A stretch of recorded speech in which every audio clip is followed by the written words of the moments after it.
Trotty and his daughter Meg. Trotty seems a strange name for an old man, but it was given to Toby Veck because of his always going at a trot to do his errands. For he was a ticket porter or messenger, and his office was to take letters and messages for people who were in too great a hurry to send them by post, which in those days was neither so cheap nor so quick as it is now. He did not earn very much, and had to be out in all weathers and all day long. But Toby was of a cheerful disposition, and looked on the bright side of everything, and was grateful for any small mercies that came in his way, and so was happier than many people who never knew what it is to be hungry or in want of comforts. His greatest joy was his dear, bright, pretty daughter Meg, who loved him dearly. One cold day, near the end of the year, Toby had been waiting a long time for a job, trotting up and down in his usual place before the church, and trying hard to keep himself warm, when the bells chimed 12 o'clock, which made Toby think of dinner. "There's nothing," he remarked, carefully feeling his nose to make sure it was still there, "more regular in coming round than dinner time, and nothing less regular in coming round than dinner. That's the great difference between 'em." He went on talking to himself, trotting up and down, and never noticing who was coming near to him. "Why, father, father," said a pleasant voice, and Toby turned to find his daughter's sweet, bright eyes close to his. "Why, pet," said he, kissing her and squeezing her blooming face between his hands, "what's to do? I didn't expect you today, Meg." "Neither did I expect to come, father," said Meg, nodding and smiling. "But here I am, and not alone, not alone." "Why, you don't mean to say," observed Trotty, looking curiously at the covered basket she carried, "that you—" "Smell it, father dear," said Meg, "only smell it." Trotty was going to lift up the cover at once, in a great hurry, when she gaily interposed her hand. "No, no, no," said Meg with the glee of a child. "Lengthen it out a little. Let me just lift up the corner, just a tiny corner, you know," said Meg, suiting the action to the word with the utmost gentleness, and speaking very softly as if she were afraid of being overheard by something inside the basket. "There, now, what's that?" Toby took the shortest possible sniff at the edge of the basket, and cried out in rapture. "Why, it's hot," he said.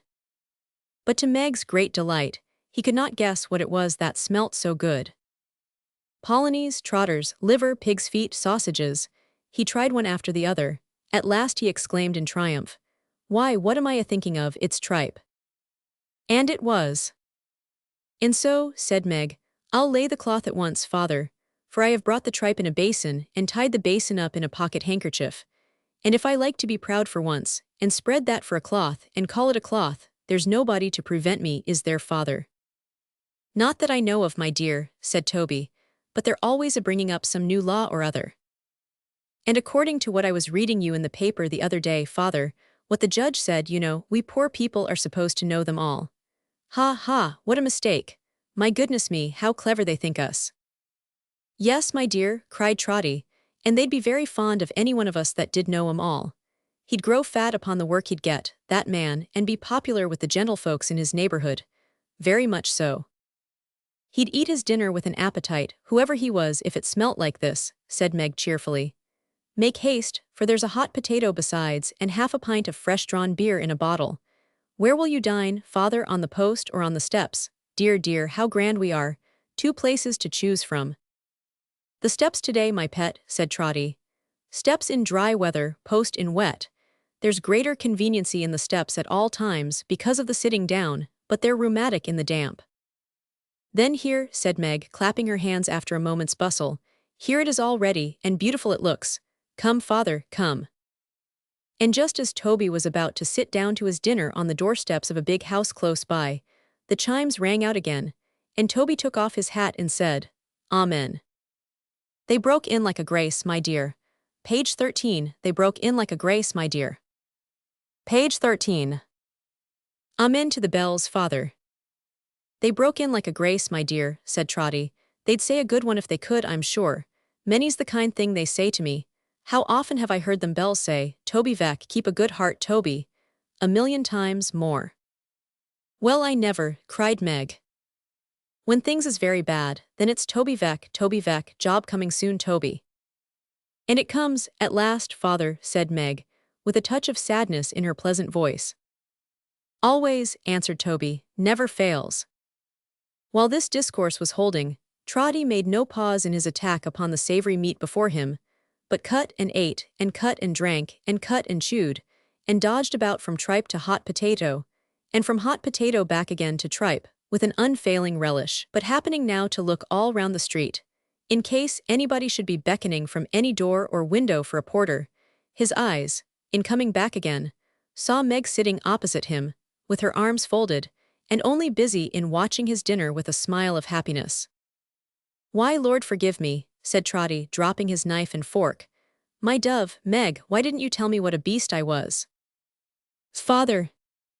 "Sitting here," said Trotty, in a sorrowful manner, "cramming and stuffing and gorging myself, and you before me there, never so much as breaking your precious fast, nor wanting to when—" "But I have broken it, father," interposed his daughter, laughing all to bits.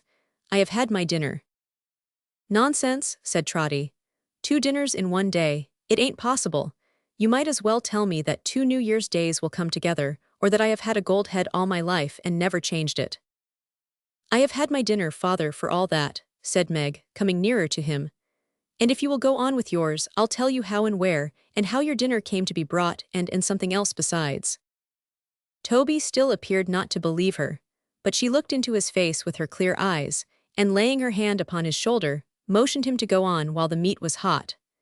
So Trotty took up his knife and fork again and went to work, but much more slowly than before, and shaking his head, as if he were not at all pleased with himself. "I had my dinner, father," said Meg, after a little hesitation, with Richard. "His dinner time was early, and as he brought his dinner with him when he came to see me, we had it together, father." Trotty took a little beer and smacked his lips. Then he said, "Oh, because she waited." "And Richard says, father," Meg resumed, then stopped. "What does Richard say, Meg?" asked Toby. "Richard says, father, another stoppage." "Richard's a long time saying it," said Toby. "He says then, father," Meg continued, lifting up her eyes at last, and speaking in a tremble but quite plainly, "another year is nearly gone, and where is the use of waiting on from year to year, when it is so unlikely we shall ever be better off than we are now? He says we are poor now, father, and we shall be poor then, but we are young now, and years will make us old before we know it. He says that if we wait, people as poor as we are, until we see our way quite clearly, the way will be a narrow one indeed, the common way, the grave, father." A bolder man than Trotty Veck must needs have drawn upon his boldness, largely to deny it. Trotty held his peace. "And how hard, father, to grow old and die, and think we might have cheered and helped each other. How hard in all our lives to love each other, and to grieve apart, to see each other working, changing, growing old and gray. Even if I got the better of it and forgot him, which I never could. Oh, father dear, how hard to have a heart so full as mine is now, and live to have it slowly drained out every drop, without remembering one happy moment of a woman's life to stay behind and comfort me and make me better." Trotty sat quite still. Meg dried her eyes and said more gaily, that is to say, with here a laugh and there a sob, and here a laugh and sob together. "So Richard says, father, as his work was yesterday made certain for some time to come, and as I love him and have loved him full 3 years, longer than that, if he knew it, will I marry him on New Year's Day." Just then Richard himself came up to persuade Toby to agree to their plan, and almost at the same moment, a footman came out of the house and ordered them all off the steps, and some gentleman came out who called up Trotty, and asked a great many questions, and found a good deal of fault, telling Richard he was very foolish to want to get married, which made Toby feel very unhappy and Richard very angry. So the lovers went off together sadly, Richard looking gloomy and downcast, and Meg in tears. Toby, who had a letter given him to carry and a sixpence, trotted off in rather low spirits to a very grand house, where he was told to take the letter in to the gentleman. While he was waiting, he heard the letter read. It was from Alderman Cute, to tell Sir Joseph Bowley that one of his tenants named Will Fern, who had come to London to try to get work, and been brought before him charged with sleeping in a shed, and asking if Sir Joseph wished him to be dealt kindly with or otherwise. To Toby's great disappointment, for Sir Joseph had talked a great deal about being a friend to the poor, the answer was given that Will Fern might be sent to prison as a vagabond, and made an example of, though his only fault was that he was poor. On his way home, Toby, thinking sadly with his hat pulled down low on his head, ran against a man dressed like a countryman, carrying a fair-haired little girl. Toby inquired anxiously if he had hurt either of them. The man answered no, and seeing Toby had a kind face, he asked him the way to Alderman Cute's house. "It's impossible," cried Toby, "that your name is Will Fern." "That's my name," said the man. Thereupon Toby told him what he had just heard and said, "Don't go there." Poor Will told him how he could not make a living in the country, and had come to London with his orphan niece to try to find a friend of her mother's, and to endeavor to get some work, and, wishing Toby a happy new year, was about to trudge wearily off again, when Trotty caught his hand, saying, "Stay, the new year never can be happy to me if I see the child and you go wandering away without a shelter for your heads. Come home with me. I'm a poor man, living in a poor place, but I can give you lodging for one night, and never miss it. Come home with me, here I'll take her," cried Trotty, lifting up the child. "A pretty one, I'd carry 20 times her weight and never know I'd got it. Tell me if I go too quick for you, I'm very fast, I always was." Trotty said this, taking about 6 of his trotting paces to one stride of his tired companion, and with his thin legs quivering again beneath the load he bore. "Why, she's as light," said Trotty, trotting in his speech as well as in his gait, for he couldn't bear to be thanked, and dreaded a moment's pause, "as light as a feather. Lighter than a peacock's feather, a great deal lighter. Here we are and here we go." And rushing in, he set the child down before his daughter. The little girl gave one look at Meg's sweet face and ran into her arms at once, while Trotty ran round the room, saying, "Here we are and here we go. Here Uncle Will, come to the fire. Meg, my precious darling, where's the kettle? Here it is and here it goes, and it'll bile in no time." "Why, father," said Meg, as she knelt before the child and pulled off her wet shoes, "you're crazy tonight, I think. I don't know what the bells would say to that. Poor little feet, how cold they are." "Oh, they're warmer now," exclaimed the child. "They're quite warm now." "No, no, no," said Meg. "We haven't rubbed 'em half enough, we're so busy. And when they're done, we'll brush out the damp hair, and when that's done, we'll bring some color to the poor pale face with fresh water, and when that's done, we'll be so gay and brisk and happy." The child, sobbing, clasped her round the neck, saying, "Oh Meg, oh dear Meg." "Good gracious me," said Meg presently, "father's crazy. He's put the dear child's bonnet on the kettle and hung the lid behind the door." Trotty hastily repaired this mistake, and went off to find some tea and a rasher of bacon he fancied he had seen lying somewhere on the stairs. He soon came back and made the tea, and before long they were all enjoying the meal. Trotty and Meg only took a morsel for form's sake, for they had only a very little, not enough for all. But their delight was in seeing their visitors eat, and very happy they were, though Trotty had noticed that Meg was sitting by the fire in tears when they had come in, and he feared her marriage had been broken off. After tea, Meg took Lillian to bed, and Toby showed Will Fern where he was to sleep. As he came back past Meg's door, he heard the child saying her prayers, remembering Meg's name and asking for his. Then he went to sit by the fire and read his paper, and fell asleep to have a wonderful dream, so terrible and sad, that it was a great relief when he woke.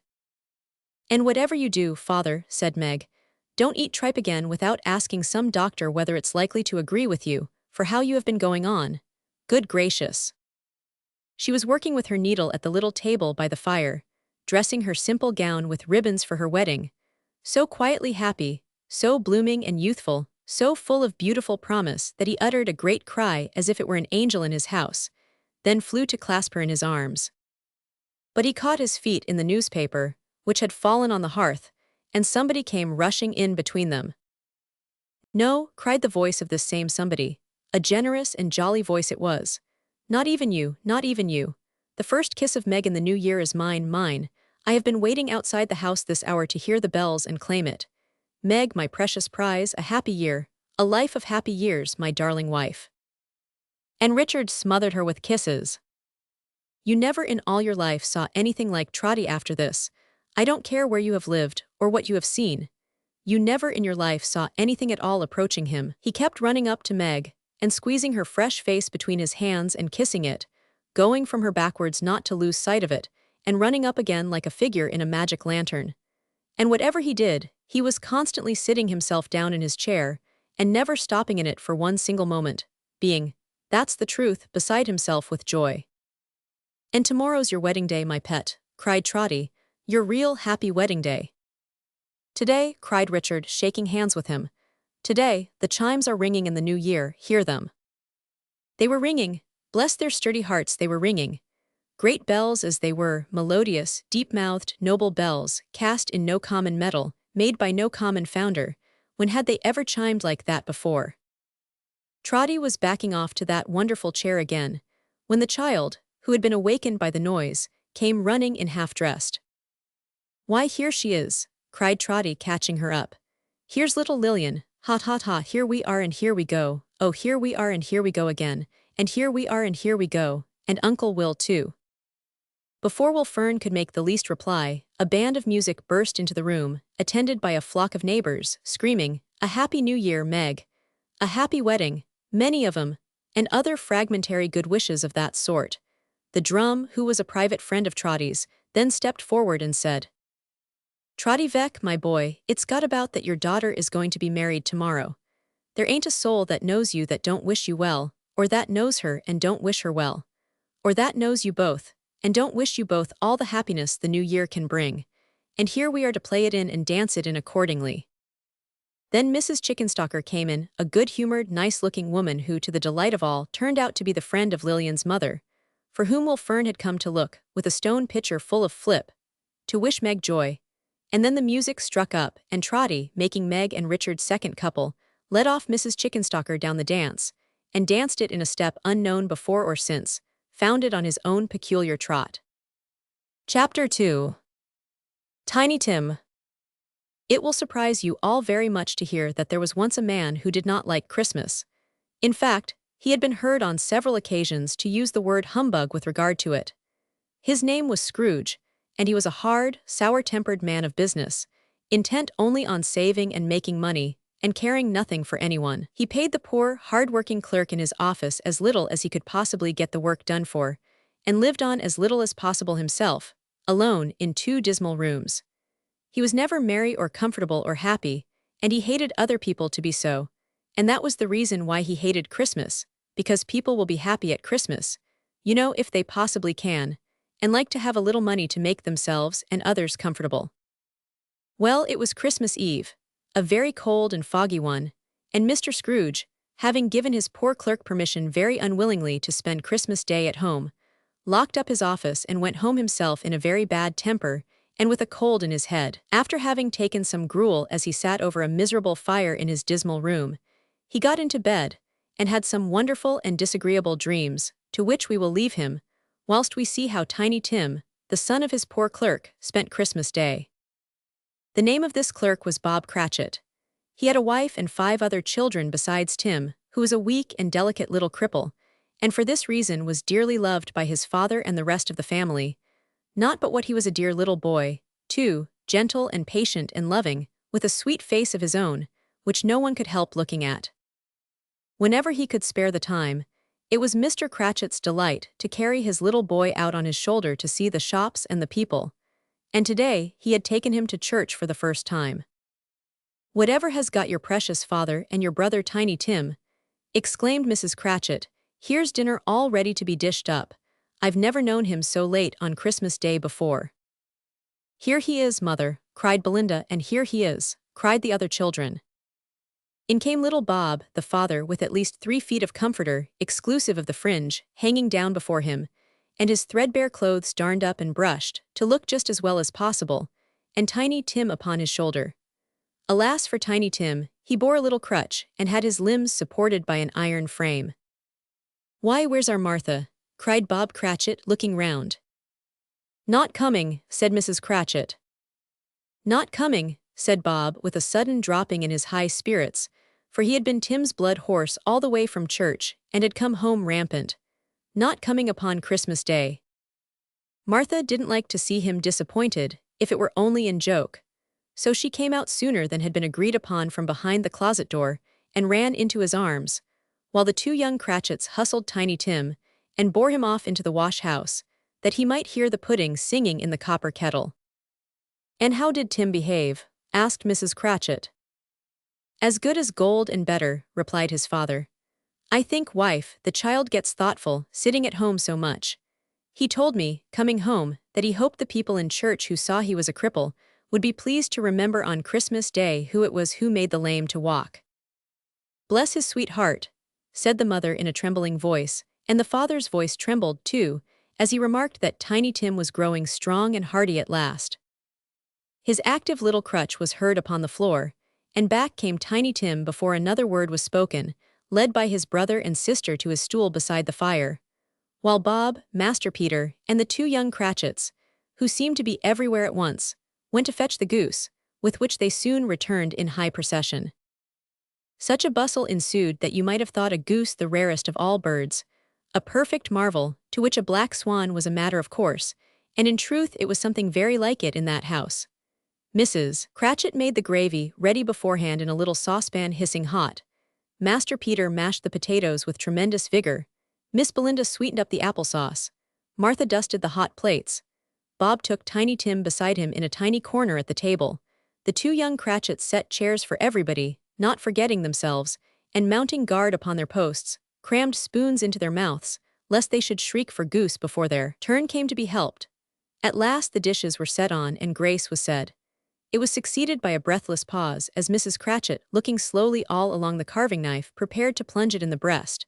But when she did, and when the long-expected gush of stuffing issued forth, one murmur of delight arose all round the board, and even Tiny Tim, excited by the two young Cratchits, beat on the table with the handle of his knife and feebly cried hurrah. There never was such a goose. Bob said he didn't believe there ever was such a goose cooked. Its tenderness and flavor, size and cheapness were the themes of universal admiration. Eked out by applesauce and mashed potatoes, it was a sufficient dinner for the whole family. Indeed, as Mrs. Cratchit said with great delight, surveying one small atom of a bone upon the dish, they hadn't ate it all at that. Yet everyone had had enough, and the youngest Cratchits in particular were steeped in sage and onions to the eyebrows. But now, the plates being changed by Miss Belinda, Mrs. Cratchit left the room alone, too nervous to bear witnesses to take up the pudding and bring it in. Suppose it should not be done enough. Suppose it should break in turning out. Suppose somebody should have got over the wall of the backyard and stolen it, while they were merry with the goose. A supposition at which the two young Cratchits became livid. All sorts of horrors were supposed. Halloo, a great deal of steam. The pudding was out of the copper, a smell like a washing day, that was the cloth. A smell like an eating house and a pasture-cook's next door to each other with a laundress next door to that. That was the pudding. In half a minute Mrs. Cratchit entered flushed but smiling proudly, with the pudding like a speckled cannonball, so hard and firm, blazing in half a quartern of lighted brandy, and decorated with Christmas holly stuck into the top. Oh, a wonderful pudding, Bob Cratchit said, and calmly too, that he regarded it as the greatest success achieved by Mrs. Cratchit since their marriage. Mrs. Cratchit said that, now the weight was off her mind, she would confess she had her doubts about the quantity of flour. Everybody had something to say about it, but nobody said or thought it was a small pudding for a large family. It would have been really wicked to do so. Any Cratchit would have blushed to hint at such a thing. At last the dinner was all done, the cloth was cleared, the hearth swept, and the fire made up. The hot stuff in the jug being tasted and considered perfect, apples and oranges were put upon the table, and a shovel full of chestnuts on the fire. Then all the Cratchit family drew round the hearth in what Bob Cratchit called a circle, meaning half a one, and at Bob Cratchit's elbow stood the family display of glass. 2 tumblers and a custard cup without a handle. These held the hot stuff from the jug, however, as well as golden goblets would have done, and Bob served it out with beaming looks, while the chestnuts on the fire sputtered and cracked noisily. Then Bob proposed. "A Merry Christmas to us all, my dears, God bless us." Which all the family re-echoed. "God bless us everyone," said Tiny Tim, the last of all. Now I told you that Mr. Scrooge had some disagreeable and wonderful dreams on Christmas Eve, and so he had, and in one of them he dreamt that a Christmas spirit showed him his clerk's home. He saw them all gathered round the fire, and heard them drink his health, and Tiny Tim's song, and he took special note of Tiny Tim himself. How Mr. Scrooge spent Christmas Day we do not know. He may have remained in bed, having a cold, but on Christmas night he had more dreams, and in one of his dreams the spirit took him again to his clerk's poor home. The mother was doing some needlework, seated by the table, a tear dropped on it now and then, and she said, poor thing, that the work which was black hurt her eyes. The children sat sad and silent about the room except Tiny Tim, who was not there. Upstairs the father, with his face hidden in his hands, sat beside a little bed, on which lay a tiny figure, white and still. "My little child, my pretty little child," he sobbed, as the tears fell through his fingers onto the floor. "Tiny Tim died because his father was too poor to give him what was necessary to make him well. You kept him poor," said the dream spirit to Mr. Scrooge. The father kissed the cold, little face on the bed, and went downstairs, where the sprays of holly still remained about the humble room, and taking his hat, went out, with a wistful glance at the little crutch in the corner as he shut the door. Mr. Scrooge saw all this, and many more things as strange and sad. The spirit took care of that. But wonderful to relate, he woke the next morning feeling a different man, feeling as he had never felt in his life before. For after all, you know that what he had seen was no more than a dream. He knew that Tiny Tim was not dead, and Scrooge was resolved that Tiny Tim should not die if he could help it. "Why, I am as light as a feather, and as happy as an angel, and as merry as a schoolboy," Scrooge said to himself as he skipped into the next room to breakfast and threw on all the coals at once, and put 2 lumps of sugar in his tea. "I hope everybody had a Merry Christmas, and here's a Happy New Year to all the world." On that morning, the day after Christmas, poor Bob Cratchit crept into the office a few minutes late, expecting to be roundly abused and scolded for it, but no such thing. His master was there with his back to a good fire, and actually smiling, and he shook hands with his clerk, telling him heartily he was going to raise his salary and asking quite affectionately after Tiny Tim. "And mind you make up a good fire in your room before you set to work, Bob," he said, as he closed his own door. Bob could hardly believe his eyes and ears, but it was all true. Such doings as they had on New Year's Day had never been seen before in the Cratchits' home, nor such a turkey as Mr. Scrooge sent them for dinner. Tiny Tim had his share too, for Tiny Tim did not die, not a bit of it. Mr. Scrooge was a second father to him from that day. He wanted for nothing, and grew up strong and hearty. Mr. Scrooge loved him, and well he might, for was it not Tiny Tim who had, without knowing it, through the Christmas dream spirit, touched his hard heart and caused him to become a good and happy man? Chapter 3. The Runaway Couple. The boots at the Holly Tree Inn was the young man named Cobbs, who blacked the shoes and ran errands and waited on the people at the inn. And this is the story that he told, one day. Supposing a young gentleman not 8 years old was to run away with a fine young woman of 7, would you consider that a queer start? That there is a start as I, the boots at the Holly Tree Inn, have seen with my own eyes. And I cleaned the shoes they ran away in, and they was so little that I couldn't get my hand into 'em. Master Harry Walmer's father, he lived at the Elms, away by Shooter's Hill, 6 or 7 miles from London. He was uncommon proud of Master Harry, as he was his only child, but he didn't spoil him neither. He was a gentleman that had a will of his own, and an eye of his own, and that would be minded. Consequently, though he made quite a companion of the fine bright boy, still he kept the command over him, and the child was a child. I was under gardener there at that time, and one morning Master Harry, he comes to me and says, "Cobbs, how should you spell Nora if you was asked?" And then begun cutting it in print, all over the fence. He couldn't say he had taken particular notice of children before that, but really it was pretty to see them 2 mites a-going about the place together, deep in love. And the courage of the boy! Bless your soul, he'd have throwed off his little hat and tucked up his little sleeves and gone in at a lion, he would, if they had happened to meet one and she had been frightened of him. One day he stops along with her, where Boots was hoeing weeds in the gravel, and says, speaking up, "Cobbs," he says, "I like you." "Do you, sir? I'm proud to hear it." "Yes, I do, Cobbs." "Why do I like you, do you think, Cobbs?" "Don't know, Master Harry, I am sure. Because Nora likes you, Cobbs."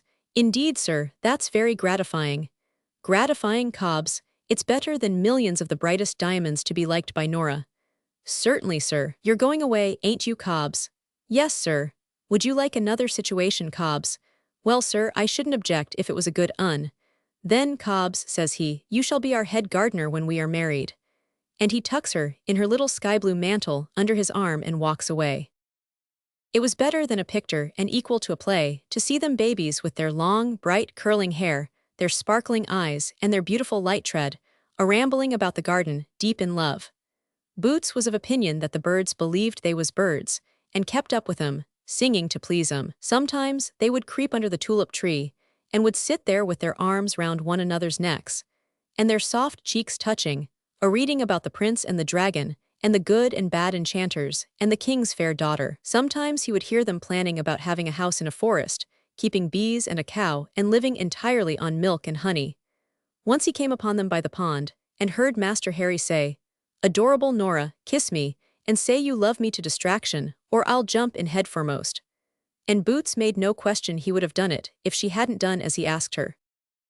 "Cobbs," says Master Harry, one evening, when Cobbs was watering the flowers, "I am going on a visit, this present midsummer, to my grandmamma's at York."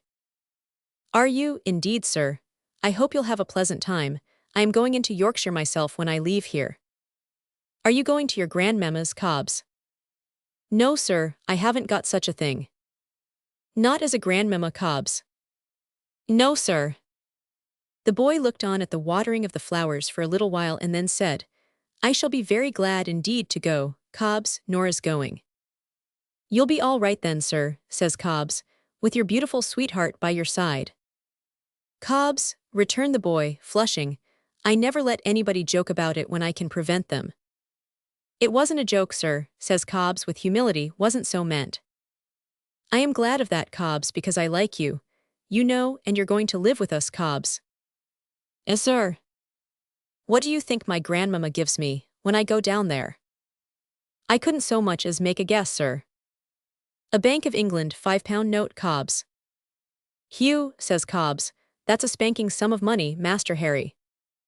"A person could do a great deal with such a sum of money as that, couldn't a person, Cobbs?" "I believe you, sir." "Cobbs," said the boy, "I'll tell you a secret. At Nora's house they have been joking her about me, and pretending to laugh at our being engaged. Pretending to make game of it, Cobbs." "Such, sir," says Cobbs, "is the wickedness of human nature." The boy, looking exactly like his father, stood for a few minutes with his glowing face towards the sunset, and then departed with, "Good night, Cobbs, I'm going in." I was the Boots at the Holly Tree Inn when one summer afternoon the coach drives up, and out of the coach gets these two children. The guard says to our governor the innkeeper, "I don't quite make out these little passengers, but the young gentleman's words was that they were to be brought here." The young gentleman gets out, hands his lady out, gives the driver something for himself, says to our governor, "We're to stop here tonight, please. Sitting room and 2 bedrooms will be required, chops and cherry pudding for 2, and tucks her, in her little sky-blue mantle, under his arm, and walks into the house much bolder than brass. Boots leaves me to judge what the amazement of that establishment was when those 2 tiny creatures, all alone by themselves, was marched into the parlor. Much more so when he, who had seen them without their seeing him, gave the governor his views of the errand they was upon. "Cobbs," says the governor, "if this is so, I must set off myself to York and quiet their friends' minds, in which case you must keep your eye upon 'em and humor 'em till I come back. But before I take these measures, Cobbs, I should wish you to find out from themselves whether your opinions is correct." "Sir, to you," says Cobbs, "that shall be done directly." So Boots goes upstairs to the parlor, and there he finds Master Harry on an enormous sofa, a-drying the eyes of Miss Nora with his pocket-handkercher. Their little legs were entirely off the ground, of course, and it really is not possible for Boots to express to me how small them children looked. It's Cobbs," cries Master Harry, and comes running to him, and catching hold of his hand. Miss Nora comes running to him on t'other side, and catching hold of his t'other hand, and they both jump for joy. "I see you a-getting out, sir," says Cobbs. "I thought it was you. I thought I couldn't be mistaken in your height and figure. What's the object of your journey, sir? Are you going to be married?" "We are going to be married, Cobbs, at Gretna Green," returned the boy. "We have run away on purpose. Nora has been in rather low spirits, Cobbs, but she'll be happy, now we have found you to be our friend." "Thank you, sir, and thank you, miss," says Cobbs, "for your good opinion. Did you bring any luggage with you, sir?" If I will believe Boots when he gives me his word and honor upon it, the lady had got a parasol, a smelling bottle, a round and a half of cold buttered toast, 8 peppermint drops, and a hairbrush, seemingly a doll's. The gentleman had got about 6 yards of string, a knife, 3 or 4 sheets of writing paper folded up surprisingly small, an orange, and a china mug with his name upon it. "What may be the exact nature of your plans, sir?" says Cobbs. "To go on," replied the boy, which the courage of that boy was something wonderful, "in the morning, and be married tomorrow." "Just so, sir," says Cobbs. "Would it meet your views, sir, if I was to go with you?" When Cobbs said this, they both jumped for joy again and cried out, "Oh yes, yes, Cobbs, yes." Well, sir, says Cobbs, if you will excuse my having the freedom to give an opinion, what I should recommend would be this. I'm acquainted with a pony, sir, which, put in a phaeton that I could borrow, would take you and Mrs. Harry Walmers, Jr., myself driving, if you agree, to the end of your journey in a very short space of time. I am not altogether sure, sir, that this pony will be at liberty tomorrow, but even if you had to wait over tomorrow for him, it might be worth your while. As to the small account for your board here, sir, in case you was to find yourself running at all short, that don't signify, because I'm a part proprietor of this inn, and it could stand over. Boots tells me that when they clapped their hands and jumped for joy again, and called him, "Good Cobbs," and "Dear Cobbs," and bent across him to kiss one another in the delight of their trusting hearts, he felt himself the meanest rascal for deceiving 'em that ever was born. "Is there anything you want just at present, sir?" says Cobbs, mortally ashamed of himself. "We would like some cakes after dinner," answered Master Harry, folding his arms, putting out one leg and looking straight at him, "and 2 apples and jam. With dinner, we should like to have toast and water. But Nora has always been accustomed to half a glass of currant wine at dessert, and so have I." "It shall be ordered at the bar, sir," says Cobbs, and away he went. The way in which the women of that house, without exception, every one of 'em married and single, took to that boy when they heard the story, Boots considers surprising. It was as much as he could do to keep 'em from dashing into the room and kissing him. They climbed up all sorts of places, at the risk of their lives, to look at him through a pane of glass. They were 7 deep at the keyhole. They were out of their minds about him and his bold spirit. In the evening Boots went into the room to see how the runaway couple was getting on. The gentleman was on the window seat, supporting the lady in his arms. She had tears upon her face, and was lying, very tired and half asleep, with her head upon his shoulder. "Mrs. Harry Walmers, Jr., tired, sir," says Cobbs. "Yes, she is tired, Cobbs, but she is not used to be away from home, and she has been in low spirits again. Cobbs, do you think you could bring a biffin, please?" "I ask your pardon, sir," says Cobbs.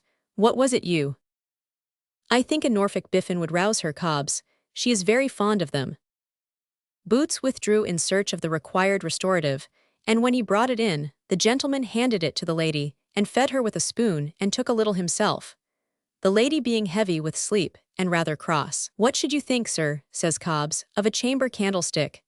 The gentleman approved. The chambermaid went first, up the great staircase. The lady in her sky-blue mantle followed, gallantly led by the gentleman. The gentleman kissed her at the door and retired to his own room, where Boots softly locked him up.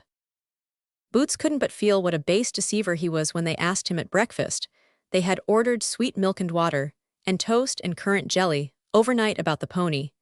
It really was as much as he could do, he don't mind confessing to me, to look them 2 young things in the face, and think how wicked he had grown up to be.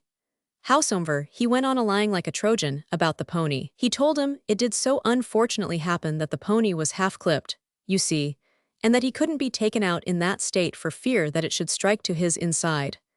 But that he'd be finished clipping in the course of the day, and that tomorrow morning at 8 o'clock, the phaeton would be ready. Boots' view of the whole case, looking back upon it in my room, is that Mrs. Harry Walmers, Jr., was beginning to give in. She hadn't had her hair curled when she went to bed, and she didn't seem quite up to brushing it herself, and its getting in her eyes put her out. But nothing put out Master Harry. He sat behind his breakfast cup, a-tearing away at the jelly, as if he had been his own father. After breakfast Boots is inclined to think that they drawed soldiers. At least, he knows that many such was found in the fireplace, all on horseback. In the course of the morning Master Harry rang the bell. It was surprising how that their boy did carry on, and said in a sprightly way, "Cobbs, is there any good walks in this neighborhood?" "Yes, sir," says Cobbs, "there's Love Lane." "Get out with you, Cobbs." That was that their boy's expression. "You're joking."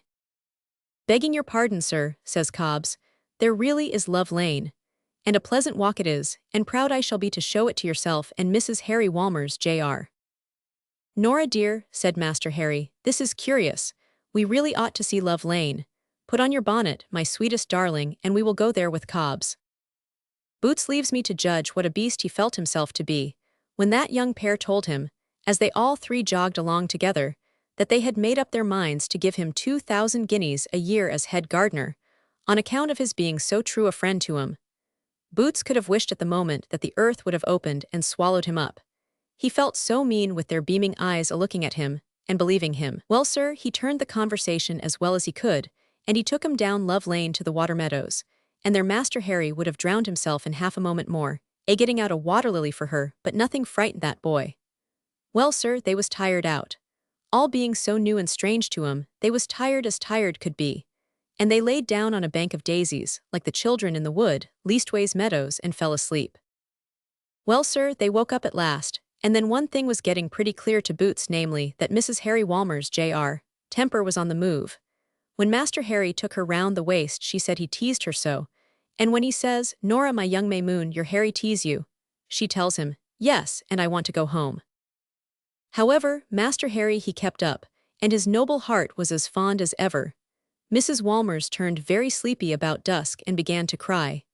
Therefore, Mrs. Walmers went off to bed as per yesterday, and Master Harry ditto repeated.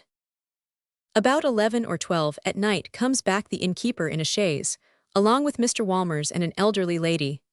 Mr. Walmers looks amused and very serious, both at once, and says to our missus, "We are very much indebted to you, ma'am, for your kind care of our little children, which we can never sufficiently acknowledge. Pray, ma'am, where is my boy?" Our missus says, "Cobbs has the dear children in charge, sir." Cobbs show 40. Then he says to Cobbs, "Ah, Cobbs, I am glad to see you. I understand you was here." And Cobbs says, "Yes, sir, your most obedient, sir." I may be surprised to hear Boots say it, perhaps, but Boots assures me that his heart beat like a hammer going upstairs. "I beg your pardon, sir," says he, while unlocking the door. "I hope you are not angry with Master Harry. For Master Harry is a fine boy, sir, and will do you credit and honor." And Boots signifies to me that if the fine boy's father had contradicted him in the daring state of mind in which he then was, he thinks he should have fetched him a crack, and taken the consequences. But Mr. Walmers only says, "No, Cobbs, no, my good fellow, thank you," and the door being open, goes in.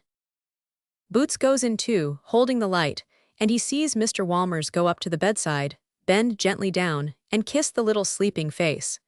Then he stands looking at it for a minute, looking wonderfully like it, and then he gently shakes the little shoulder.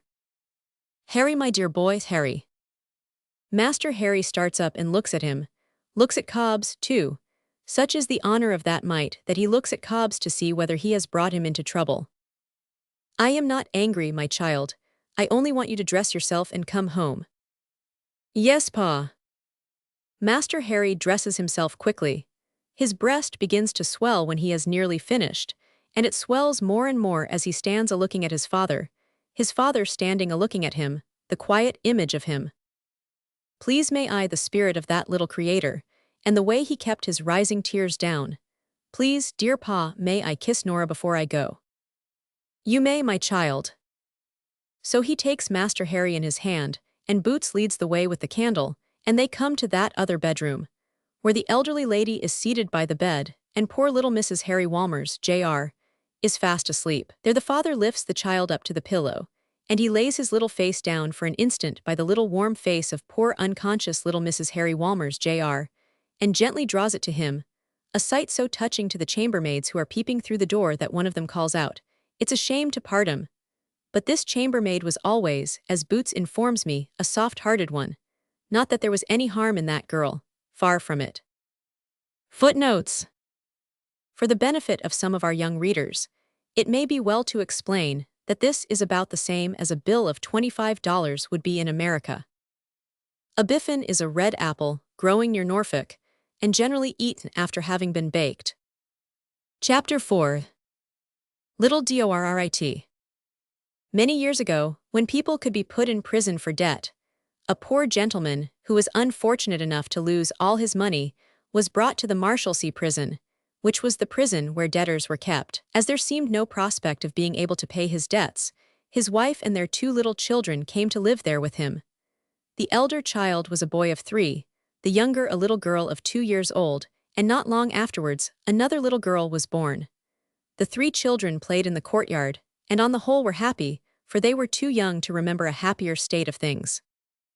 But the youngest child, who had never been outside the prison walls, was a thoughtful little creature, and wondered what the outside world could be like. Her great friend, the turnkey, who was also her godfather, became very fond of her, and as soon as she could walk and talk, he brought a little armchair and stood it by his fire at the lodge, and coaxed her with cheap toys to come and sit with him. In return, the child loved him dearly, and would often bring her doll to dress and undress as she sat in the little armchair. She was still a very tiny creature when she began to understand that everyone did not live locked up inside high walls with spikes at the top, and though she and the rest of the family might pass through the door that the great key opened, her father could not, and she would look at him with a wondering pity in her tender little heart. One day, she was sitting in the lodge gazing wistfully up at the sky through the barred window. The turnkey, after watching her some time, said, "Thinking of the fields, ain't you?" "Where are they?" she asked. "Why, they're over there, my dear," said the turnkey, waving his key vaguely, "just about there." "Does anybody open them and shut them? Are they locked?" "Well," said the turnkey, not knowing what to say, "not in general." "Are they pretty, Bob?" She called him Bob because he wished it. "Lovely, full of flowers. There's buttercups and there's daisies and there's—" Here he hesitated, not knowing the names of many flowers. "There's dandelions and all manner of games." "Is it very pleasant to be there, Bob?" "Prime," said the turnkey. "Was father ever there?" "Hem," coughed the turnkey. "Oh yes, he was there sometimes." "Is he sorry not to be there now?" "And not particular," said the turnkey. "Nor any of the people?" she asked, glancing at the listless crowd within. "Oh, are you quite sure and certain, Bob?" At this point, Bob gave in and changed the subject to candy. But after this chat, the turnkey and little Amy would go out on his free Sunday afternoons to some meadows or green lanes, and she would pick grass and flowers to bring home, while he smoked his pipe. And then they would go to some tea gardens for shrimps and tea and other delicacies, and would come back hand in hand, unless she was very tired and had fallen asleep on his shoulder. When Amy was only 8 years old, her mother died, and the poor father was more helpless and broken down than ever. And as Fanny was a careless child and Edward idle, the little one, who had the bravest and truest heart, was led by her love and unselfishness to be the little mother of the forlorn family, and struggled to get some little education for herself and her brother and sister. At first, such a baby could do little more than sit with her father, deserting her livelier place by the high fender and quietly watching him. But this made her so far necessary to him that he became accustomed to her and began to be sensible of missing her when she was not there. Through this little gate, she passed out of her childhood into the care-laden world. What her pitiful look saw at that early time in her father, in her sister, in her brother, in the jail, how much or how little of the wretched truth it pleased God to make plain to her, lies hidden with many mysteries. It is enough that she was inspired to be something which was not what the rest were, and to be that something, different and laborious for the sake of the rest. Inspired, yes. Shall we speak of a poet or a priest, and not of the heart impelled by love and self-devotion to the lowliest work in the lowliest way of life? The family stayed so long in the prison that the old man came to be known as the father of the Marshalsea, and little Amy, who had never known any other home, as the child of the Marshalsea. At 13 she could read and keep accounts. That is, could put down in words and figures how much the bare necessaries that they wanted would cost, and how much less they had to buy them with. She had been, by snatches of a few weeks at a time, to an evening school outside, and got her sister and brother sent to day schools from time to time during 3 or 4 years. There was no teaching for any of them at home, but she knew well, no one better, that a man so broken as to be the father of the Marshalsea could be no father to his own children. To these scanty means of improvement, she added another of her own contriving. Once among the crowd of prisoners there appeared a dancing master. Her sister had a great desire to learn the dancing master's art, and seemed to have a taste that way. At 13 years old, the child of the Marshalsea presented herself to the dancing master, with a little bag in her hand, and offered her humble petition. "If you please, I was born here, sir." "Oh, you are the young lady, are you?" said the dancing master, surveying the small figure and uplifted face. "Yes, sir." "And what can I do for you?" said the dancing master. "Nothing for me, sir, thank you," anxiously undrawing the strings of the little bag. "But if, while you stay here, you could be so kind as to teach my sister cheap." "My child, I'll teach her for nothing," said the dancing master, shutting up the bag. He was as good-natured a dancing master as ever danced to the insolvent court, and he kept his word. The sister was so apt a pupil, and the dancing master had such abundant time to give her, that wonderful progress was made. Indeed, the dancing master was so proud of it, and so wishful to show it before he left, to a few select friends among the collegians, the debtors in the prison were called collegians, that at 6 o'clock on a certain fine morning an exhibition was held in the yard, the college rooms being of too small size for the purpose, in which so much ground was covered, and the steps were so well executed, that the dancing master, having to play his fiddle besides, was thoroughly tired out. The success of this beginning, which led to the dancing master's continuing his teaching after his release, led the poor child to try again. She watched and waited months for a seamstress. In the fullness of time, a milliner came in, sent there like all the rest for a debt which she could not pay, and to her she went to ask a favor for herself. "I beg your pardon, ma'am," she said, looking timidly round the door of the milliner, whom she found in tears and in bed, "but I was born here."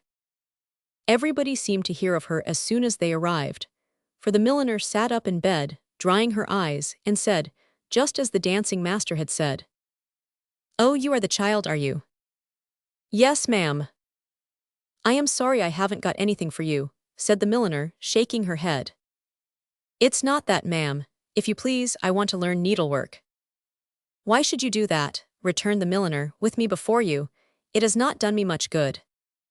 "Nothing, whatever it is, seems to have done anybody much good who comes here," she returned in her simple way. "But I want to learn just the same."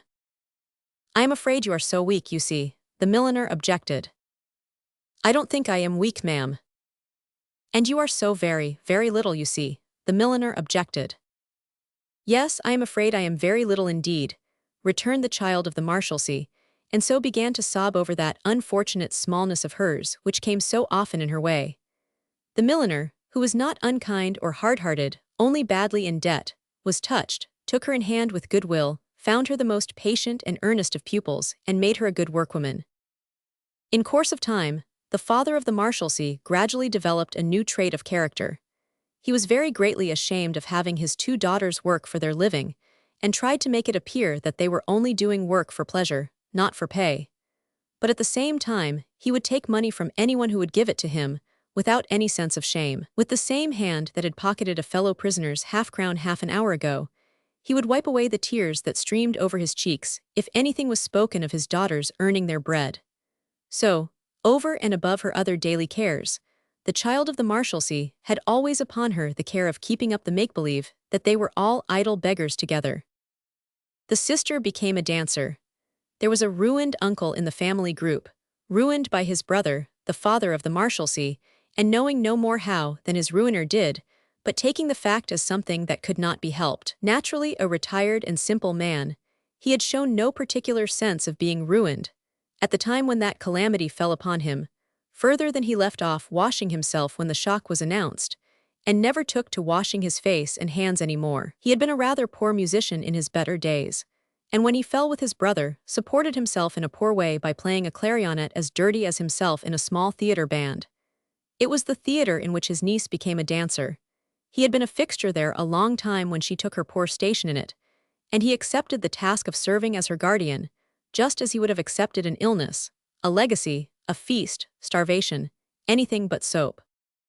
To enable this girl to earn her few weekly shillings, it was necessary for the child of the Marshalsea to go through a careful form with her father.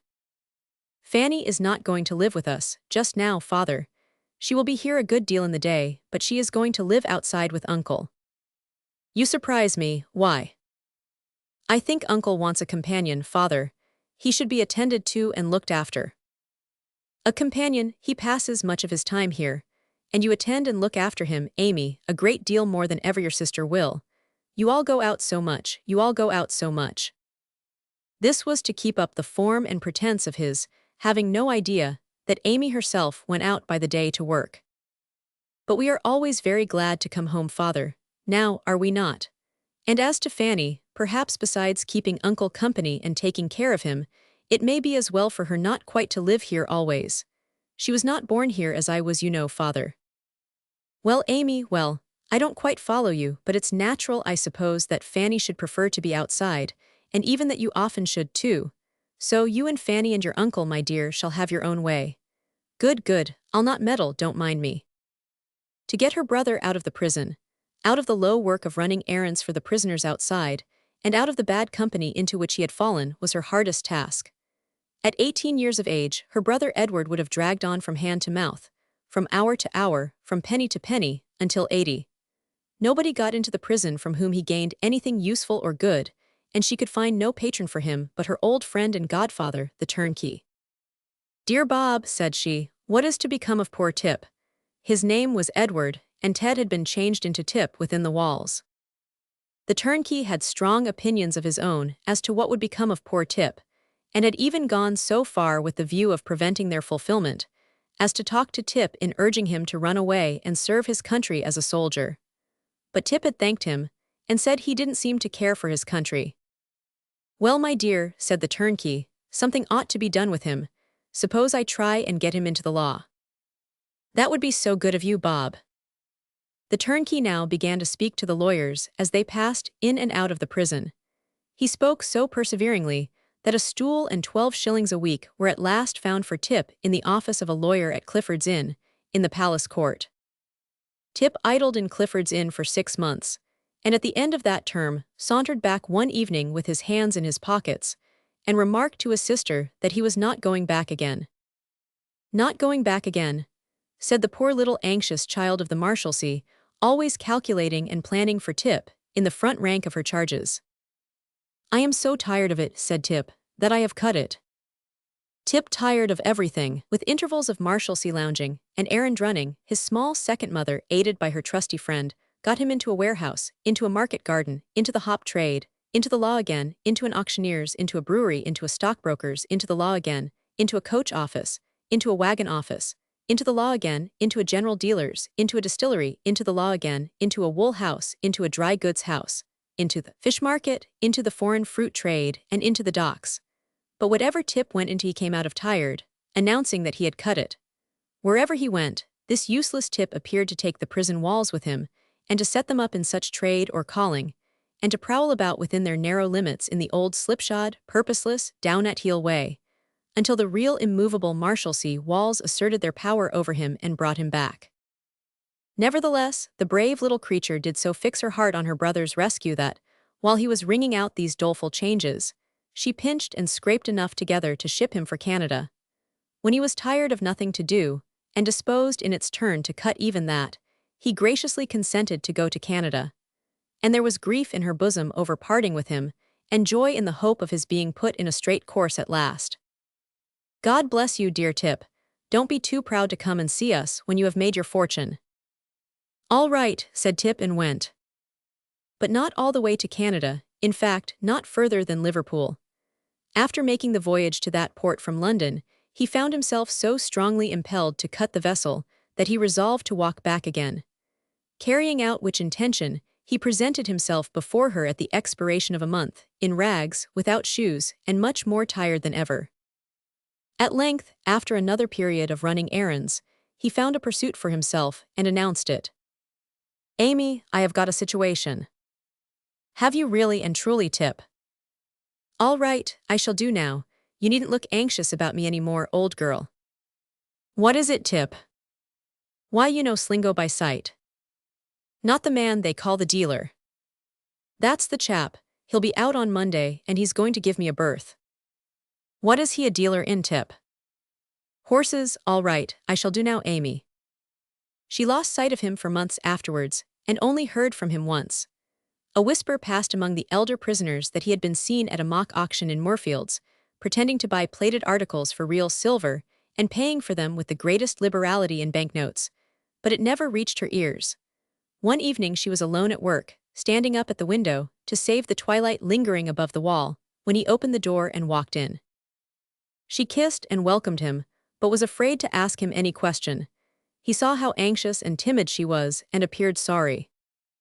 "I am afraid, Amy, you'll be vexed this time. Upon my life I am." "I am very sorry to hear you say so, Tip. Have you come back?" "Why, yes."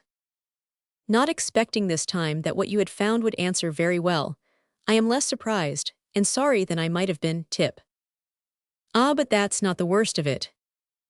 "Not the worst of it." "Don't look so startled. No, Amy, not the worst of it. I have come back, you see, but don't look so startled. I have come back in what I may call a new way. I am off the volunteer list altogether. I am in now as one of the regulars. I'm here in prison for debt like everybody else. Oh, don't say that you are a prisoner, Tip. Don't. Well, I don't want to say it, he returned in unwilling tone. But if you can't understand me without my saying it, what am I to do? I am in for £40 odd. For the first time in all those years, she sunk under her cares. She cried, with her clasped hands lifted above her head, that it would kill their father if he ever knew it, and fell down at Tip's worthless feet. It was easier for Tip to bring her to her senses than for her to bring him to understand that the father of the Marshalsea would be beside himself if he knew the truth. Tip thought that there was nothing strange in being there a prisoner, but he agreed that his father should not be told about it. There were plenty of reasons that could be given for his return. It was accounted for to the father in the usual way, and the collegians, with a better understanding of the kind fraud than Tip, stood by it faithfully. This was the life, and this the history, of the child of the Marshalsea at 22. With a still abiding interest in the one miserable yard and block of houses as her birthplace and home, she passed to and fro in it, shrinking now, with a womanly consciousness that she was pointed out to everyone. Since she had begun to work beyond the walls, she had found it necessary to hide where she lived, and to come and go secretly as she could, between the free city and the iron gates, outside of which she had never slept in her life. Her original timidity had grown with this concealment, and her light step and her little figure shunned the thronged streets while they passed along them.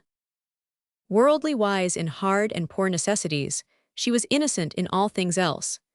Innocent, in the mist through which she saw her father, and the prison, and the dark living river that flowed through it and flowed on. Mr. Clennam followed her home. Page 65. Mr. Clennam followed her home. Page 65. This was the life, and this the history, of little Dorrit, until the son of a lady, Mrs. Clennam, to whose house Amy went to do needlework, became interested in the pale, patient little creature. He followed her to her home one day, and when he found that it was the debtor's prison, he walked in. Learning her sad history from her father, Arthur Clennam resolved to do his best to try to get him released and to help them all. One day when he was walking home with Amy to try to find out the names of some of the people her father owed money to, a voice was heard calling, little mother," and a strange figure came bouncing up to them and fell down, scattering her basketful of potatoes on the ground. "Oh, Maggie," said Amy, "what a clumsy child you are." She was about 8 and 20, with large bones, large features, large hands and feet, large eyes, and no hair. Amy told Mr. Clennam that Maggie was the granddaughter of her old nurse, who had been dead a long time, and that her grandmother had been very unkind to her and beat her. When Maggie was 10 years old, she had a fever, and she has never grown older since. 10 years old, said Maggie. But what a nice hospital, so comfortable, wasn't it? Such a heavenly place, such beds there is there, such lemonades, such oranges, such delicious broth and wine, such chicken. Oh, ain't it a delightful place to stop at? Poor Maggie thought that a hospital was the nicest place in all the world, because she had never seen another home as good. For years and years, she looked back to the hospital as a sort of heaven on earth. Then when she came out, her grandmother did not know what to do with her, and was very unkind. But after some time Maggie tried to improve, and was very attentive and industrious, and now she can earn her own living entirely, sir. Amy did not say who had taken pains to teach and encourage the poor half-witted creature, but Mr. Clennam guessed from the name, Little Mother, and the fondness of the poor creature for Amy. One cold, wet evening, Amy and Maggie went to Mr. Clennam's house to thank him for having freed Edward from the prison, and on coming out found it was too late to get home, as the gate was locked. They tried to get in at Maggie's lodgings, but though they knocked twice, the people were asleep. As Amy did not wish to disturb them, they wandered about all night, sometimes sitting at the gate of the prison, Maggie shivering and whimpering. "It will soon be over, dear," said patient Amy. "Oh, it's all very well for you, mother," said Maggie, "but I'm a poor thing, only 10 years old." Thanks to Mr. Clennam, a great change took place in the fortunes of the family, and not long after this wretched night, it was discovered that Mr. Dorrit was owner of a large property, and they became very rich. But little Dorrit never forgot, as, sad to say, the rest of the family did, the friends who had been kind to them in their poverty. And when, in his turn, Mr. Clenham became a prisoner in the Marshalsea, little Dorrit came to comfort and console him, and after many changes of fortune she became his wife, and they lived happy ever after. Chapter 5. The Toy Maker and His Blind Daughter. Caleb Plummer and his blind daughter lived alone in a little cracked nutshell of a house. They were toy makers, and their house, which was so small that it might have been knocked to pieces with a hammer and carried away in a cart, was stuck like a toadstool on to the premises of Messrs. Gruff and Tackleton, the toy merchants for whom they worked, the latter of whom was himself both Gruff and Tackleton in one. I am saying that Caleb and his blind daughter lived here. I should say Caleb did, while his daughter lived in an enchanted palace, which her father's love had created for her. She did not know that the ceilings were cracked, the plaster tumbling down and the woodwork rot, that everything was old and ugly and poverty-stricken about her, and that her father was a gray-haired, stooping old man, and the master for whom they worked a hard and brutal taskmaster. Oh dear no, she fancied a pretty, cozy, compact little home full of tokens of a kind master's care, a smart, brisk, gallant-looking father, and a handsome and noble-looking toy merchant who was an angel of goodness. This was all Caleb's doing.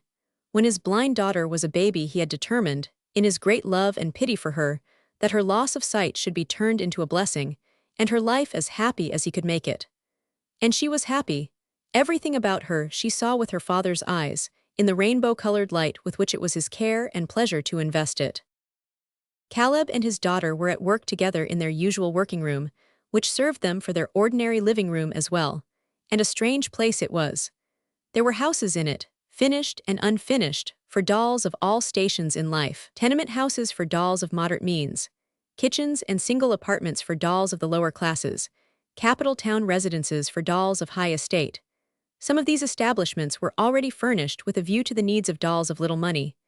Others could be fitted on the most expensive scale, at a moment's notice, from whole shelves of chairs and tables, sofas, bedsteads, and upholstery. The nobility and gentry and public in general, for whose use these doll houses were planned, lay here and there in baskets, staring straight up at the ceiling, but in showing their degrees in society and keeping them in their own stations, which is found to be exceedingly difficult in real life. The makers of these dolls had far improved on nature, for they, not resting on such marks as satin, cotton print, and bits of rag, had made differences which allowed of no mistake. Thus, the doll lady of high rank had wax limbs of perfect shape, but only she and those of her grade, the next grade in the social scale being made of leather, and the next coarse linen stuff. As to the common people, they had just so many matches out of tinderboxes for their arms and legs, and there they were, established in their place at once, beyond the possibility of getting out of it. There were various other samples of his handicraft besides dolls in Caleb Plummer's room. There were Noah's arks, in which the birds and beasts were an uncommonly tight fit, I assure you, though they could be crammed in, anyhow, at the roof, and rattled and shaken into the smallest compass. Most of these Noah's arks had knockers on the doors, perhaps not exactly suitable to an ark as suggestive of mourning callers and a postman, yet a pleasant finish to the outside of the building. There were scores of melancholy little carts, which, when the wheels went round, performed most doleful music. Many small fiddles, drums, and other instruments of torture. No end of cannon, shields, swords, spears, and guns. There were little tumblers in red breeches, incessantly swarming up high obstacles of red tape, and coming down, head first, upon the other side. And there were innumerable old gentlemen of respectable, even venerable, appearance, flying like crazy. People over pegs, inserted for the purpose in their own street doors. There were beasts of all sorts, horses in particular of every breed, from the spotted barrel on 4 pegs, with a small tippet for a mane, to the fine rocking horse on his highest mettle. "You were out in the rain last night in your beautiful new overcoat," said Bertha. "Yes, in my beautiful new overcoat," answered Caleb, glancing to where a roughly made garment of sackcloth was hung up to dry. "How glad I am you bought it, father. And of such a tailor, quite a fashionable tailor, a bright blue cloth with bright buttons, it's a deal too good a coat for me." "Too good?" cried the blind girl, stopping to laugh and clap her hands. "As if anything was too good for my handsome father, with his smiling face and black hair, and his straight figure, as if anything could be too good for my handsome father." "I'm half ashamed to wear it, though," said Caleb, watching the effect of what he said upon her brightening face. "Upon my word. When I hear the boys and people say behind me, Halloa, here's a swell, I don't know which way to look. And when the beggar wouldn't go away last night, and when I said I was a very common man said no, your honor, bless your honor, don't say that. I was quite ashamed. I really felt as if I hadn't a right to wear it. Happy blind girl, how merry she was in her joy. I see you, father, she said, clasping her hands, as plainly as if I had the eyes I never want when you are with me. A blue coat. Bright blue, said Caleb. Yes, yes, bright blue, exclaimed the girl, turning up her radiant face. The color I can just remember in the blessed sky. You told me it was blue before, a bright blue coat. Made loose to the figure, suggested Caleb. Yes, loose to the figure, cried the blind girl, laughing heartily. And in it you, dear father, with your merry eye, your smiling face, your free step and your dark hair, looking so young and handsome. Halloa, halloa, said Caleb, I shall be vain presently. I think you are already, cried the blind girl, pointing at him in her glee.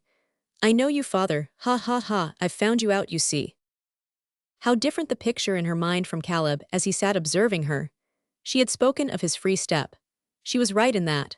For years and years he never once had crossed that threshold at his own slow pace, but with a footfall made ready for her ear, and never had he, when his heart was heaviest, forgotten the light tread that was to render hers so cheerful and courageous. There we are, said Caleb, falling back a pace or two to form the better judgment of his work. As near the real thing as sixpence of halfpence is to sixpence. What a pity that the whole front of the house opens at once. If there was only a staircase in it now, and regular doors to the rooms to go in at. But that's the worst of my calling. I'm always fooling myself and cheating myself. You are speaking quite softly. You are not tired, father. Tired, echoed Caleb, with a great burst in his manner. What should tire me, Bertha? I was never tired. What does it mean? To give the greater force to his words, he stopped himself in an imitation of two small stretching and yawning figures on the mantelshelf, who were shown as in one eternal state of weariness from the waist upwards, and hummed a bit of a song. It was a drinking song, something about a sparkling bowl, and he sang it with an air of a devil-may-care voice that made his face 1,000 times more meager and more thoughtful than ever. What you're singing, are you? Said Tackleton, the toy seller for whom he worked, putting his head in at the door. Go it, I can't sing. Nobody would have thought that Tackleton could sing. He hadn't what is generally termed a singing face, by any means. I can't afford to sing, said Tackleton. I'm glad you can. I hope you can afford to work, too. Hardly time for both, I should think. If you could only see him, Bertha, how he's winking at me, whispered Caleb. Such a man to joke. You'd think, if you didn't know him, he was in earnest, wouldn't you now? The blind girl smiled and nodded. I am thanking you for the little tree, the beautiful little tree, replied Bertha, bringing forward a tiny rose tree in blossom, which, by an innocent story, Caleb had made her believe was her master's gift, though he himself had gone without a meal or two to buy it. The bird that can sing and won't sing must be made to sing, they say, grumbled Tackleton. What about the owl that can't sing and oughtn't to sing and will sing? Is there anything that he should be made to do? The extent to which he's winking at this moment, whispered Caleb to his daughter. Oh my gracious! Always merry and light-hearted with us, cried the smiling Bertha. Oh, you're there, are you? Answered Tackleton, poor idiot. He really did believe she was an idiot, and he founded the belief, I can't say whether consciously or not, upon her being fond of him. Well, and being there, how are you? Said Tackleton in his cross way. Oh, well, quite well, and as happy as even you can wish me to be, as happy as you would make the whole world if you could. Poor idiot, muttered Tackleton, no gleam of reason, not a gleam. The blind girl took his hand and kissed it, held it for a moment in her own two hands, and laid her cheek against it tenderly before releasing it. There was such unspeakable affection and such fervent gratitude in the act that Tackleton himself was moved to say, in a milder growl than usual, What's the matter now? Bertha, said Tackleton, assuming for once a little cordiality, come here. Oh, I can come straight to you. You needn't guide me, she rejoined. Shall I tell you a secret, Bertha? If you will, she answered eagerly. How bright the darkened face, how adorned with light the listening head. This is the day on which little what's-her-name, the spoilt child, Peerybingle's wife, pays her regular visit to you, makes her ridiculous picnic here, ain't it?" said Tackleton, with a strong expression of distaste for the whole concern. "Yes," replied Bertha, "this is the day." "I thought so," said Tackleton. "I should like to join the party." "Do you hear that, father?" cried the blind girl in delight. "Yes, yes, I hear it," murmured Caleb with the fixed look of a sleepwalker, "but I do not believe it. It's one of my lies, I've no doubt. You see, I want to bring the Peerybingles a little more into company with May Fielding," said Tackleton. "I am going to be married to May." "Married?" cried the blind girl, starting from him. "She's such a confounded idiot," muttered Tackleton, "that I was afraid she'd never understand me. Yes, Bertha, married, church, parson, clerk, glasscoach, bells, breakfast, bridecake, favors, marrow bones, cleavers, and all the rest of the tomfoolery. A wedding, you know, a wedding. Don't you know what a wedding is?" "I know," replied the blind girl in a gentle tone. "I understand." "Do you?" muttered Tackleton. "It's more than I expected. Well, on that account I want you to join the party and to bring May and her mother. I'll send a little something or other before the afternoon. A cold leg of mutton, or some comfortable trifle of that sort. You'll expect me." "Yes," she answered. She had drooped her head and turned away, and so stood, with her hands crossed, musing. "I don't think you will," muttered Tackleton, looking at her, "for you seem to have forgotten all about it already, Caleb." "I may venture to say, I'm here, I suppose," thought Caleb. "Sir, take care she don't forget what I've been saying to her." "She never forgets," returned Caleb. "It's one of the few things she ain't clever in." "Every man thinks his own geese swans," observed the toy merchant with a shrug. "Poor devil." Having delivered himself of which remark with infinite contempt, old Gruff and Tackleton withdrew. Bertha remained where he had left her, lost in meditation. The gaiety had vanished from her downcast face, and it was very sad. 3 or 4 times she shook her head, as if bewailing some remembrance or some loss, but her sorrowful reflections found no vent in words. "Father, I am lonely in the dark. I want my eyes, my patient, willing eyes." "Here they are," said Caleb. "Always ready. They are more yours than mine, Bertha, any hour in the 24. What shall your eyes do for you, dear?" "Look round the rooms, father." "All right," said Caleb. "No sooner said than done, Bertha." "Tell me about it." "It's much the same as usual," said Caleb. "Homely but very snug. The gay colors on the walls, the bright flowers on the plates and dishes, the shining wood where there are beams or panels, the general cheerfulness and neatness of the building make it very pretty." Cheerful and neat it was, wherever Bertha's hands could busy themselves. But nowhere else were cheerfulness and neatness possible, in the crazy shed which Caleb's fancy so transformed. "You have your working dress on, and are not so gay as when you wear the handsome coat," said Bertha, touching him. "Not quite so gay," answered Caleb. "Pretty brisk, though."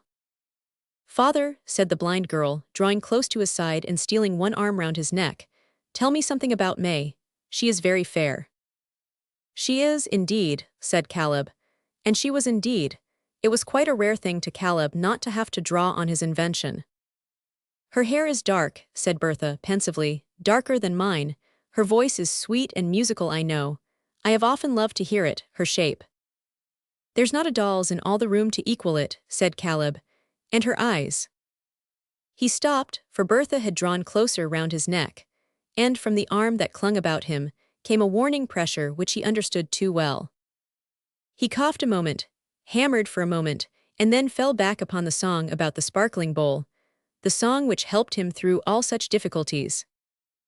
"Our friend, father, the one who has helped us so many times, Mr. Tackleton, I am never tired, you know, of hearing about him. Now was I ever," she said hastily. "Of course not," answered Caleb, "and with reason." "Ah, with how much reason?" cried the blind girl, with such fervency that Caleb, though his motives were pure, could not endure to meet her face, but dropped his eyes, as if she could have read in them his innocent deceit. "Then tell me again about him, dear father," said Bertha. "Many times again. His face is good, kind, and tender. Honest and true, I am sure it is. The manly heart that tries to cloak all favors with a show of roughness and unwillingness beats in its every look and glance."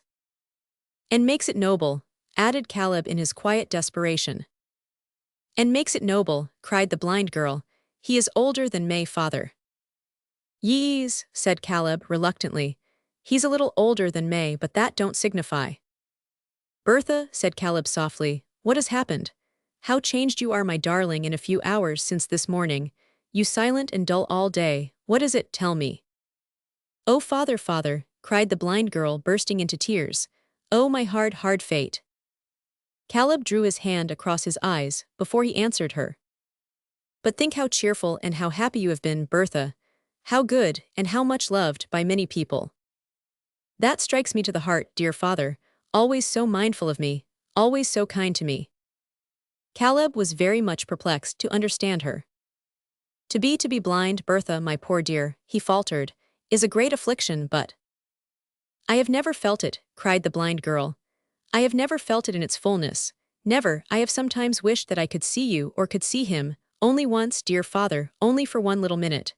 But father, oh my good, gentle father, bear with me if I am wicked, said the blind girl. This is not the sorrow that so weighs me down. Bertha, my dear, said Caleb, I have something on my mind I want to tell you while we are alone. Hear me kindly. I have a confession to make to you, my darling. A confession, father. I have wandered from the truth and lost myself, my child, said Caleb, with a pitiable look on his bewildered face. I have wandered from the truth, intending to be kind to you, and have been cruel. She turned her wonder-stricken face towards him and repeated, cruel, he cruel to me, cried Bertha with a smile of incredulity. Not meaning it, my child, said Caleb. But I have been, though I never suspected it till yesterday. My dear blind daughter, hear me and forgive me. The world you live in, heart of mine, doesn't exist as I have represented it. The eyes you have trusted in have been false to you. She turned her wonder-stricken face towards him still. Your road in life was rough, my poor one, said Caleb, and I meant to smooth it for you. I have altered objects, invented many things that never have been to make you happier.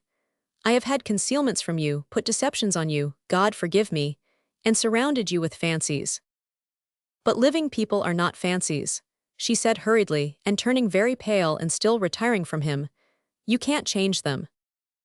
I have done so, Bertha, pleaded Caleb. There is one person that you know, my dove.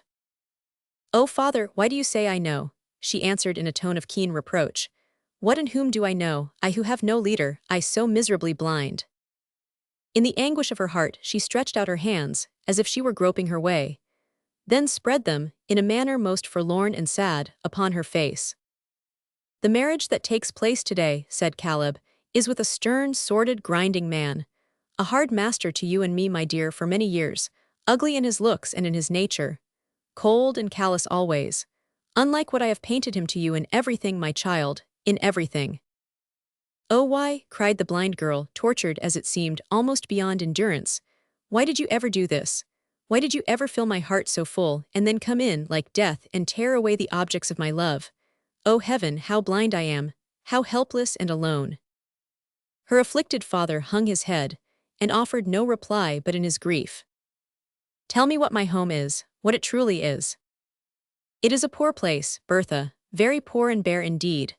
The house will scarcely keep out wind and rain another winter. It is as roughly shielded from the weather, Bertha, as your poor father in his sackcloth coat. Those presents that I took such care of, that came almost at my wish, and were so dearly welcome to me, she said, trembling. Where did they come from? Caleb did not answer. She knew already and was silent. I see, I understand, said Bertha. And now I am looking at you, at my kind, loving, compassionate father. Tell me, what is he like?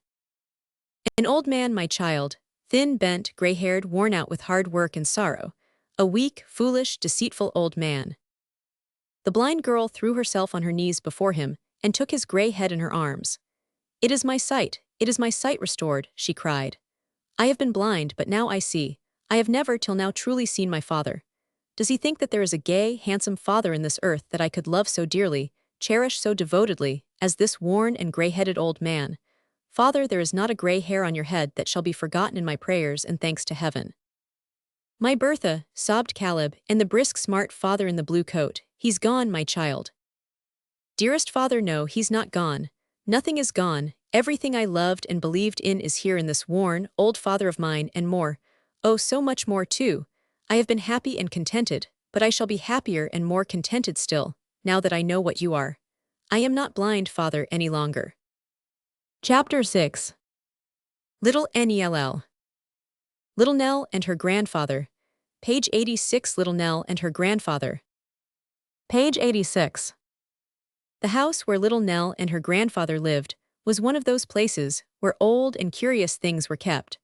One of those old houses which seemed to crouch in odd corners of the town, and to hide their musty treasures from the public eye in jealousy and distrust. There were suits of mail standing like ghosts in armor here and there, curious carvings brought from monkish cloisters, rusty weapons of various kinds, distorted figures in china and wood and iron and ivory, tapestry and strange furniture that might have been designed in dreams, and in the old, dark, dismal rooms there lived alone together the man and a child, his grandchild little Nell. Solitary and dull as was her life, the innocent and cheerful spirit of the child found happiness in all things, and through the dim rooms of the old curiosity shop little Nell went singing, moving with gay and lightsome step. But gradually over the old man, whom she so tenderly loved, there stole a sad change. He became thoughtful, sad, and wretched. He had no sleep or rest but that which he took by day in his easy chair, for every night and all night long he was away from home. To the child it seemed that her grandfather's love for her increased, even with the hidden grief by which she saw him struck down. And to see him sorrowful, and not to know the cause of his sorrow, to see him growing pale and weak under his trouble of mind, so weighed upon her gentle spirit that at times she felt as though her heart must break. At last the time came when the old man's feeble frame could bear up no longer against his hidden care. A raging fever seized him, and as he lay delirious or insensible through many weeks, Nell learned that the house which sheltered them was theirs no longer, that in the future they would be very poor, that they would scarcely have bread to eat. At length the old man began to mend, but his mind was weakened. He would sit for hours together, with Nell's small hand in his, playing with the fingers, and sometimes stopping to smooth her hair or kiss her brow. And when he saw that tears were glistening in her eyes he would look amazed. As the time drew near when they must leave the house, he made no reference to the necessity of finding other shelter. An indistinct idea he had that the child was desolate and in need of help, though he seemed unable to understand their real position more distinctly. But a change came upon him one evening, as he and Nell sat silently together. "Let us speak softly, Nell," he said. "Hush, for if they knew our purpose they would say that I was mad and take thee from me. We will not stop here another day. We will travel afoot through the fields and woods, and trust ourselves to God in the places where he dwells. Tomorrow morning, dear, we'll turn our faces from this scene of sorrow, and be as free and happy as the birds." The child's heart beat high with hope and confidence. She had no thought of hunger, or cold, or thirst, or suffering. To her it seemed that they might beg their way from door to door in happiness, so that they were together. When the day began to glimmer they stole out of the house, and passing into the street, stood still. "Which way?" asked the child. The old man looked doubtfully and helplessly at her and shook his head. It was plain that she was thenceforth his guide and leader. The child felt it, but had no doubts or misgivings, and putting her hand in his, led him gently away. Forth from the city, while it yet was asleep, went the two poor wanderers, going, they knew not whither. They passed through the long, deserted streets, in the glad light of early morning, until these streets dwindled away, and the open country was about them. They walked all day, and slept that night at a small cottage where beds were let to travelers. The sun was setting on the second day of their journey, and they were jaded and worn out with walking, when, following a path which led through a churchyard to the town where they were to spend the night, they fell in with two traveling showmen, the exhibitors or keepers of a Punch and Judy show. These two men raised their eyes when the old man and his young companion were close upon them. One of them, the real exhibitor, no doubt, was a little merry-faced man with a twinkling eye and a red nose, who seemed to be something like old Punch himself. The other, that was he who took the money, had rather a careful and cautious look, which perhaps came from his business also. The merry man was the first to greet the strangers with a nod, and following the old man's eyes, he observed that perhaps that was the first time he had ever seen a Punch off the stage. "Why do you come here to do this?" said the old man, sitting down beside them and looking at the figures with extreme delight. "Why, you see," rejoined the little man, "we're putting up for tonight at the public house yonder, and it wouldn't do to let 'em see the present company undergoing repair. No, cried the old man, making signs to Nell to listen. Why not, eh, why not? Because it would destroy all the reality of the show and take away all the interest, wouldn't it? Replied the little man. Would you care a halfpenny for the Lord Chancellor if you knowed him in private and without his wig? Certainly not. Good, said the old man, venturing to touch one of the puppets and drawing away his hand with a shrill laugh. Are you going to show him tonight, are you? That is the purpose, Governor, replied the other, and unless I'm much mistaken, Tommy Codlin is a-calculating at this minute what we've lost through your coming upon us. Cheer up, Tommy, it can't be much. The little man accompanied these latter words with a wink, expressive of the estimate he had formed of the traveler's pocketbook.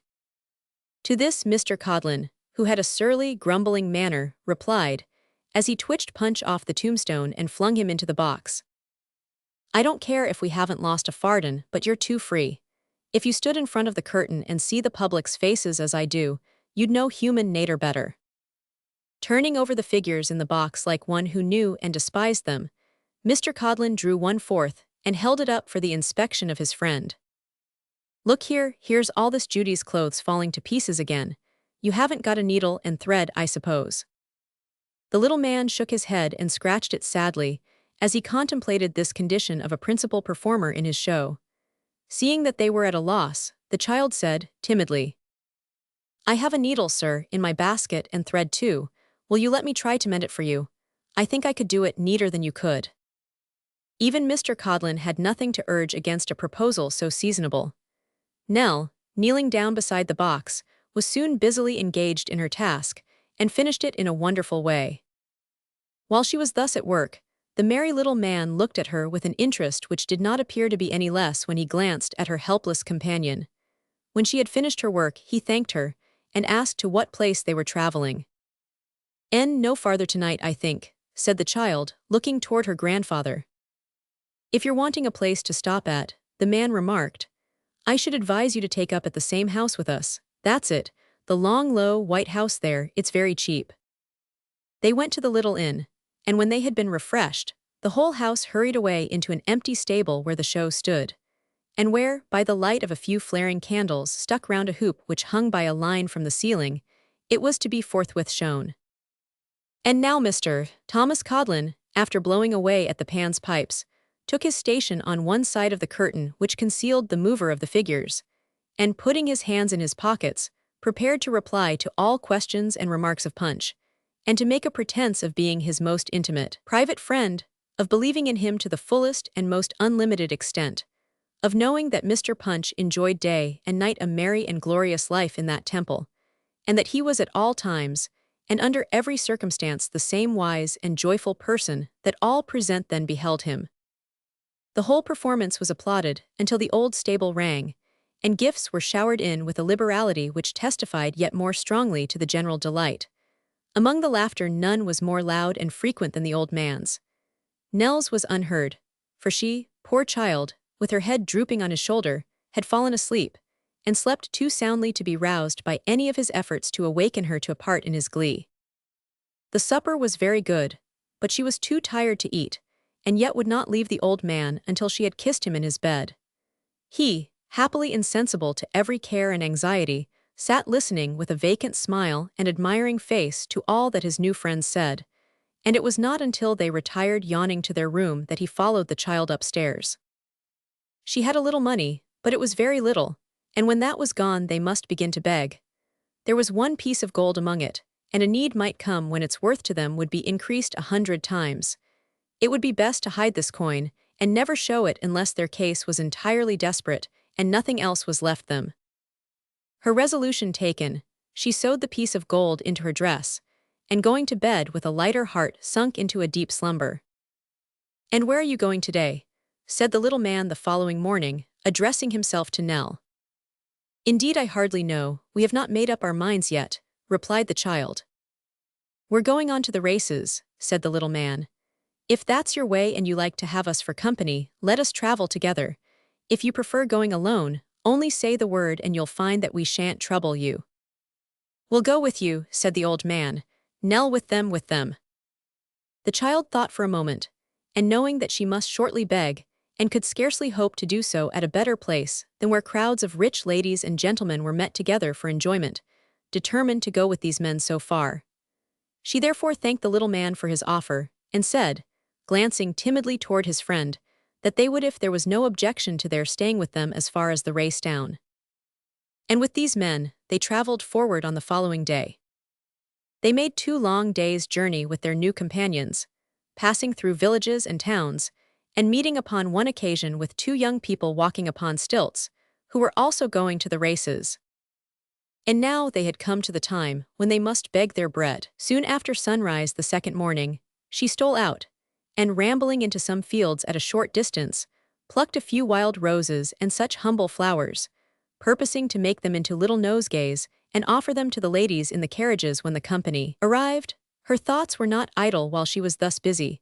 When she returned and was seated beside the old man, tying her flowers together, while the 2 men lay dozing in the corner, she plucked him by the sleeve, and slightly glancing toward them, said in a low voice, "Grandfather, don't look at those I talk of, and don't seem as if I spoke of anything but what I am about. What was that you told me before we left the old house? That if they knew what we were going to do, they would say that you were mad and part us." The old man turned to her with a look of wild terror, but she checked him by a look, and bidding him hold some flowers while she tied them up, and so bringing her lips closer to his ear, said, "I know that was what you told me. You needn't speak, dear, I recollect it very well. It was not likely that I should forget it. Grandfather, I have heard these men say they think that we have secretly left our friends, and mean to carry us before some gentleman and have us taken care of and sent back. If you let your hand tremble so, we can never get away from them, but if you're only quiet now, we shall do so easily." "How?" muttered the old man. "Dear Nell, how? They will shut me up in a stone room, dark and cold, and chain me up to the wall, Nell, flog me with whips, and never let me see thee more." "You're trembling again," said the child. "Keep close to me all day. Never mind them, don't look at them but me. I shall find a time when we can steal away. When I do, mind you come with me, and do not stop or speak a word. Hush, that's all." "Halloo, what are you up to, my dear?" said Mr. Codlin, raising his head and yawning. "Making some nosegays," the child replied. "I am going to try to sell some these 3 days of the races. Will you have one as a present, I mean?" Mr. Codlin would have risen to receive it, but the child hurried toward him and placed it in his hand, and he stuck it in his buttonhole. As the morning wore on, the tents at the racecourse assumed a gayer and more brilliant appearance, and long lines of carriages came rolling softly on the turf. Black-eyed gypsy girls, their heads covered with showy handkerchiefs, came out to tell fortunes, and pale, slender women with wasted faces followed the footsteps of conjurers, and counted the sixpences with anxious eyes long before they were gained. As many of the children as could be kept within bounds were stowed away, with all the other signs of dirt and poverty, among the donkeys, carts, and horses, and as many as could not be thus disposed of ran in and out in all directions, crept between people's legs and carriage wheels, and came forth unharmed from under horses' hoofs. The dancing dogs, the stilts, the little lady and the tall man, and all the other attractions, with organs out of number and bands innumerable, came out from the holes and corners in which they had passed the night, and flourished boldly in the sun. Along the uncleared course, Short led his party, sounding the brazen trumpet and speaking in the voice of Punch, and at his heels went Thomas Codlin, bearing the show as usual, and keeping his eye on Nell and her grandfather, as they rather lingered in the rear. The child bore upon her arm the little basket with her flowers, and sometimes stopped with timid and modest looks to offer them at some gay carriage, but alas! There were many bolder beggars there, gypsies who promised husbands and others skillful in their trade, and although some ladies smiled gently as they shook their heads, and others cried to the gentleman beside them, "See what a pretty face," they let the pretty face pass on, and never thought that it looked tired or hungry. There was but one lady who seemed to understand the child, and she was one who sat alone in a handsome carriage, while 2 young men in dashing clothes, who had just stepped out from it, talked and laughed loudly at a little distance, appearing to forget her quite. There were many ladies all around, but they turned their backs, or looked another way, or at the 2 young men not unfavorably at them, and left her to herself. The lady motioned away a gypsy woman, eager to tell her fortune, saying that it was told already and had been for some years, but called the child toward her, and taking her flowers, put money into her trembling hand, and bade her go home and keep at home. Many a time they went up and down those long, long lines, seeing everything but the horses and the race, when the bell rung to clear the course, going back to rest among the carts and donkeys, and not coming out again until the heat was over. Many a time, too, was Punch displayed in the full glory of his humor, but all this while the eye of Thomas Codlin was upon them, and to escape without notice was almost impossible. At length, late in the day, Mr. Codlin pitched the show in a spot right in the middle of the crowd, and the Punch and Judy were surrounded by people who were watching the performance. Short was moving the images, and knocking them in the fury of the combat against the sides of the show. The people were looking on with laughing faces, and Mr. Codlin's face showed a grim smile as his roving eye detected the hands of thieves in the crowd going into waistcoat pockets. If Nell and her grandfather were ever to get away unseen, that was the very moment. They seized it and fled. They made a path through booths and carriages and throngs of people, and never once stopped to look behind. The bell was ringing, and the course was cleared by the time they reached the ropes, but they dashed across it, paying no attention to the shouts and screeching that assailed them for breaking in it, and creeping under the brow of the hill at a quick pace, made for the open fields. At last they were free from Codlin and Short. That night they reached a little village in a woody hollow. The village schoolmaster, a good and gentle man, pitying their weariness, and attracted by the child's sweetness and modesty, gave them a lodging for the night, nor would he let them leave him until 2 days more had passed. They journeyed on, when the time came that they must wander forth again by pleasant country lanes, and as they passed, watching the birds that perched and twittered in the branches overhead, or listening to the songs that broke the happy silence, their hearts were peaceful and free from care. But by and by they came to a long winding road which lengthened out far into the distance, and though they still kept on, it was at a much slower pace, for they were now very weary. The afternoon had worn away into a beautiful evening, when they arrived at a point where the road made a sharp turn and struck across a common. On the border of this common, and close to the hedge which divided it from the cultivated fields, a caravan was drawn up to rest, upon which they came so suddenly that they could not have avoided it if they would. Do you know what a caravan is? It is a sort of gypsy house on wheels in which people live, while the house moves from place to place.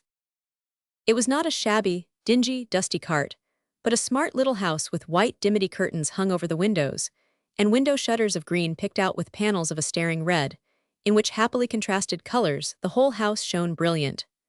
Neither was it a poor caravan drawn by a single donkey or feeble old horse, for a pair of horses in pretty good condition were released from the shafts and grazing on the fruzy grass. Neither was it a gypsy caravan, for at the open door, graced with a bright brass knocker, sat a Christian lady, stout and comfortable to look upon, who wore a large bonnet trembling with bows. And that it was not a caravan of poor people was clear from what this lady was doing, for she was taking her tea. The tea things, including a bottle of rather suspicious looks and a cold knuckle of ham, were set forth upon a drum, covered with a white napkin. And there, as if at the most convenient round table in all the world, sat this roving lady, taking her tea and enjoying the prospect. It happened at that moment that the lady of the caravan had her cup, which, that everything about her might be of a stout and comfortable kind, was a breakfast cup to her lips, and that having her eyes lifted to the sky in her enjoyment of the full flavor of her tea, it happened that, being thus agreeably engaged, she did not see the travelers when they first came up. It was not until she was in the act of setting down the cup, and drawing a long breath after the exertion of swallowing its contents, that the lady of the caravan beheld an old man and a young child walking slowly by, and glancing at her proceedings with eyes of modest, but hungry admiration. "Hey," cried the lady of the caravan, scooping the crumbs out of her lap and swallowing the same before wiping her lips. "Yes, to be sure. Who won the helter-skelter plate, child?" "Won what, ma'am?" asked Nell. "The helter-skelter plate at the races, child, the plate that was run for on the second day." "On the second day, ma'am." "Second day, yes, second day," repeated the lady with an air of impatience. "Can't you say who won the helter-skelter plate when you're asked the question civilly?" "I don't know, ma'am." "Don't know?" repeated the lady of the caravan. "Why, you were there, I saw you with my own eyes." Nell was not a little alarmed to hear this, supposing that the lady might be intimately acquainted with the firm of Short and Codlin, but what followed tended to put her at her ease. "And very sorry I was," said the lady of the caravan, to see you in company with a Punch, a low, common, vulgar wretch that people should scorn to look at." "I was not there by choice," returned the child. "We didn't know our way, and the two men were very kind to us and let us travel with them. Do you know them, ma'am?" "Know 'em, child," cried the lady of the caravan in a sort of shriek. "Know them, but you're young and ignorant, and that's your excuse for asking such a question. Do I look as if I knowed 'em? Does the caravan look as if it knowed 'em?" "No, ma'am, no," said the child, fearing she had committed some grievous fault. "I beg your pardon." The lady of the caravan was in the act of gathering her tea things together, preparing to clear the table, but noting the child's anxious manner, she hesitated and stopped. The child courtesied, and giving her hand to the old man, had already got some 50 yards or so away, when the lady of the caravan called to her to return. "Come nearer, nearer still," said she, beckoning to her to ascend the steps. "Are you hungry, child?" "Not very, but we are tired, and it is a long way." "Well, hungry or not, you had better have some tea," rejoined her new acquaintance. "I suppose you are agreeable to that old gentleman." The grandfather humbly pulled off his hat and thanked her. The lady of the caravan then bade him come up the steps likewise, but the drum proving an inconvenient table for two, they went down again, and sat upon the grass, where she handed down to them the tea tray, the bread and butter, and the knuckle of ham. "Set 'em out near the hind wheels, child, that's the best place," said their friend, superintending the arrangement from above. "Now hand up the teapot for a little more hot water and a pinch of fresh tea, and then both of you eat and drink as much as you can, and don't spare anything, that's all I ask of you." The mistress of the caravan, saying the girl and her grandfather could not be very heavy, invited them to go along with them for a while, for which Nell thanked her with all her heart. When they had traveled slowly forward for some short distance, Nell ventured to steal a look round the caravan and observe it more closely. One half of it, that part in which the comfortable proprietress was then seated, was carpeted, and so divided the farther end as to form a sleeping place, made after the fashion of a berth on board ship, which was shaded, like the little windows, with fair white curtains, and looked comfortable enough, though by what kind of gymnastic exercise the lady of the caravan ever contrived to get into it was a mystery. The other half served for a kitchen, and was fitted up with a stove whose small chimney passed through the roof. The mistress sat looking at the child for a long time in silence, and then, getting up, brought out from a corner a large roll of canvas about a yard in width, which she laid upon the floor and spread open with her foot until it nearly reached from one end of the caravan to the other. "There, child," she said, "read that." Nell walked down it, and read aloud in enormous black letters the inscription, "Jarley's Waxwork." "Read it again," said the lady complacently. "Jarley's Waxwork," repeated Nell. "That's me," said the lady. "I am Mrs. Jarley." Giving the child an encouraging look, the lady of the caravan unfolded another scroll, whereon was the inscription, 100 figures the full size of life, and then another scroll on which was written, "The only stupendous collection of real waxwork in the world," and then several smaller scrolls with such inscriptions as now exhibiting within, "The genuine and only Jarley, Jarley's unrivaled collection. Jarley is the delight of the nobility and gentry. The royal family are the patrons of Jarley." When she had exhibited these large painted signs to the astonished child, she brought forth specimens of the lesser notices in the shape of handbills, some of which were printed in the form of verses on popular times, as "Believe me if all Jarley's waxwork so rare, I saw thy show in youthful prime, over the water to Jarley," while, to satisfy all tastes, others were composed with a view to the lighter and merrier spirits, as a verse on the favorite air of "If I Had a Donkey," beginning, "If I knowed a donkey what wouldn't go to see Mrs. Jarley's waxwork show. Do you think I'd own him? Oh no, no. Then run to Jarley's." Besides several compositions in prose, pretending to be dialogues between the Emperor of China and an oyster. "I never saw any waxwork, ma'am," said Nell. "Is it funnier than Punch?" "Funnier," said Mrs. Jarley in a shrill voice. "It is not funny at all." "Oh," said Nell, with all possible humility. "It isn't funny at all," repeated Mrs. Jarley. "It's calm and what's that word again, critical. No, classical, that's it, it's calm and classical. No low beatings and knockings about, no jokings and squeakings like your precious Punches, but always the same, with a constantly unchanging air of coldness and dignity. And so like life that, If waxwork only spoke and walked about, you'd hardly know the difference. I won't go so far as to say that, as it is, I've seen waxwork quite like life, but I've certainly seen some life that was exactly like waxwork. This conference at length concluded, she beckoned Nell to sit down. And the old gentleman too, said Mrs. Jarley, for I want to have a word with him. Do you want a good place for your granddaughter, master? If you do, I can put her in the way of getting one. What do you say? I can't leave her, answered the old man. We can't separate. What would become of me without her? If you're really ready to employ yourself, said Mrs. Jarley, there would be plenty for you to do in the way of helping to dust the figures, and take the checks, and so forth. What I want your granddaughter for is to point 'em out to the company. They would be soon learned, and she has a way with her that people wouldn't think unpleasant, though she does come after me. For I've been always accustomed to go round with visitors myself, which I should keep on doing now. Only that my spirits make a little rest absolutely necessary. It's not a common offer, bear in mind, said the lady, rising into the tone and manner in which she was accustomed to address her audiences. It's Jarley's waxwork, remember. The duties very light and genteel, the company particularly select. The exhibition takes place in assembly rooms, town halls, large rooms at inns, or auction galleries. There is none of your open-air wondering at Jarley's, recollect. There is no tarpaulin and sawdust at Jarley's, remember.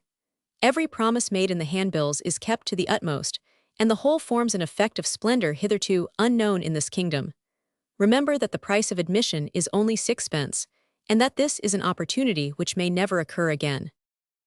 We are very much obliged to you, ma'am, said Nell, and thankfully accept your offer. And you'll never be sorry for it, returned Mrs. Jarley. I'm pretty sure of that, so as that's all settled, let us have a bit of supper. Rumbling along with most unwanted noise, the caravan stopped at last at the place of exhibition, where Nell came down from the wagon among an admiring group of children, who evidently supposed her to be an important part of the curiosities, and were almost ready to believe that her grandfather was a cunning device in wax. The chests were taken out of the van for the figures with all haste, and taken in to be unlocked by Mrs. Jarley, who, attended by George and the driver, arranged their contents, consisting of red festoons and other ornamental work, to make the best show in the decoration of the room. When the festoons were all put up as tastily as they might be, the wonderful collection was uncovered, and there were shown, on a raised platform some 2 feet from the floor, running round the room and parted from the rude public by a crimson rope, breast high, a large number of sprightly waxen images of famous people, singly and in groups, clad in glittering dresses of various climes and times, and standing more or less unsteadily, their legs with their eyes very wide open, and their nostrils very much inflated, and the muscles of their legs and arms very strongly developed, and all their faces expressing great surprise. All the gentlemen were very narrow in the breast, and very blue about the beards, and all the ladies were wonderful figures, and all the ladies and all the gentlemen were looking intensely nowhere, and staring with tremendous earnestness at nothing. When Nell had shown her first wonder at this glorious sight, Mrs. Jarley ordered the room to be cleared of all but herself and the child, and sitting herself down in an armchair in the center, presented Nell with a willow wand, long used by herself for pointing out the characters, and was at great pains to instruct her in her duty. That, said Mrs. Jarley, in her exhibition tone, as Nell touched a figure at the beginning of the platform, is an unfortunate maid of honor in the time of Queen Elizabeth, who died from pricking her finger in consequence of working upon a Sunday. Observe the blood which is trickling from her finger, also the gold-eyed needle of the period, with which she is at work. All this Nell repeated twice or thrice, pointing to the finger and the needle at the right times, and then passed on to the next. That, ladies and gentlemen, said Mrs. Jarley, is Jasper Packlemerton, of terrible memory, who courted and married 14 wives, and destroyed them all, by tickling the soles of their feet when they were sleeping in the consciousness of innocence and virtue. On being brought to the scaffold, and asked if he was sorry for what he had done, he replied yes, he was sorry for having let him off so easy, and hoped all Christian husbands would pardon him the offense. Let this be a warning to all young ladies to be particular in the character of the gentleman of their choice. Observe that his fingers are curled as if in the act of tickling, and that his face is represented with a wink, as he appeared when committing his barbarous murders. When Nell knew all about Mr. Packlemerton, and could say it without faltering, Mrs. Jarley passed on to the fat man, and then to the thin man, the tall man, the short man, the old lady who died of dancing at 132, the wild boy of the woods, the woman who poisoned 14 families with pickled walnuts, and other historical characters and interesting but misguided individuals. And so well did Nell profit by her instructions, and so apt was she to remember them, that by the time they had been shut up together for a couple of hours, she was in full possession of the history of the whole establishment, and perfectly able to tell the stories of the waxwork to visitors. For some time her life and the life of the poor vacant old man passed quietly and happily. They traveled from place to place with Mrs. Jarley. Nell spoke her piece, with the wand in her hand, before the waxen images, and her grandfather in a dull way dusted the images when he was told to do so. But heavier sorrow was yet to come. One night, a holiday night for them, Nell and her grandfather went out to walk. A terrible thunderstorm coming on, they were forced to take refuge in a small public house, and here they saw some shabbily dressed and wicked-looking men were playing cards. The old man watched them with increasing interest and excitement until his whole appearance underwent a complete change. His face was flushed and eager, his teeth set. With a hand that trembled violently, he seized Nell's little purse, and in spite of her pleadings joined in the game, gambling with such a savage thirst for gain that the distressed and frightened child could almost better have borne to see him dead. It was long after midnight when the play came to an end, and they were forced to remain where they were until the morning. And in the night the child was wakened from her troubled sleep to find a figure in the room, a figure busying its hands about her garments, while its face was turned to her, listening and looking lest she should awake. It was her grandfather himself, his white face pinched and sharpened by the greediness which made his eyes unnaturally bright, counting the money of which his hands were robbing her. Evening after evening, after that night, the old man would steal away, not to return until the night was far spent, demanding wildly money. And at last there came an hour when the child overheard him, tempted beyond his feeble powers of resistance, undertake to find more money to feed the desperate passion which had laid its hold upon his weakness, by robbing the kind Mrs. Jarley, who had done so much for them. The poor old man had become so weak in his mind that he did not understand how wicked was his act. That night the child took her grandfather by the hand and led him forth. Through the straight streets and narrow outskirts of the town, their trembling feet passed quickly, the child sustained by one idea, that they were flying from wickedness and disgrace, and that she could save her grandfather only by her firmness, unaided by one word of advice or any helping hand, the old man following her, as though she had been an angel messenger sent to lead him where she would. The hardest part of all their wanderings was now before them. They slept in the open air that night, and on the following morning some men offered to take them a long distance on their barge on the river. These men, though they were not unkindly, were very rugged, noisy fellows, and they drank and quarreled fearfully among themselves, to Nell's inexpressible terror. It rained too heavily, and she was wet and cold. At last they reached the great city whither the barge was bound, and here they wandered up and down, being now penniless, and watched the faces of those who passed, to find among them a ray of encouragement or hope. Ill in body and sick to death at heart, the child needed her utmost courage and will even to creep along. They lay down that night, and the next night too, with nothing between them and the sky. A penny loaf was all they had had that day, and when the third morning came, it found the child much weaker, yet she made no complaint. The great city with its many factories hemmed them in on every side, and seemed to shut out hope. Faint and spiritless as they were, its streets were terrible to them. After humbly asking for relief at some few doors, and being driven away, they agreed to make their way out of it as speedily as they could, and try if the people living in some lone house beyond would have more pity on their worn-out state. They were dragging themselves along through the last street, and the child felt that the time was close at hand when her enfeebled powers would bear no more. There appeared before them, at this moment, going in the same direction as themselves, a traveler on foot, who, with a bundle of clothing strapped to his back, leaned upon a stout stick as he walked, and read from a book which he held in his other hand. It was not an easy matter to come up with him and ask his aid, for he walked fast, and was a little distance in advance. At length he stopped, to look more attentively at some passage in his book. Encouraged by a ray of hope, the child shot on before her grandfather, and going close to the stranger without rousing him by the sound of her footsteps, began, in a few faint words, to beg his help. He turned his head. The child clapped her hands together, uttered a wild shriek, and fell senseless at his feet. It was the poor schoolmaster. No other than the poor schoolmaster. Scarcely less moved and surprised by the sight of the child than she had been on recognizing him, he stood, for a moment, silent, without even the presence of mind to raise her from the ground.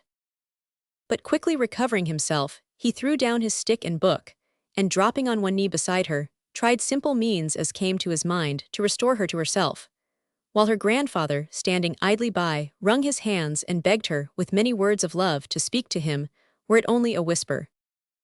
"She appears to be quite worn out," said the schoolmaster, glancing upward into his face. "You have used up all her strength, friend." "She is dying of want," answered the old man. "I never thought how weak and ill she was till now." Casting a look upon him, half angry and half pitiful, the schoolmaster took the child in his arms, and bidding the old man gather up her little basket and follow him directly, bore her away at his utmost speed. There was a small inn within sight, to which, it would seem, he had been walking when so unexpectedly overtaken. Toward this place he hurried with his unconscious burden, and rushing into the kitchen, and calling upon the company there assembled to make way for God's sake, laid it down on a chair before the fire. The company, who rose in confusion on the schoolmaster's entrance, did as people usually do under such circumstances. Everybody called for his or her favorite remedy, which nobody brought. Each cried for more air, at the same time carefully shutting out what air there was, by closing round the object of sympathy, and all wondered why somebody else didn't do what it never appeared to occur to them might be done by themselves. The landlady, however, who had more readiness and activity than any of them, and who seemed to understand the case more quickly, soon came running in with a little hot medicine, followed by her servant girl, carrying vinegar, hartshorn, smelling salts, and such other restoratives, which, being duly given, helped the child so far as to enable her to thank them in a faint voice, and to hold out her hand to the poor schoolmaster, who stood with an anxious face near her side. Without suffering her to speak another word, or so much as to stir a finger any more, the women straightway carried her off to bed, and having covered her up warm, bathed her cold feet, and wrapped them in flannel, they sent a messenger for the doctor. The doctor, who was a red-nosed gentleman with a great bunch of seals dangling below a waistcoat of ribbed black satin, arrived with all speed, and taking his seat by the bedside of poor Nell, drew out his watch and felt her pulse. Then he looked at her tongue, then he felt her pulse again, and while he did so, he eyed the half-emptied wine-glass as if in profound abstraction. "I should give her," said the doctor at length, "a teaspoonful every now and then of hot medicine." "Why, that's exactly what we've done, sir," said the delighted landlady. "I should also," observed the doctor, who had passed the footbath on the stairs. "I should also," said the doctor, in a very wise tone of voice, "put her feet in hot water and wrap them up in flannel. I should likewise," said the doctor with increased solemnity, "give her something light for supper, the wing of a roasted chicken now."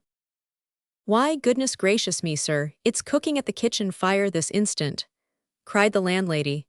And so indeed it was, for the schoolmaster had ordered it to be put down, and it was getting on so well that the doctor might have smelled it if he had tried.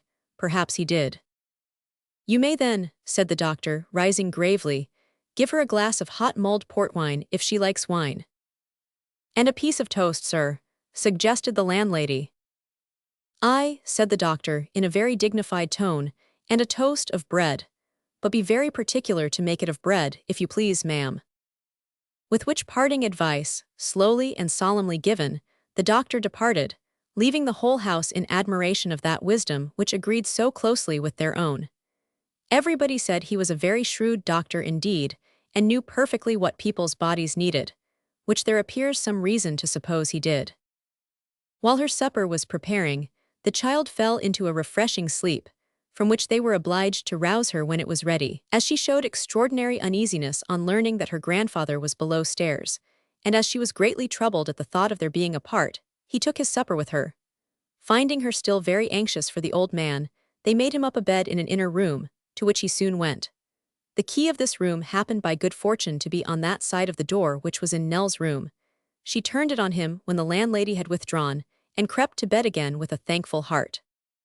The schoolmaster sat for a long time smoking his pipe by the kitchen fire, which was now deserted, thinking, with a very happy face, on the fortunate chance which had brought him at just the right moment to the child's assistance.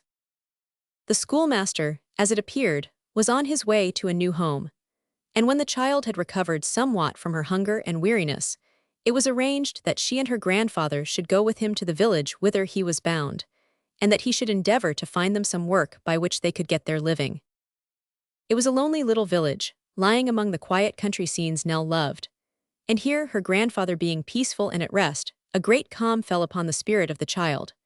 Often she would steal into the church, and sitting down among the quiet figures carved upon the tombs, would think of the summer days and the bright springtime that would come, of the rays of sun that would fall in, aslant those sleeping forms, of the songs of birds and the sweet air that would steal in. What if the spot awakened thoughts of death?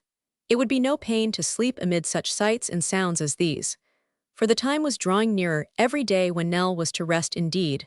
She never murmured or complained, but faded like a light upon a summer's evening and died. Day after day and all day long, the old man, broken-hearted and with no love or care for anything in life, would sit beside her grave with her straw hat, and the little basket she had been used to carry, waiting till she should come to him again.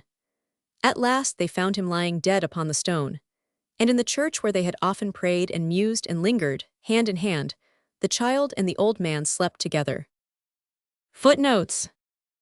The Lord Chancellor, it may be explained, is the highest judge in the courts of England, and when in court always wears a great wig and a robe. Chapter 7. Little David, Copprfield. I, little David Copperfield, lived with my mother in a pretty house in the village of Blunderstone in Suffolk. I had never known my father, who died before I could remember anything, and I had neither brothers nor sisters.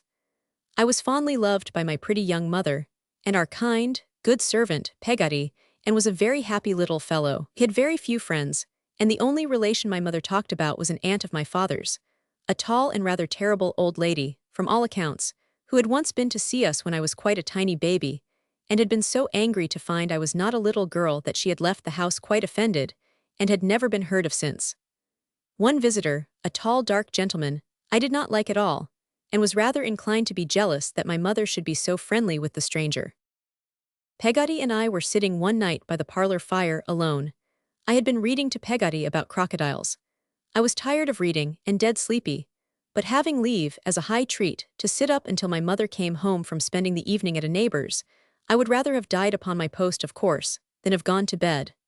I had reached that stage of sleepiness when Peggotty seemed to swell and grow immensely large. I propped my eyelids open with my two forefingers and looked perseveringly at her as she sat at work, at the little house with a thatched roof where she kept her yard measure, at her workbox with a sliding lid with a view of St. Paul's Cathedral, with a pink dome painted on the top, at the brass thimble on her finger, at herself, whom I thought lovely. I felt so sleepy that I knew if I lost sight of anything, for a moment I was gone. Peggotty, says I suddenly, were you ever married? Lord, Master Davy, replied Peggotty, what's put marriage in your head? She answered with such a start that it quite awoke me, and then she stopped in her work and looked at me, with her needle drawn out to its thread's length. But were you ever married, Peggotty? Says I, you are a very handsome woman, ain't you? Me handsome, Davy, said Peggotty. Lawk no, my dear, but what put marriage in your head? I don't know. You mustn't marry more than one person at a time, may you, Peggotty? Certainly not, says Peggotty with the promptest decision. But if you marry a person, and the person dies, why then you may marry another person, mayn't you, Peggotty? You may, says Peggotty, if you choose, my dear, that's a matter of opinion. But what is your opinion, Peggotty? Said I. I asked her and looked curiously at her, because she looked so curiously at me. My opinion is, said Peggotty, taking her eyes from me after waiting a little and going on with her work, that I never was married myself, Master Davy, and that I don't expect to be. That's all I know about the subject. You ain't cross, I suppose, Peggotty, are you? Said I, after sitting quiet for a minute. I really thought she was, she had been so short with me, but I was quite mistaken, for she laid aside her work, which was a stocking of her own, and opening her arms wide, took my curly head within them and gave it a good squeeze. I know it was a good squeeze because, being very plump, whenever she made any little exertion after she was dressed, some of the buttons on the back of her flew off, and I recollect two bursting to the opposite side of the parlor while she was hugging me. One day Peggotty asked me, if I would like to go with her on a visit to her brother at Yarmouth. "Is your brother an agreeable man, Peggotty?" I inquired. "Oh, what an agreeable man he is," cried Peggotty. "Then there's the sea and the boats and ships and the fishermen and the beach, and am to play with." Ham was her nephew. I was quite anxious to go when I heard of all these delights, but my mother, what would she do all alone?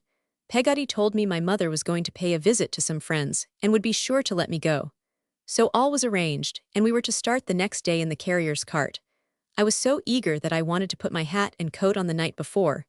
But when the time came to say goodbye to my dear mamma, I cried a little, for I had never left her before. It was rather a slow way of traveling, and I was very tired and sleepy when I arrived at Yarmouth, and found Ham waiting to meet me.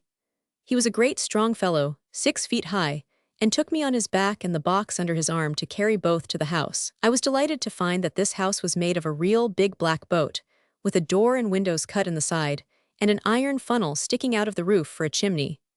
Inside, it was very cozy and clean, and I had a tiny bedroom in the stern. I was very much pleased to find a dear little girl, about my own age, to play with, and after tea I said, "Mr. Peggotty." "Sir," says he, "did you give your son the name of Ham, because you lived in a sort of ark?" Mr. Peggotty seemed to think it a deep idea, but answered, "No, sir, I never give him no name." "Who gave him that name, then?" said I, putting question number 2 of the catechism to Mr. Peggotty. "Why, sir, his father give it him," said Mr. Peggotty. "I thought you were his father." "My brother Joe was his father," said Mr. Peggotty. "Dead, Mr. Peggotty?" I hinted after a respectful pause. "Drownded," said Mr. Peggotty.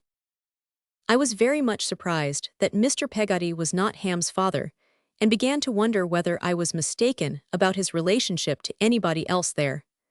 I was so curious to know that I made up my mind to have it out with Mr. Peggotty. "Little Emily," I said, glancing at her, "she is your daughter, isn't she, Mr. Peggotty?" "No, sir, my brother-in-law Tom was her father." "I couldn't help it. Dead, Mr. Peggotty," I hinted after another respectful silence. "Drownded," said Mr. Peggotty. I felt the difficulty of resuming the subject, but had not got to the bottom of it yet, and must get to the bottom somehow. So I said, "Haven't you any children, Mr. Peggotty?" "No, master," he answered with a short laugh. "I'm a bachelor." "A bachelor," I said, astonished. "Why, who's that, Mr. Peggotty?" pointing to the person in the apron who was knitting. "That's Mrs. Gummidge," said Mr. Peggotty. "Gummidge, Mr. Peggotty." But at this point Peggotty, I mean my own Peggotty, made such impressive motions to me not to ask any more questions, that I could only sit and look at all the company, until it was time to go to bed.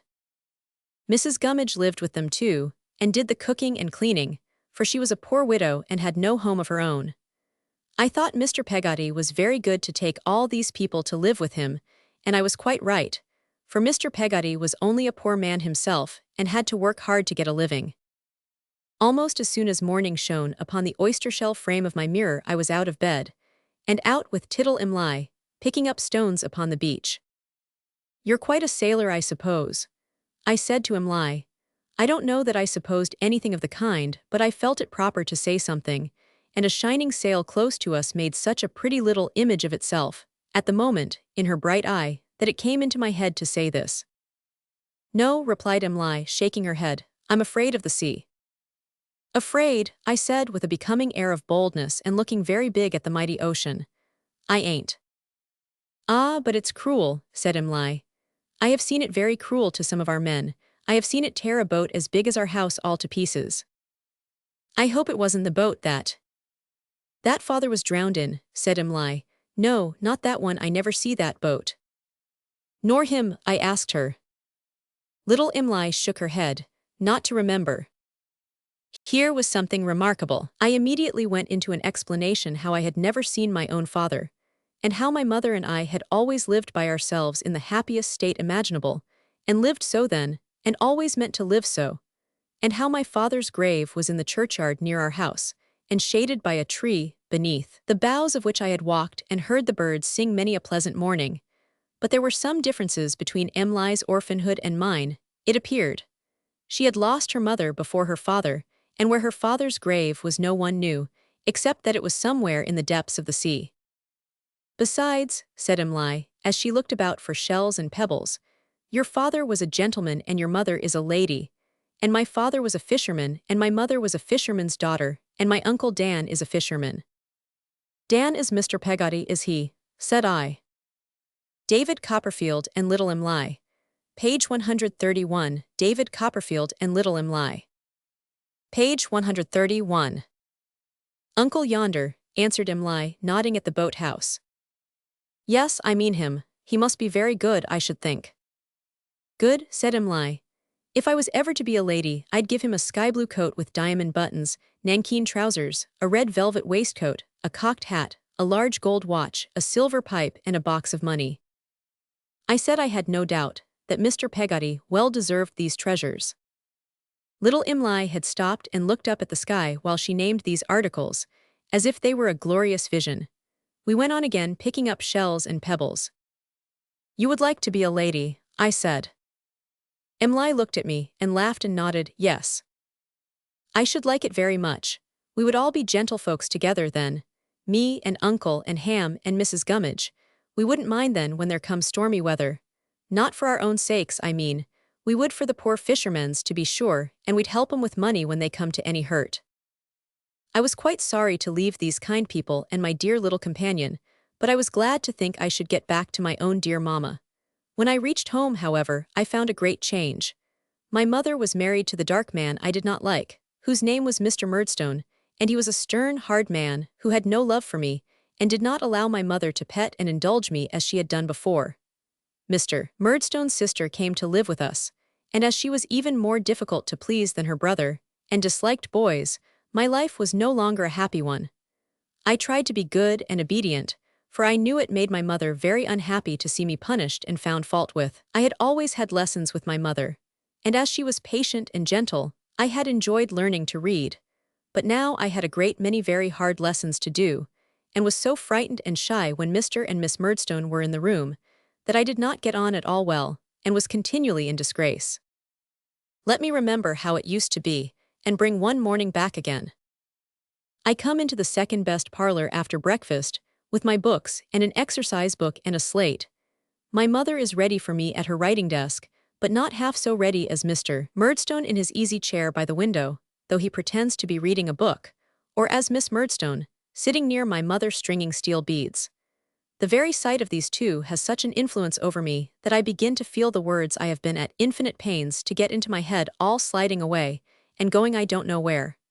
I wonder where they do go, by the by. I hand the first book to my mother. Perhaps it is a grammar, perhaps a history or geography. I take a last drowning look at the page as I give it into her hand and start off aloud at a racing pace while I have got it fresh. I trip over a word. Mr. Murdstone looks up. I trip over another word. Miss Murdstone looks up. I redden, tumble over half a dozen words and stop. I think my mother would show me the book if she dared, but she does not dare, and she says softly, "Oh, Davy, Davy." "Now, Clara," says Mr. Murdstone, "be firm with the boy. Don't say, 'Oh, Davy, Davy.' That's childish. He knows his lesson, or he does not know it." "He does not know it," Miss Murdstone interposes awfully. "I am really afraid he does not," says my mother. "Then you see, Clara," returns Miss Murdstone, "you should just give him the book back and make him know it." "Yes, certainly," says my mother. "That is what I intend to do, my dear Jane. Now, Davy, try once more and don't be stupid." I obey the first clause of my mother's words by trying once more, but am not so successful with the second, for I am very stupid. I tumble down before I get to the old place, at a point where I was all right before, and stop to think. But I can't think about the lesson. I think of the number of yards of net in Miss Murdstone's cap, or of the price of Mr. Murdstone's dressing gown, or any such ridiculous matter that I have no business with, and don't want to have anything at all to do with. Mr. Murdstone makes a movement of impatience which I have been expecting for a long time. Miss Murdstone does the same. My mother glances submissively at them, shuts the book, and lays it by, to be worked out when my other tasks are done. There is a pile of these tasks very soon, and it swells like a rolling snowball. The bigger it gets, the more stupid I get. The case is so hopeless, and I feel that I am wallowing in such a bog of nonsense that I give up all idea of getting out and abandon myself to my fate. The despairing way in which my mother and I look at each other, as I blunder on, is truly melancholy. But the greatest effect in these miserable lessons is when my mother, thinking nobody is observing her, tries to give me the cue by the motion of her lips. At that instant, Miss Murdstone, who has been lying in wait for nothing else all along, says in a deep warning voice, "Clara." My mother starts, colors, and smiles faintly. Mr. Murdstone comes out of his chair, takes the book, throws it at me, or boxes my ears with it, and turns me out of the room by the shoulders. My only pleasure was to go up into a little room at the top of the house, where I had found a number of books that had belonged to my own father.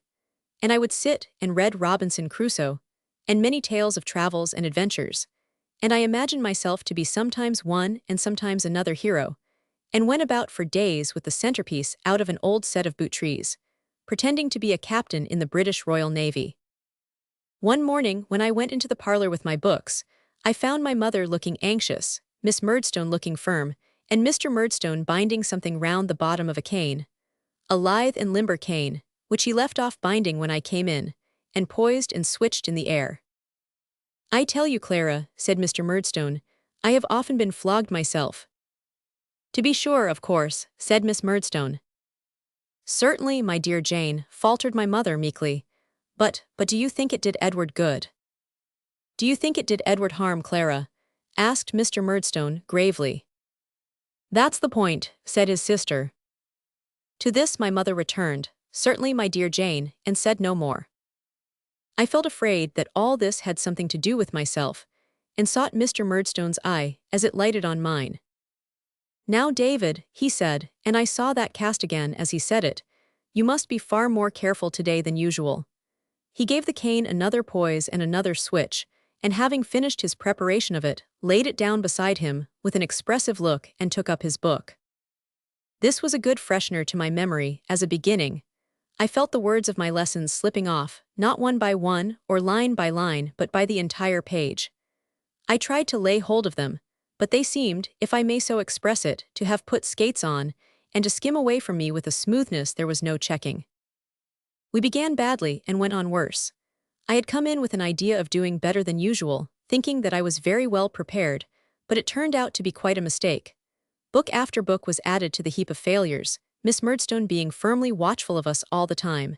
And when we came at last to a question about 5,000 cheeses, canes he made it that day, I remember, my mother burst out crying.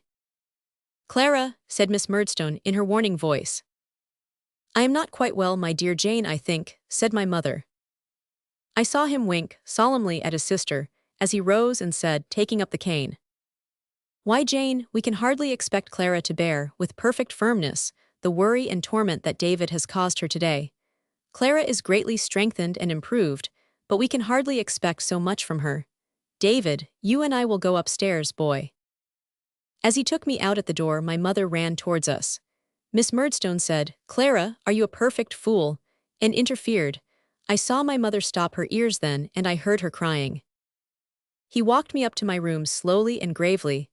I am certain he had a delight in that formal show of doing justice, and when we got there, suddenly twisted my head under his arm. "Mr. Murdstone, sir," I cried to him. Pray don't beat me. I have tried to learn, sir, but I can't learn while you and Miss Murdstone are by, I can't indeed." "Can't you indeed, David?" he said, "we'll try that." He had my head as in a vice, but I twined round him somehow and stopped him for a moment, entreating him not to beat me. It was only for a moment that I stopped him, for he cut me heavily an instant afterwards, and in the same instant I caught the hand with which he held me in my mouth, between my teeth, and bit it through. It sets my teeth on edge to think of it. He beat me then, as if he would have beaten me to death. Above all the noise we made, I heard them running up the stairs and crying out. I heard my mother crying out and Peggotty. Then he was gone, and the door was locked outside, and I was lying, fevered and hot and torn and raging in my puny way upon the floor. How well I recollect, when I became quiet, what an unnatural stillness seemed to reign through the whole house. How well I remember, when my smart and passion began to cool, how wicked I began to feel. I sat listening for a long while, but there was not a sound. I crawled up from the floor and saw my face in the glass, so swollen, red, and ugly that it almost frightened me. My stripes were sore and stiff, and made me cry afresh when I moved, but they were nothing to the guilt I felt. It lay heavier on my breast than if I had been a most terrible criminal, I dare say, and the longer I thought of it the greater the offense seemed. It had begun to grow dark, and I had shut the window. I had been lying, for the most part, with my head upon the sill, by turns crying, dozing, and looking listlessly out, when the key was turned, and Miss Murdstone came in with some bread and meat and milk. These she put down upon the table without a word, glaring at me the while, and then retired, locking the door after her. I never shall forget the waking next morning, the being cheerful and fresh for the first moment, and then the being weighed down by the stale and dismal oppression of remembrance. Miss Murdstone came again before I was out of bed, told me, in so many words, that I was free to walk in the garden for half an hour and no longer, retired, leaving the door open, that I might avail myself of that permission. I did so, and did so every morning of my imprisonment, which lasted 5 days. If I could have seen my mother alone, I should have gone down on my knees to her and besought her forgiveness. But I saw no one, Miss Murdstone excepted, during the whole time. The length of those 5 days, I can convey no idea of to anyone. They occupy the place of years in my remembrance. On the last night of my restraint, I was awakened by hearing my own name spoken in a whisper. I started up in bed, and putting out my arms in the dark, said, "Is that you, Peggotty?" There was no immediate answer, but presently I heard my name again, in a tone so very mysterious and awful that I think I should have gone into a fit, if it had not occurred to me that it must have come through the keyhole. I groped my way to the door, and putting my own lips to the keyhole, whispered, "Is that you, Peggotty dear?" "Yes, my own precious Davy," she replied. "Be as soft as a mouse, or the cat'll hear us." I understood this to mean Miss Murdstone, and knew that we must be careful and quiet, her room being close by. "How's mamma, dear Peggotty? Is she very angry with me?" I could hear Peggotty crying softly on her side of the keyhole, as I was doing on mine, before she answered, "No, not very." "What is going to be done with me, Peggotty dear, do you know?" "School, near London," was Peggotty's answer. I was obliged to get her to repeat it, for she spoke it the first time quite down my throat in consequence of my having forgotten to take my mouth away from the keyhole and put my ear there, and though her words tickled me a good deal, I didn't hear them. "When, Peggotty?" "Tomorrow." Is that the reason why Miss Murdstone took the clothes out of my drawers? Which she had done, though I have forgotten to mention it. "Yes," said Peggotty, "box." "Shan't I see mamma?" "Yes," said Peggotty, "morning." Then Peggotty fitted her mouth close to the keyhole, and spoke these words through it with as much feeling and earnestness as a keyhole has ever been the means of communicating, I will venture to say, shooting in each broken little sentence in a convulsive little burst of its own. "Davy dear, if I ain't been exactly as intimate with you lately as I used to be, it ain't because I don't love you just as well and more, my pretty poppet. It's because I thought it better for you, and for someone else besides. Davy, my darling, are you listening? Can you hear?" Yes, Peggotty," I sobbed. "My own," said Peggotty with infinite compassion. "What I want to say is that you must never forget me, for I'll never forget you. And I'll take as much care of your mamma, Davy, as I ever took of you, and I won't leave her. The day may come when she'll be glad to lay her poor head on her stupid, cross old Peggotty's arm again, and I'll write to you, my dear, though I ain't no scholar, and I'll, Peggotty fell to kissing the keyhole as she couldn't kiss me. "Thank you, dear Peggotty," said I. "Oh, thank you, thank you. Will you promise me one thing, Peggotty? Will you write and tell Mr. Peggotty and little Emily and Mrs. Gummidge and Ham that I am not so bad as they might suppose, and that I sent 'em all my love, especially to little Emily? Will you, if you please, Peggotty?" The kind soul promised, and we both of us kissed the keyhole with the greatest affection. I patted it with my hand, I recollect, as if it had been her honest face, and parted. In the morning Miss Murdstone appeared as usual, and told me I was going to school, which was not altogether such news to me as she supposed. She also informed me that when I was dressed, I was to come downstairs into the parlor and have my breakfast. There I found my mother, very pale and with red eyes, into whose arms I ran, and begged her pardon from my suffering soul. "Oh, Davy," she said, "that you could hurt anyone I love, Try to be better, pray to be better. I forgive you, but I am so grieved, Davy, that you should have such bad passions in your heart. Miss Murdstone was good enough to take me out to the cart, and to say on the way that she hoped I would repent before I came to a bad end. And then I got into the cart, and the lazy horse walked off with it. We might have gone about half a mile, and my pocket handkerchief was quite wet through, when the carrier stopped short. Looking out to ascertain for what I saw, to my amazement, Peggotty burst from a hedge and climbed into the cart. She took me in both her arms and squeezed me until the pressure on my nose was extremely painful, though I never thought of that till afterwards, when I found it very tender. Not a single word did Peggotty speak. Releasing one of her arms, she put it down in her pocket to the elbow and brought out some paper bags of cakes, which she crammed into my pockets, and a purse which she put into my hand, but not one word did she say. After another and a final squeeze with both arms, she got down from the cart and ran away, and my belief is, and has always been, without a solitary button on her gown. I picked up one of several that was rolling about, and treasured it as a keepsake for a long time. The carrier looked at me, as if to inquire if she were coming back. I shook my head and said I thought not. Then come up, said the carrier to the lazy horse, who came up accordingly. Having by this time cried as much as I possibly could, I began to think it was of no use crying any more.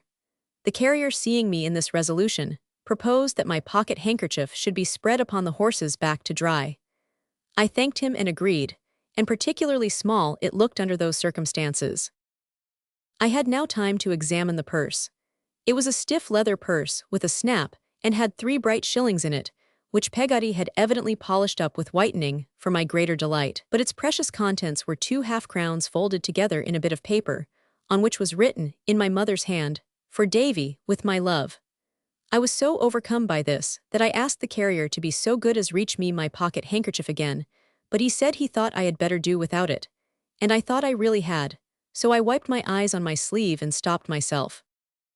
For good too, though, in consequence of my previous feelings, I was still occasionally seized with a stormy sob. After we had jogged on for some little time, I asked the carrier if he was going all the way. "All the way where?" inquired the carrier. "There," I said. "Where's there?" inquired the carrier. "Near London," I said. "Why, that horse," said the carrier, jerking the rein to point him out, "would be deader than pork afore he got over half the ground." "Are you only going to Yarmouth then?" I asked. "That's about it," said the carrier. "And there I shall take you to the stagecoach, and the stagecoach that'll take you to wherever it is." I shared my cakes with the carrier, who asked if Peggotty made them, and told him yes, she did all our cooking. The carrier looked thoughtful, and then asked if I would send a message to Peggotty from him. I agreed, and the message was "Barkys is willing." While I was waiting for the coach at Yarmouth, I wrote to Peggotty. "My dear Peggotty, I have come here safe, Barkys is willing, my love to Mamma, yours affectionately. P.S. He says he particularly wanted you to know Barkys is willing." At Yarmouth I found dinner was ordered for me, and felt very shy at having a table all to myself, and very much alarmed when the waiter told me he had seen a gentleman fall down dead after drinking some of their beer. I said I would have some water, and was quite grateful to the waiter for drinking the ale that had been ordered for me, for fear the people of the hotel should be offended. He also helped me to eat my dinner, and accepted one of my bright shillings. After a long, tiring journey by the coach, for there were no trains in those days, I arrived in London and was taken to the school at Blackheath, by one of the masters, Mr. Nell. I gazed upon the schoolroom into which he took me, as the most forlorn and desolate place I had ever seen. I see it now. A long room, with 3 long rows of desks, and 6 of long seats, bristling all round with pegs for hats and slates. Scraps of old copybooks and exercises litter the dirty floor. Mr. Nell having left me for a few moments, I went softly to the upper end of the room, observing all this as I crept along. Suddenly I came upon a pasteboard placard, beautifully written, which was lying on the desk, and bore these words: "Take care of him, he bites."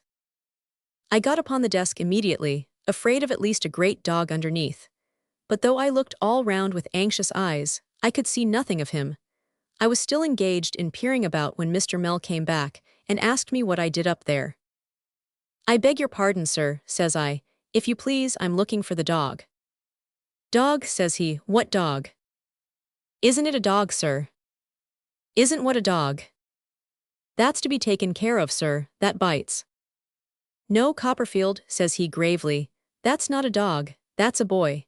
My instructions are, Copperfield, to put this placard on your back. I am sorry to make such a beginning with you, but I must do it. With that, he took me down, and tied the placard, which was neatly constructed for the purpose, on my shoulders like a knapsack. And wherever I went, afterwards, I had the consolation of carrying it. What I suffered from that placard, nobody can imagine. Whether it was possible for people to see me or not, I always fancied that somebody was reading it. It was no relief to turn round and find nobody, for wherever my back was, there I imagined somebody always to be. There was an old door in this playground, on which the boys had a custom of carving their names. It was completely covered with such inscriptions. In my dread of the end of the vacation and their coming back, I could not read one boy's name without inquiring in what tone and with what emphasis he would read, "Take care of him, he bites." There was one boy, a certain J. Steerforth, who cut his name very deep and very often, who, I conceived, would read it in a rather strong voice, and afterwards pull my hair. There was another boy, one Tommy Traddles, who I dreaded would make game of it, and pretend to be dreadfully frightened of me. There was a third, George Demple, who I fancied would sing it. I have looked, a little shrinking creature, at that door until the owners of all the names, there were 45 of them in the school then, Mr. Nell said, seemed to cry out, each in his own way, "Take care of him, he bites." Tommy Traddles was the first boy who returned. He introduced himself by informing me that I should find his name on the right-hand corner of the gate, over the top bolt. Upon that I said, "Traddles." To which he replied, "The same," and then he asked me for a full account of myself and family.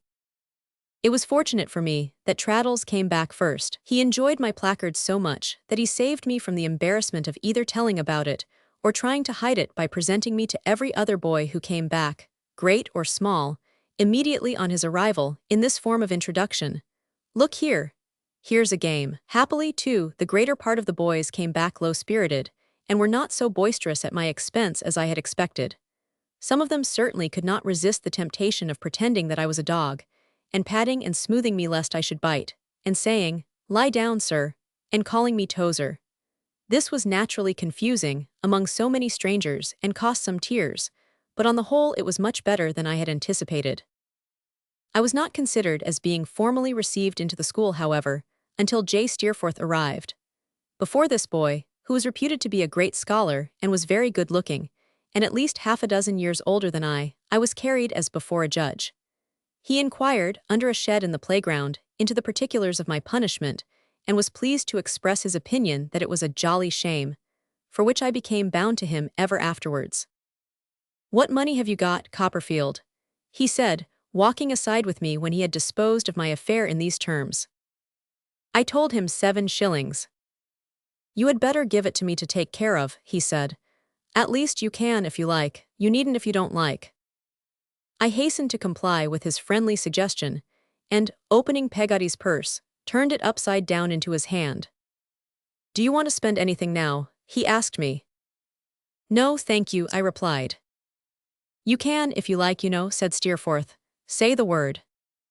"No, thank you, sir," I repeated.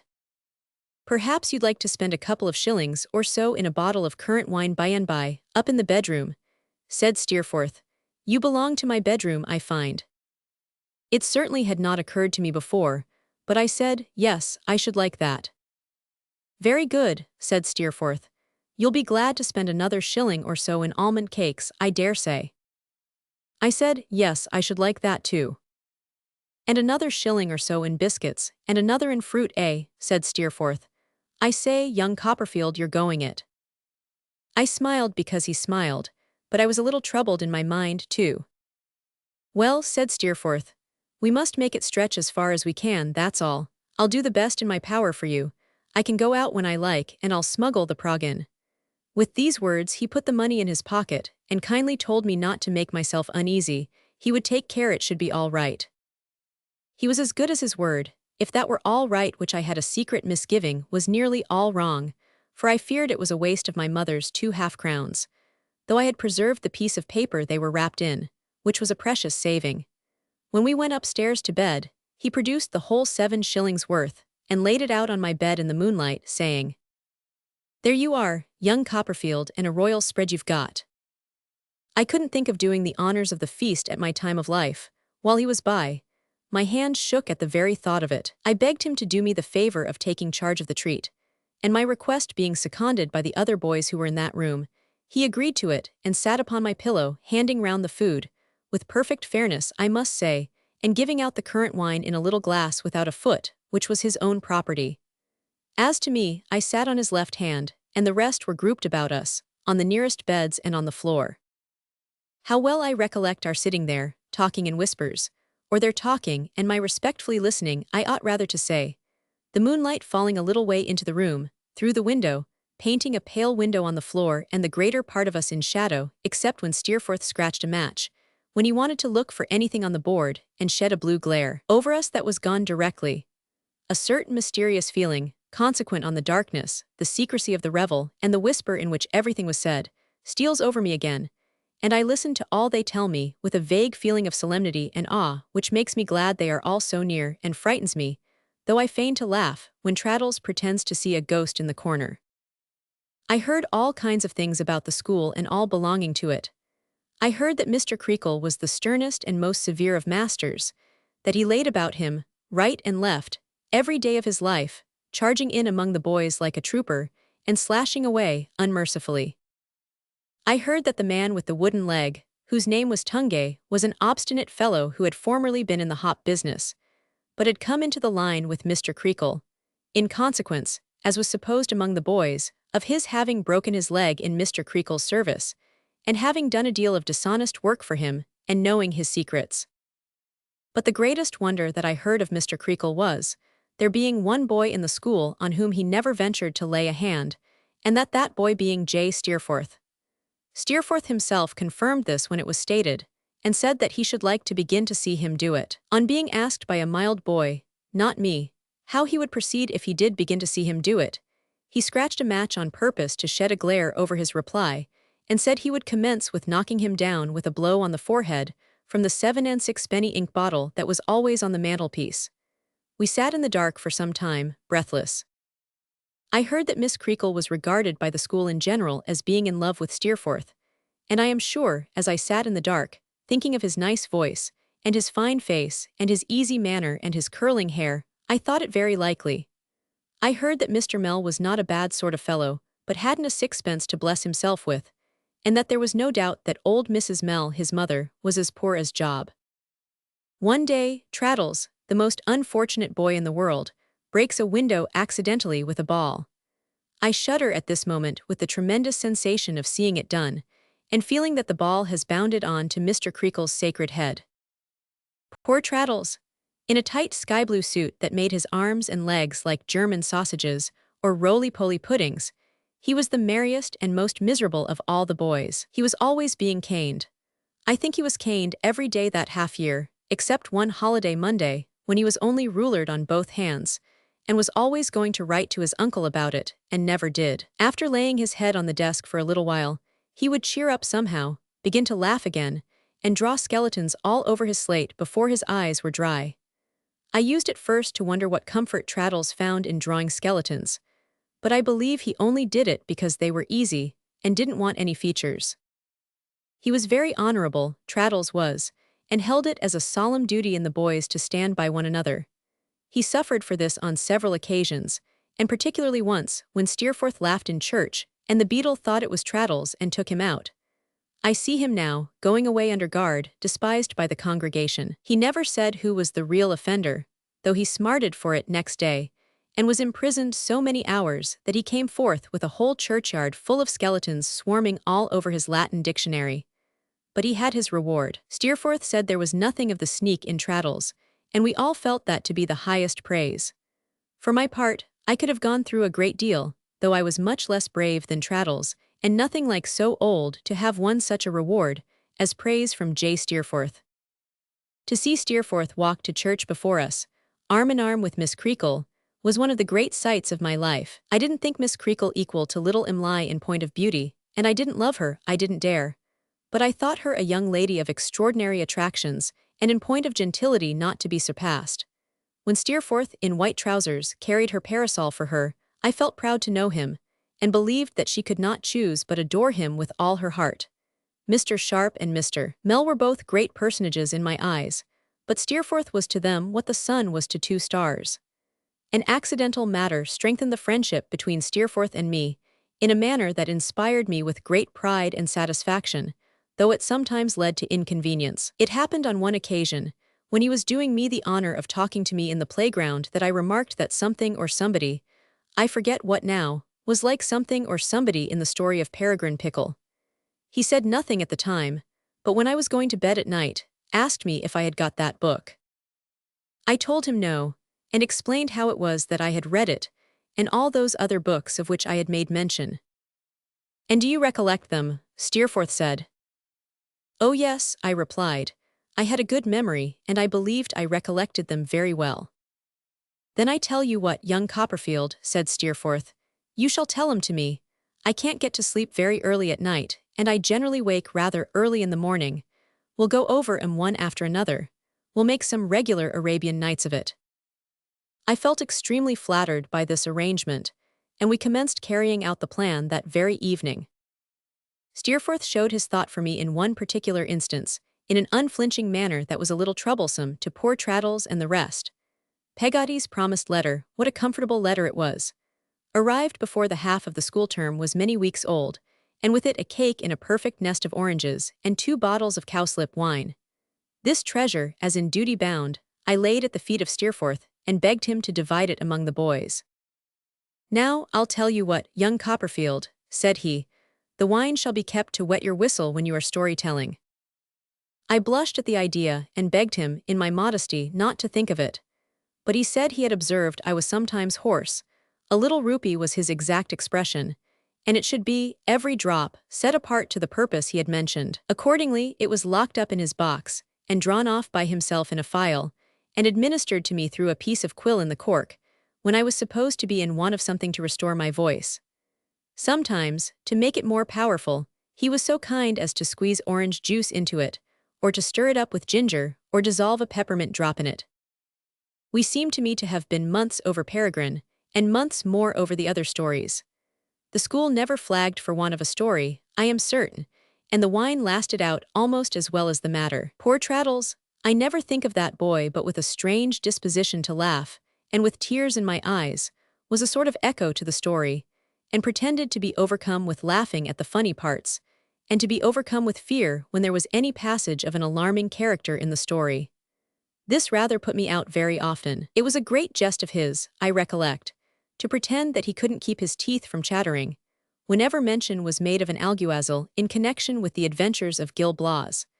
And I remember when Gil Blas met the captain of the robbers in Madrid, this unlucky joker acted such a shudder of terror that he was overheard by Mr. Creakle, who was prowling about the passage, and handsomely flogged for disorderly conduct in the bedroom. One day I had a visit from Mr. Peggotty and Ham, who had brought 2 enormous lobsters, a huge crab, and a large canvas bag of shrimps, as they remembered I was partial to a relish with my meals. I was proud to introduce my friend Steerforth to these kind, simple friends, and told them how good Steerforth was to me, and how he helped me with my work and took care of me, and Steerforth delighted the fishermen with his friendly, pleasant manners. The relish was greatly enjoyed by the boys at supper that night, only poor Traddles became very ill from eating crab so late. At last the holidays came, and I went home. The carrier, Barkis, met me at Yarmouth, and was rather gruff, which I soon found out was because he had not had any answer to his message. I promised to ask Peggotty for one. Ah, what a strange feeling it was to be going home when it was not home, and to find that every object I looked at reminded me of the happy old home, which was like a dream I could never dream again. God knows how like a child the memory may have been that was awakened within me by the sound of my mother's voice in the old parlor, when I set foot in the hall. I believed, from the solitary and thoughtful way in which my mother murmured her song, that she was alone, and I went softly into the room. She was sitting by the fire, nursing an infant, whose tiny hand she held against her neck. Her eyes were looking down upon its face, and she sat singing to it. I was so far right that she had no other companion. I spoke to her, and she started and cried out. but seeing me, she called me her dear Davy, her own boy, and coming half across the room to meet me, kneeled down upon the ground and kissed me, and laid my head down on her bosom near the little creature that was nestling there, and put its hand up to my lips. I wish I had died. I wish I had died then, with that feeling in my heart. I should have been more fit for heaven than I ever have been since. He is your brother, said my mother, fondling me. Davy, my pretty boy, my poor child. Then she kissed me more and more, and clasped me round the neck. This she was doing when Peggotty came running in, and bounced down on the ground beside us and went mad about us both for a quarter of an hour. We had a very happy afternoon the day I came.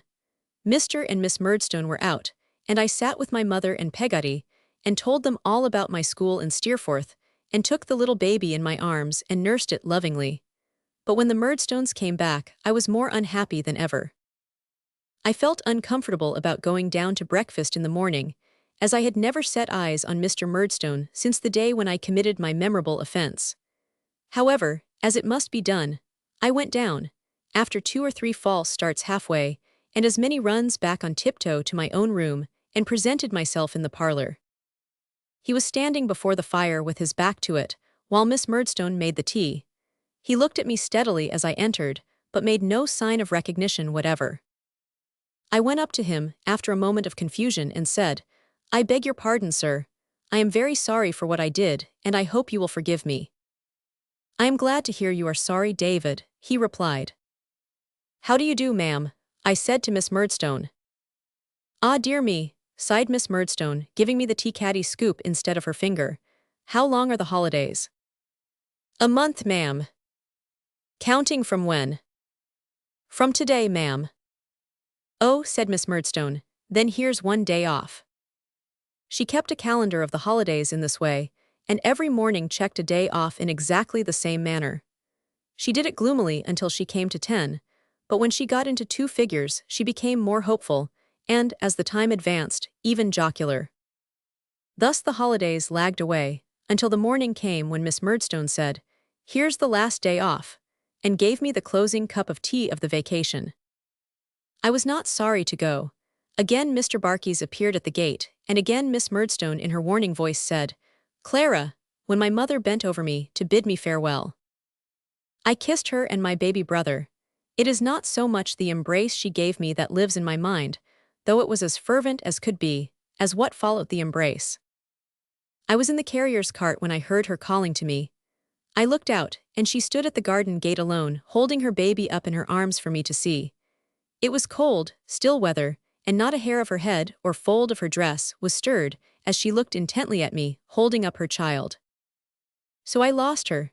So I saw her afterwards in my sleep at school, a silent presence near my bed, looking at me with the same intent face, holding up her baby in her arms. About 2 months after I had been back at school, I was sent for 1 day to go into the parlor. I hurried in joyfully, for it was my birthday, and I thought it might be a box from Peggotty. But alas, no, it was very sad news Mrs. Creakle had to give me. My dear mamma had died. Mrs. Creakle was very kind and gentle to me, and the boys, especially Traddles, were very sorry for me. I went home the next day, and heard that the dear baby had died too. Peggotty received me with great tenderness, and told me about my mother's illness, and how she had sent a loving message to me. Tell my dearest boy that his mother, as she lay here, blessed him not once, but 1,000 times, and she had prayed to God to protect and keep her fatherless boy. Mr. Murdstone did not take any notice of me, nor had Miss Murdstone a word of kindness for me. Peggotty was to leave in a month, and to my great joy, I was allowed to go with her on a visit to Mr. Peggotty. On our way, I found out that the mysterious message I had given to Peggotty meant that Barkys wanted to marry her, and Peggotty had consented. Everyone in Mr. Peggotty's cottage was pleased to see me, and did their best to comfort me. Little Emily was at school when I arrived, and I went out to meet her. I knew the way by which she would come, and presently found myself strolling along the path to meet her. A figure appeared in the distance before long, and I soon knew it to be Emily, who was a little creature still in stature though she was grown. But when she drew nearer, and I saw her blue eyes looking bluer, and her dimpled face looking brighter, and her own self prettier and gayer, a curious feeling came over me that made me pretend not to know her, and pass by as if I were looking at something a long way off. I have done such a thing since in later life, or I am mistaken. Little Imlai didn't care a bit. She saw me well enough, but instead of turning round and calling after me, ran away laughing. This obliged me to run after her, and she ran so fast that we were very near the cottage before I caught her. "Oh, it's you, is it?" said little Imlai. "Why, you knew who it was, Imlai," said I. "And didn't you know who it was?" said Imlai. I was going to kiss her, but she covered her cherry lips with her hands and said she wasn't a baby now and ran away, laughing more than ever, into the house. She seemed to delight in teasing me, which was a change in her I wondered at very much. The tea table was ready, and our little locker was put out in its old place, but instead of coming to sit by me, she went and bestowed her company upon that grumbling Mrs. Gummidge, and on Mr. Peggotty's inquiring why, rumpled her hair all over her face to hide it, and would do nothing but laugh. "A little puss it is," said Mr. Peggotty, patting her with his great hand. "Ah," said Peggotty, running his fingers through her bright curls, "here's another orphan, you see, sir, and here," giving Ham a backhanded knock in the chest, "is another of 'em, though he don't look much like it."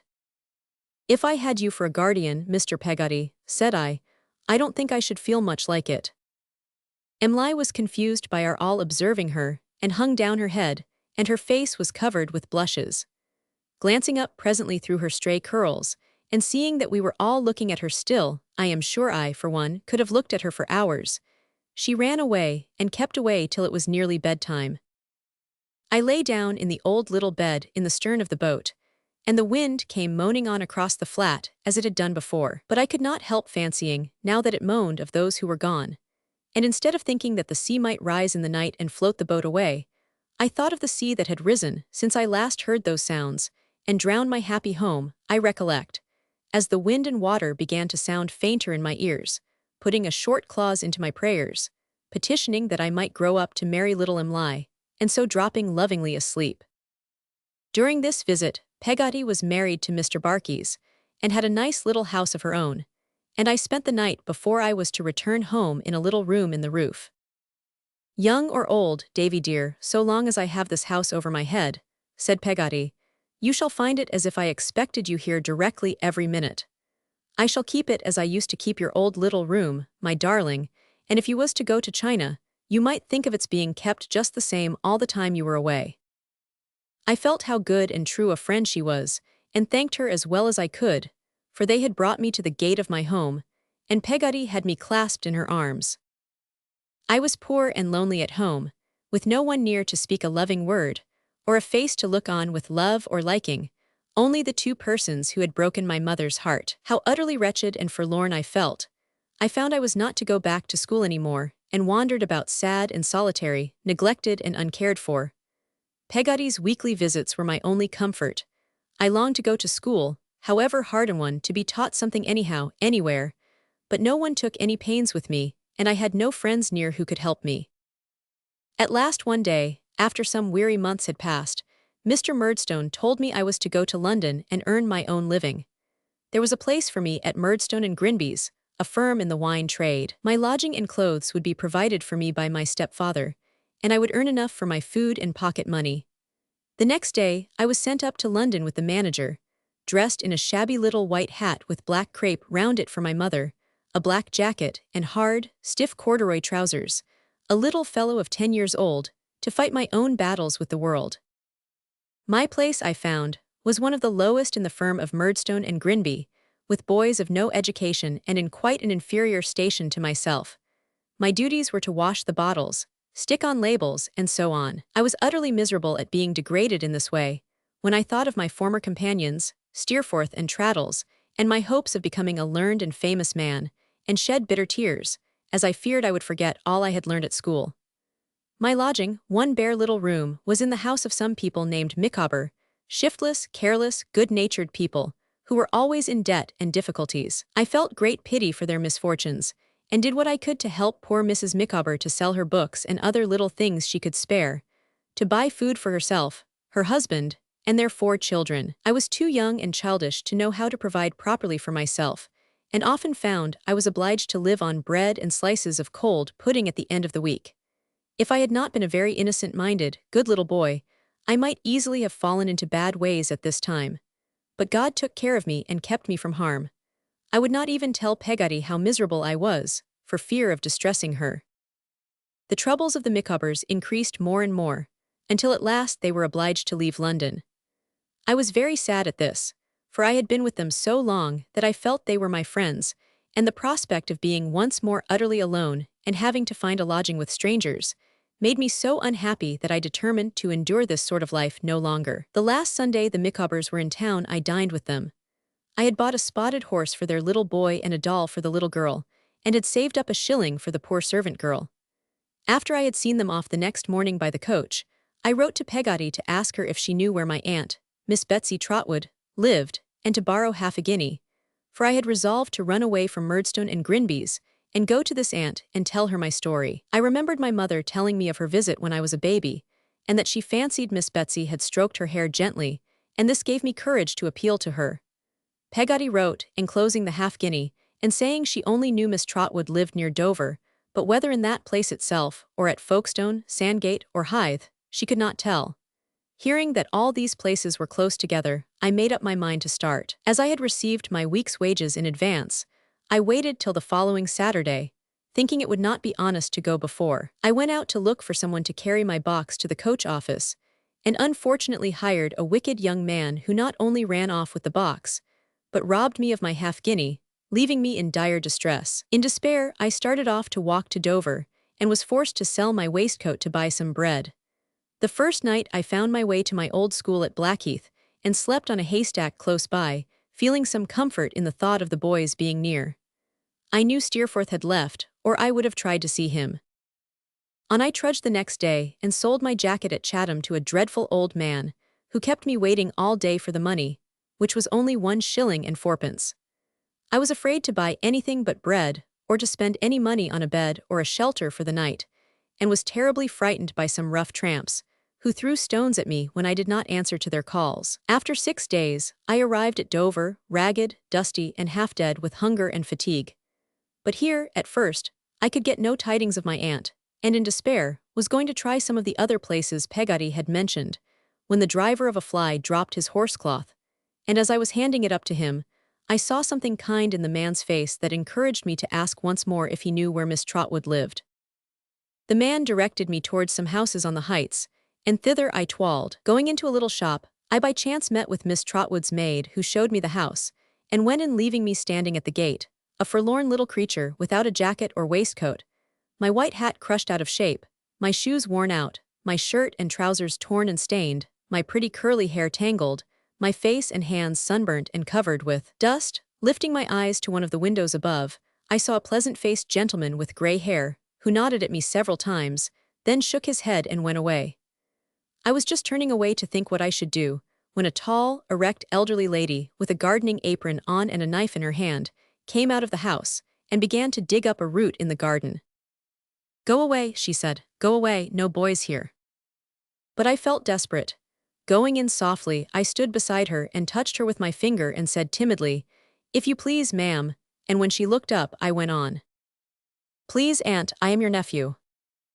"Oh Lord," she exclaimed in astonishment, and sat flat down on the path, staring at me, while I went on. "I am David Copperfield of Blunderstone, in Suffolk, where you came the night I was born and saw my dear mamma. I have been very unhappy since she died. I have been neglected and taught nothing, and thrown upon myself, and put to work not fit for me. It made me run away to you. I was robbed at first starting out, and have walked all the way, and have never slept in a bed since I began the journey." Here I broke into a passion of crying, and my aunt jumped up and took me into the house, where she opened a cupboard and took out some bottles, pouring some of the contents of each into my mouth, not noticing in her agitation what they were, for I fancied I tasted aniseed, water, anchovy sauce, and salad dressing. Then she put me on the sofa and sent the servant to ask Mr. Dick to come down. The gentleman whom I had seen at the window came in and was told by Miss Trotwood who the ragged little object on the sofa was, and she finished by saying, "Now here you see young David Copperfield, and the question is, what shall I do with him?" "Do with him?" answered Mr. Dick. Then, after some consideration and looking at me, he said, "Well, if I was you, I should wash him." Miss Trotwood was quite pleased at this, and a warm bath was got ready at once, after which I was dressed in a shirt and trousers belonging to Mr. Dick, for Janet had burnt my rags, rolled up in several shawls, and put on the sofa till dinner time, where I slept, and woke with the impression that my aunt had come and put my hair off my face, and murmured, "Pretty fellow, poor fellow." After dinner, I had to tell my story all over again to my aunt and Mr. Dick. Miss Trotwood again asked Mr. Dick's advice, and was delighted when that gentleman suggested I should be put to bed. I knelt down to say my prayers that night in a pleasant room facing the sea, and as I lay in the clean, snow-white bed, I felt so grateful and comforted that I prayed earnestly I might never be homeless again, and might never forget the homeless. The next morning my aunt told me she had written to Mr. Murdstone. I was alarmed to think that my stepfather knew where I was, and exclaimed, "Oh, I don't know what I shall do if I have to go back to Mr. Murdstone." But my aunt said nothing of her intentions, and I was uncertain what was to become of me.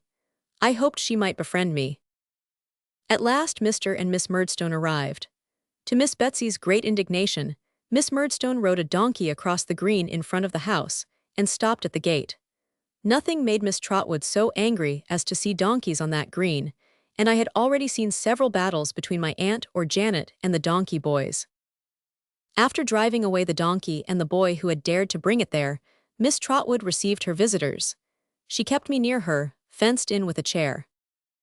Mr. Murdstone told Miss Betsy that I was a very bad, stubborn, violent-tempered boy, whom he had tried to improve, but could not succeed, that he had put me in a respectable business from which I had run away. If Miss Trotwood chose to protect and encourage me now, she must do it always, for he had come to fetch me away from there and then, and if I was ready to come, and Miss Trotwood did not wish to give me up to be dealt with exactly as Mr. Murdstone liked, he would cast me off for always, and have no more to do with me. "Are you ready to go, David?" asked my aunt. But I answered no, and begged and prayed her for my father's sake to befriend and protect me, for neither Mr. nor Miss Murdstone had ever liked me or been kind to me, and had made my mamma, who always loved me dearly, very unhappy about me, and I had been very miserable. "Mr. Dick," said Miss Trotwood, "what shall I do with this child?" Mr. Dick considered. "Have him measured for a suit of clothes directly." "Mr. Dick," said Miss Trotwood, "your common sense is invaluable." Then she pulled me towards her, and said to Mr. Murdstone, "You can go when you like. I'll take my chance with the boy. If he's all you say he is, I can at least do as much for him as you have done. But I don't believe a word of it."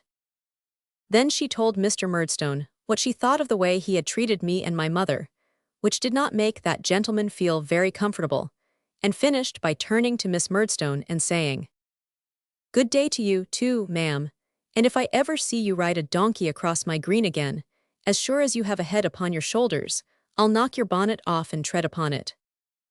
This startled Miss Murdstone so much that she went off quite quietly with her brother, while I, overjoyed, threw my arms round my aunt's neck, and kissed and thanked her with great heartiness.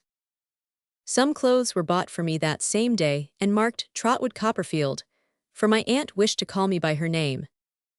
Now I felt my troubles were over, and I began quite a new life, well cared for and kindly treated. I was sent to a very nice school in Canterbury, where my aunt left me with these words, which I never forgot. "Trot, be a credit to yourself, to me, and Mr. Dick, and heaven be with you. Never be mean in anything, never be false, never be cruel. Avoid these 3 vices, Trot, and I shall always be hopeful of you."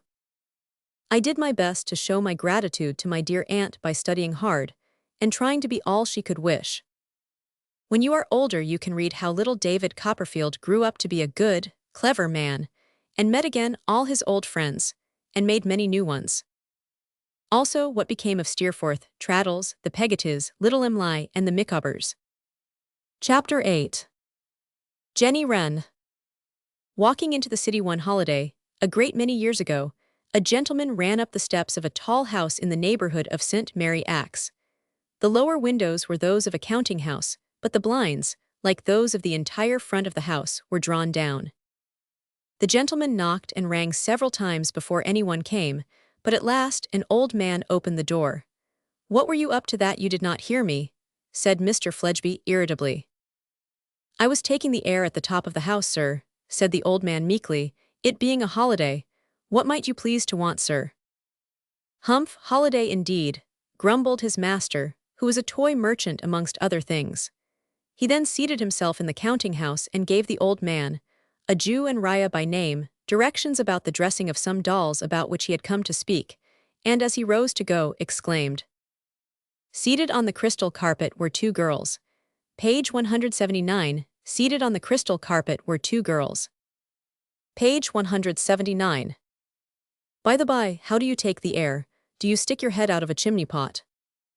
No, sir, I have made a little garden on the leads. Let's look at, said Mr. Fledgeby. Sir, I have company there, returned Raya hesitating, but will you please come up and see them? Mr. Fledgeby nodded, and passing his master with a bow, the old man led the way up flight after flight of stairs, till they arrived at the housetop. Seated on a carpet, and leaning against a chimney stack, were two girls bending over books. Some humble creepers were trained round the chimney pots, and evergreens were placed round the roof, and a few more books. A basket of gaily colored scraps and bits of tinsel, and another of common print stuff lay near. One of the girls rose on seeing that Raya had brought a visitor, but the other remarked, I'm the person of the house downstairs, but I can't get up, whoever you are, because my back is bad and my legs are queer. This is my master, said Raya, speaking to the two girls, and this, he added, turning to Mr. Fledgeby, is Miss Jenny Wren. She lives in this house and is a clever little dressmaker for little people. Her friend Lizzie, continued Raya, introducing the second girl. They are good girls, both, and as busy as they are good, in spare moments they come up here and take to book learning. We are glad to come up here for rest, sir, said Lizzie, with a grateful look at the old Jew. No one can tell the rest what this place is to us. Humph, said Mr. Fledgeby, looking round, humph. He was so much surprised that apparently he couldn't get beyond that word, and as he went down again, the old chimney pots in their black cowls seemed to turn round and look after him, as if they were saying, humph too.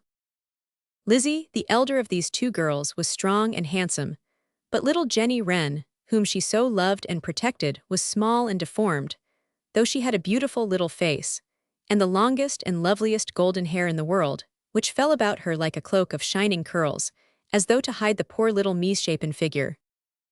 The Jew Raya, as well as Lizzie, was always kind and gentle to Jenny Wren, who called him her godfather.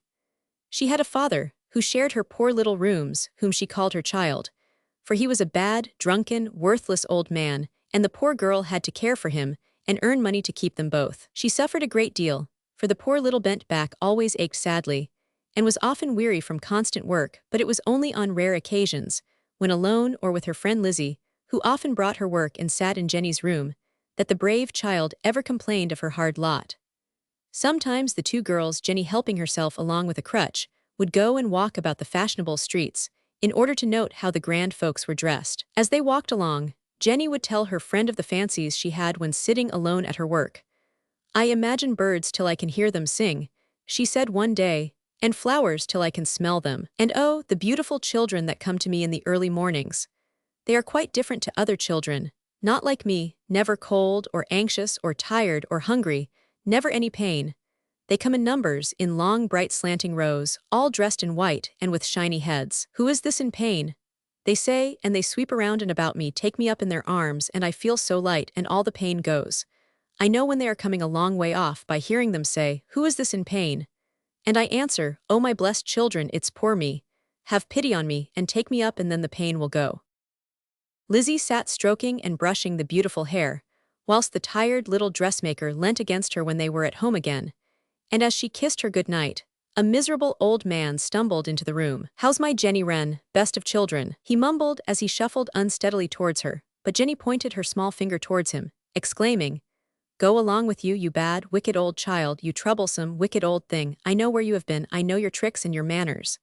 The wretched man began to whimper like a scolded child.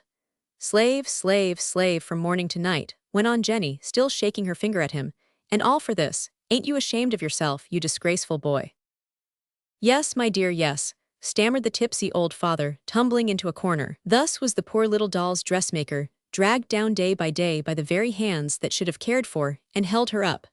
Poor, poor little doll's dressmaker. One day when Jenny was on her way home with Raya, who had accompanied her on one of her walks to the West End, they came on a small crowd of people. A tipsy man had been knocked down and badly hurt. Let us see what it is, said Jenny, coming swiftly forward on her crutches. The next moment she exclaimed, Oh, gentlemen, gentlemen, he is my child, he belongs to me, my poor, bad old child. Your child belongs to you, repeated the man who was about to lift the helpless figure onto a stretcher, which had been brought for the purpose. Aye, it's old dolls, tipsy old dolls, cried someone in the crowd, for it was by this name that they knew the old man. He's her father, sir, said Raya in a low tone to the doctor who was now bending over the stretcher. So much the worse, answered the doctor, for the man is dead. Yes, Mr. Dolls was dead, and many were the dresses which the weary fingers of the sorrowful little worker must make in order to pay for his humble funeral and buy a black frock for herself. Raya sat by her in her poor room, saying a word of comfort now and then, and Lizzie came and went, and did all manner of little things to help her, but often the tears rolled down onto her work. My poor child, she said to Raya, my poor old child, and to think I scolded him so. You were always a good, brave, patient girl, returned Raya, smiling a little over her quaint fancy about her child, always good and patient, however tired. And so the poor little person of the house was left alone, but for the faithful affection of the kind Jew and her friend Lizzie. Her room grew pretty and comfortable, for she was in great request in her profession, as she called it, and there were now no one to spend and waste her earnings. But nothing could make her life otherwise than a suffering one till the happy morning when her child angels visited her for the last time, and carried her away to the land where all such pain as hers is healed for evermore. Chapter 9. Pippa's Adventure. Keep still, you little imp, or I'll cut your throat. Page 185. Keep still, you little imp, or I'll cut your throat. Page 185. All that little Philip Purrup, usually called Pip, knew about his father and mother, and his 5 little brothers, was from seeing their tombstones in the churchyard. He was cared for by his sister, who was 20 years older than himself. She had married a blacksmith, named Joe Gargery, a kind, good man, while she, unfortunately, was a hard, stern woman, and treated her little brother and her amiable husband with great harshness. They lived in a marshy part of the country, about 20 miles from the sea. One cold, raw day towards evening, when Pip was about 6 years old, he had wandered into the churchyard, and was trying to make out what he could of the inscriptions on his family tombstones. The darkness was coming on, and feeling very lonely and frightened, he began to cry. Hold your noise, cried a terrible voice, and a man started up from among the graves close to him. Keep still, you little imp, or I'll cut your throat. He was a dreadful-looking man, dressed in coarse grey cloth, with a great iron on his leg. Wet, muddy, and miserable, he limped and shivered, and glared and growled. His teeth chattered in his head as he seized Pip by the chin. Oh, don't cut my throat, sir, cried Pip in terror. Pray don't do it, sir. Tell us your name, said the man, quick. Pip, sir. Once more, said the man, staring at him, give it mouth. Pip, Pip, sir. Show us where you live, said the man, point out the place. Pip showed him the village, about a mile or more from the church. The man looked at him for a moment, and then turned him upside down and emptied his pockets. He found nothing in them but a piece of bread, which he ate ravenously. You young dog, said the man, licking his lips, what fat cheeks you ha got. Darn me if I couldn't eat 'em, and if I ha'n't half a mind to. Pip said earnestly that he hoped he would not. Now looky here, said the man, where's your mother? There, sir, said Pip. At this the man started and seemed about to run away, but stopped and looked over his shoulder. There, sir, explained Pip, showing him the tombstone. Oh, and is that your father along of your mother? Yes, sir, said Pip. Ha, muttered the man, then who'd you live with, supposin' you're kindly let to live, which I ha'n't made up my mind about. My sister, sir, Mrs. Joe Gargery, wife of Joe Gargery, the blacksmith, sir. Blacksmith, eh, said the man, and looked down at his leg. Then he seized the trembling little boy by both arms, and glaring down at him, he said, Now looky here, the question being whether you're to be let to live. You know what a file is? Yes, sir. And you know what wittles is, something to eat? Yes, sir. You get me a file, and you get me wittles, you bring 'em both to me. All this time he was tilting poor Pip backwards till he was so dreadfully frightened and giddy that he clung to the man with both hands. You bring me, tomorrow morning early, that file and them wittles.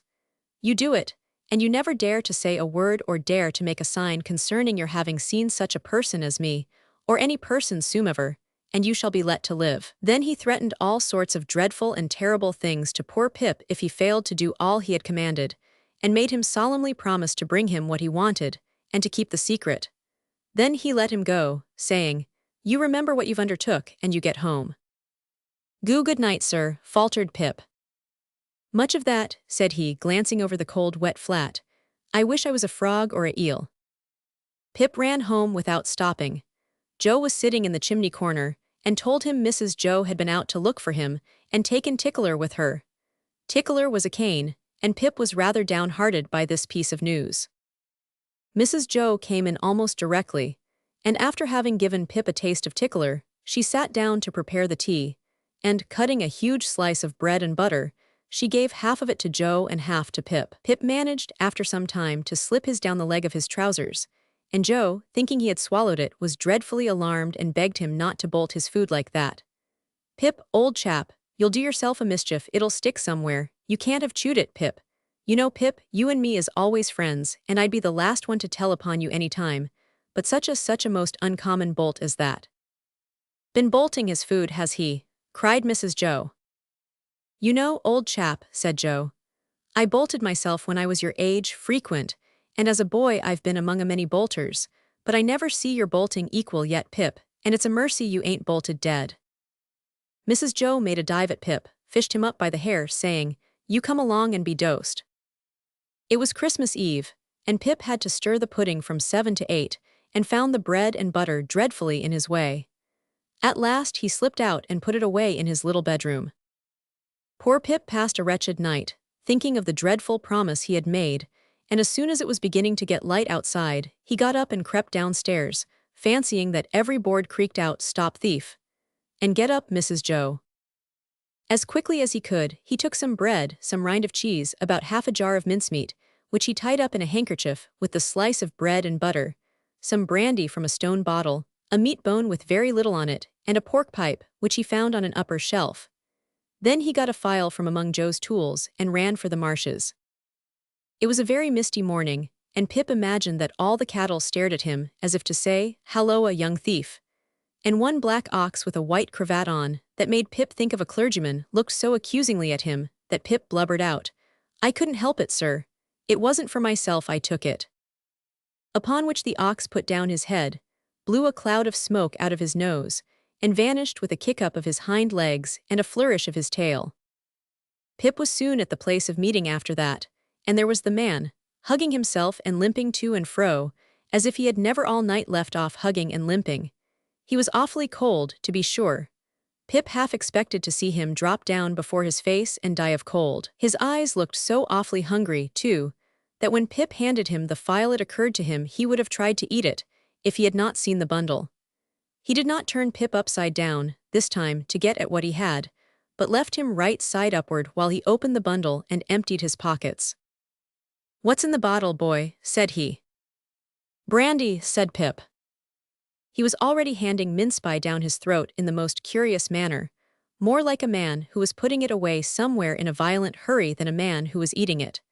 But he left off to take some of the liquor, shivering all the while so violently that it was quite as much as he could do to keep the neck of the bottle between his teeth. "I think you have got the chills," said Pip. "I'm much of your opinion, boy," said he. "It's bad about here. You've been lying out on the marshes and they're dreadful for the chills. Rheumatic, too."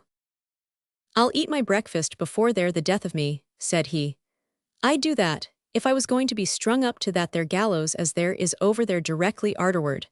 I'll beat the shivers so far, I'll bet you a guinea."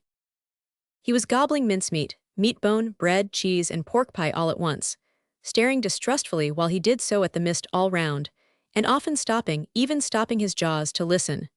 Some real or fancied sound, some clink upon the river or breathing of beasts upon the marsh, now gave him a start, and he said suddenly, "You're not a false imp, you brought no one with you." "No, sir, no." "Nor told nobody to follow you?" "No." "Well," said he, "I believe you. You'd be but a fierce young hound indeed, if at your time of life you should help to hunt a wretched warmint, hunted as near death and dunghill as this poor wretched warmint is." Something clicked in his throat, as if he had works in him like a clock, and was going to strike. and he smeared his ragged, rough sleeve over his eyes. Pitying his desolation, and watching him as he gradually settled down upon the pie, Pip made bold to say, "I am glad you enjoy it." "Did you speak?" "I said I was glad you enjoyed it." "Thank ye, my boy, I do." Pip had often watched a large dog eating his food, and he now noticed a decided similarity between the dog's way of eating and the man's. The man took strong, sharp, sudden bites, just like the dog. He swallowed, or rather snapped up, every mouthful too soon and too fast, and he looked sideways here and there while he ate, as if he thought there was danger of somebody's coming to take the pie away. He was altogether too unsettled in his mind over it to enjoy it comfortably, Pip thought, or to have anybody to dine with him, without making a chop with his jaws at the visitor. In all of which particulars he was very like the dog. Pip watched him trying to file the iron off his leg, and then being afraid of stopping longer away from home, he ran off. Pip passed a wretched morning, expecting every moment that the disappearance of the pie would be found out. But Mrs. Joe was too much taken up with preparing the dinner, for they were expecting visitors, and were to have a superb dinner, consisting of a leg of pickled pork and greens, and a pair of roast stuffed fowls, a mince pie, and a pudding. Just at the end of the dinner, Pip thought his time had come to be found out, for his sister said graciously to her guests, "You must taste a most delightful and delicious present I have had. It's a pie, a savory pork pie." Pip could bear it no longer, and ran for the door, and there ran head foremost into a party of soldiers with their muskets, one of whom held out a pair of handcuffs to him, saying, "Here you are, look sharp, come on." But they had not come for him, they only wanted Joe to mend the handcuffs, for they were on the search for 2 convicts who had escaped and were somewhere hid in the marshes. This turned the attention of Mrs. Joe from the disappearance of the pie, without which she had come back, in great astonishment. When the handcuffs were mended, the soldiers went off, accompanied by Joe and one of the visitors, and Joe took Pip and carried him on his back. Pip whispered, "I hope, Joe, we shan't find them," and Joe answered, "I'd give a shilling if they had cut and run, Pip." But the soldiers soon caught them, and one was the wretched man who had talked with Pip. And once when he looked at Pip, the child shook his head to try and let him know he had said nothing. But the convict, without looking at anyone, told the sergeant he wanted to say something to prevent other people being under suspicion, and said he had taken some whittles from the blacksmiths. It was some broken whittles, that's what it was, and a dram of liquor and a pie. "Have you happened to miss such an article as a pie, blacksmith?" inquired the sergeant. "My wife did, at the very moment when you came in. Don't you know, Pip?" "So," said the convict, looking at Joe, "you're the blacksmith, are you? Then I'm sorry to say I've eat your pie." "God knows you're welcome to it," said Joe. "We don't know what you have done, but we wouldn't have you starve to death for it, poor miserable fellow creature. Would us, Pip?" Then the boat came, and the convicts were taken back to their prison, and Joe carried Pip home. Some years after, some mysterious friend sent money for Pip to be educated and brought up as a gentleman, but it was only when Pip was quite grown up that he discovered this mysterious friend was the wretched convict who had frightened him so dreadfully that cold, dark Christmas Eve.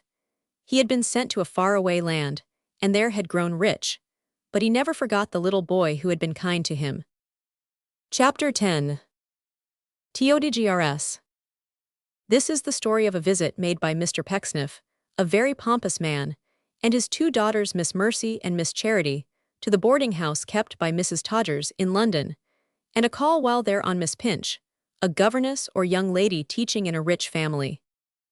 Mr. Pecksniff with his 2 beautiful young daughters looked about him for a moment, and then knocked at the door of a very dingy building, even among the choice collection of dingy houses around, on the front of which was a little oval board, like a tea-tray, with this inscription: "Commercial Boarding House, M. Todgers."